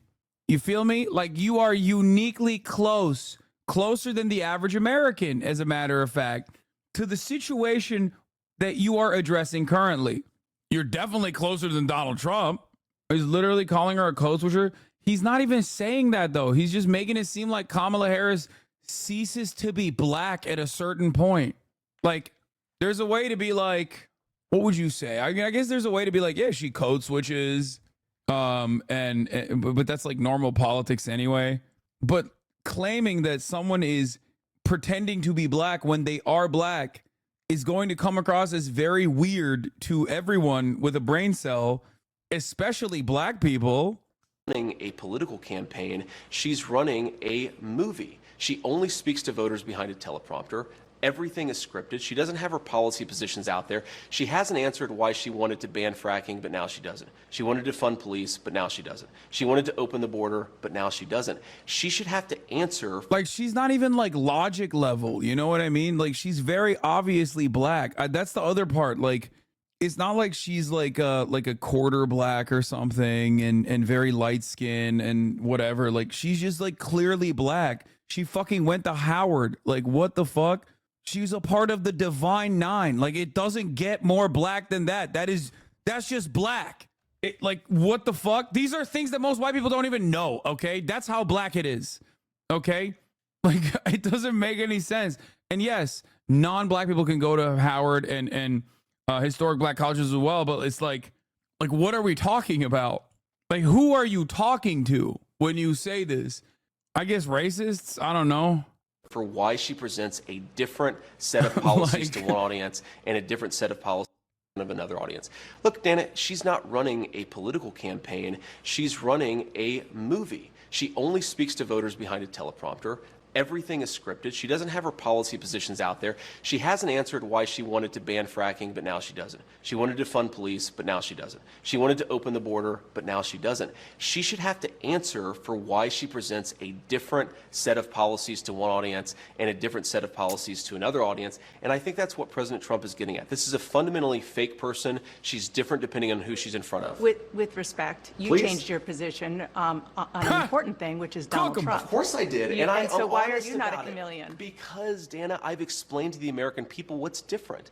People change their minds when the facts change. They should. But if you want to be the people's vice president or president, you should have to stand before an interviewer and say, this is why I changed my mind. So to everybody who's seen that I criticized Donald Trump since he asked the question, here are two things. You didn't just criticize him. You said he could be America's Hitler. Well, that's a criticism, and I didn't say that exactly, but set that to the side. What I said about Donald Trump and what I believed about like, you're looking like a flip-flopper right now, dog. You are looking like an unserious flip-flopper currently. Donald Trump, two things that really change. First of all, I didn't think Donald Trump would be a good president. He was a great president. Wages were rising. The world was more peaceful. Remember, when Donald Trump was running for president the first time, they said he would start World War III. He brought more peace to the world than any president of my lifetime. The second thing, Dana, is I believed, and I'm ashamed of it, I believed a lot of the media lies about Donald Trump in 2016. I believe that he said... I think this is such a funny thing to like, this is such a funny patch-up job for JD Vance to be like, I was a 35-year-old idiot. Like, I was duped by the media in my young-ass age, okay? They duped me when I wrote a book and was doing my tour on MSNBC. I was a 35-year-old baby who believed the mainstream media lies. Like, come on, man. You look like a fucking unserious dumbass. And you look like you got eyeliner on. Fix your face, bro. Fix it.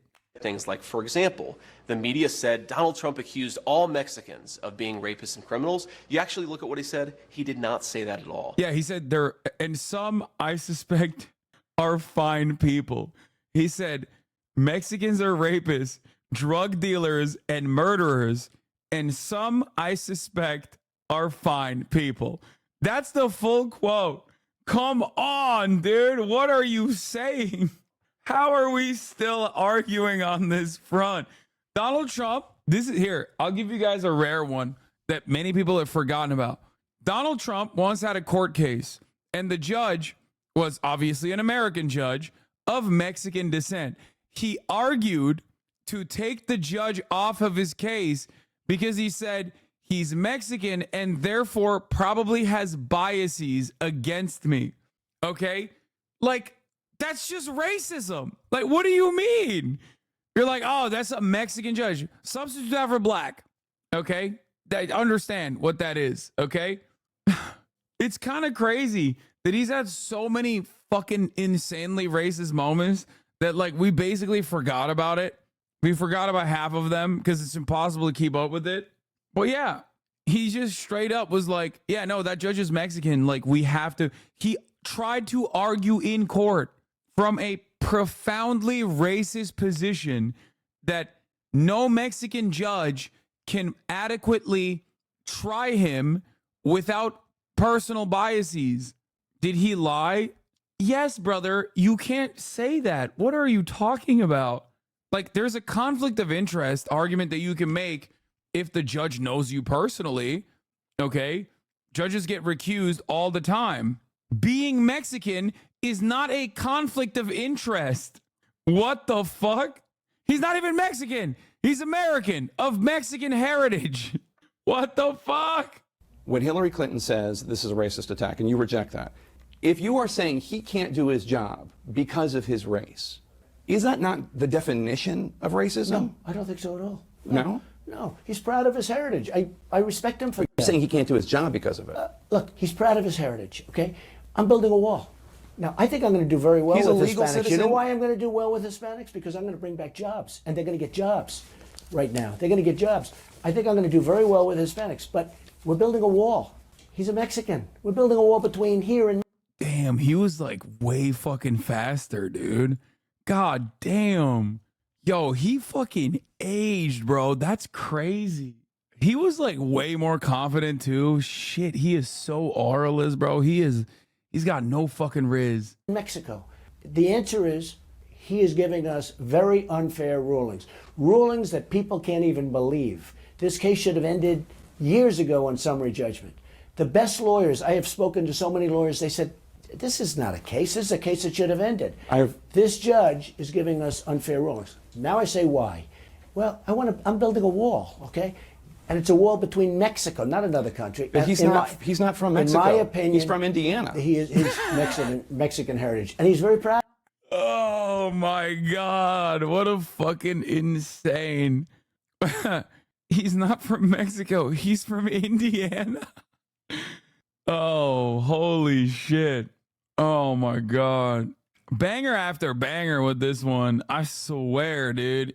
Now look at I that. think it's important when you see something, you change your mind, and that's all I've done. And my pitch to the American people would be, I imagine a lot of folks who are thinking about voting for Donald Trump in 2024, maybe they've bought in to the media lies about him. Think for yourself, look at what he actually said, and I think you'll find that he's, one, a very engaging guy, but two, was a very good president. There aren't media lies. We play him and we let him speak for himself, and so people are getting exactly. I'm not accusing you of lying, Dana. You know I like you, but no, the I know media you're lies not. from time to I time know you're about not, but Donald Trump. people hear him for himself. Last question. Please. Are you going to debate Tim Walz? Of course. I want to debate Tim Walz. I think it's important, and I think that it goes to a very fundamental difference between the Trump-Vance. How do you think Vance is coming off the slightly conservative normies? To us, he sounds ridiculous right now. And to MAGA, he probably sounds like a genius. But I can't judge what the standard conservative, politically illiterate public thinks. I think he's being shellacked pretty aggressively. So he doesn't have enough charisma to actually salvage his reputation. The best possible thing that you can do to make a better analysis on this, to understand exactly how the public sees it, is by just looking at approval ratings. And he is underwater for the most part. I think he has, like, if you simply listen to him, sometimes he can come across as moderate. The problem is he has so much. He has spoken so consistently about some of the most unhinged, most insane shit that ultimately it doesn't really matter. Like, Matt Walsh glazed him, but Matt Walsh is not a normal conservative, right? Matt Walsh is fucking insane. I keep reading on Twitter that JD Vance got destroyed and embarrassed on Sunday, but every clip I see is making him absolute mincemeat of the hack journals interrogating him. Never has an embarrassing performance been this masterful. Like, there's a reason why he has unimaginably low approval ratings. Because the thing is, the media is pretty well equipped at, like, dunking on guys like this. And there's blood in the water. There's blood in the water. And they see it. Like, it's so easy to just shit on him. he has said so many insane things. He is a very annoying little worm that wanted to also, this is pretty funny, but he did drag. He's an annoying little worm that desperately wanted approval from the Republican right. And in an effort to get that approval from the Republican right, he went to like insane lengths. Like he went to all the weird, gross, like Groyper podcasts and shit. He has mountains of oppo against him. Comer launches probe into Harris's work on the border. Yeah, I mean, they're doing the right thing, man. They're playing politics. Democrats should learn a fucking thing or two. Yeah, they want to have this be in the forefront. Borders are, okay? They want this to be at the fucking forefront of the political conversation. The borders are narrative, and they want it to stick. So they're going to do this like dumb shit. If only Democrats could utilize this tool against, I don't know, profoundly unpopular majority right-wing institutions like the motherfucking Supreme Court of the United States. I don't know. That could have been a good idea, Dick Durbin. You lead the Senate Judiciary Committee. What are you doing? If only the Democrats knew how to fucking play the game of politics. That could be cool. Like, that's literally a gift, okay? The Supreme Court is insanely unpopular, untraditionally unpopular. It is also very right-wing. Donald Trump gave 3 appointments to the overwhelming supermajority right-wing Supreme Court. If only someone could actually hold some Senate committee hearings on a probe, for example, on how corrupt they are, you know? It's just they're fucking so dumb. They're still so stupid. Anyway, that's all for me for today, folks. I'm tired. I'm gonna go spend time with my family. Okay? I love you all. Stunning lo-fi introduction, baby. Kaya already knows what time it is. All right, I'll see you guys tomorrow. We got a lot of news to cover. We got the Elon Musk, Donald Trump interview. I'm very excited about that. That's going to be the absolute dumbest thing you've ever seen. Oh my God. Thank you for the content. We'll do the catch a cake predator tomorrow. Hopefully, if we got time. Anyway, peace, everybody. Bye. Love you. Starlock to the topic just begun. There is again her sun is streaming, her sun is streaming. There is again her sun is streaming, her sun is streaming. Reviewing the P.O. box, Uncle Uger's face. Sudden Discord agitprop, great names take on break. Tiny Bernie Sanders, LGBTQ Air Force. The whole left at your fingertips, Ane at your door. H3 crowded debate, the Young Turks online show. 3 full fucking years of this, plenty more to go. 90-day fiance, talks of champagne bourgeoisie. A Trump rally live reaction, a mass riot at DC. There is again, her sun is streaming, her sun is streaming. There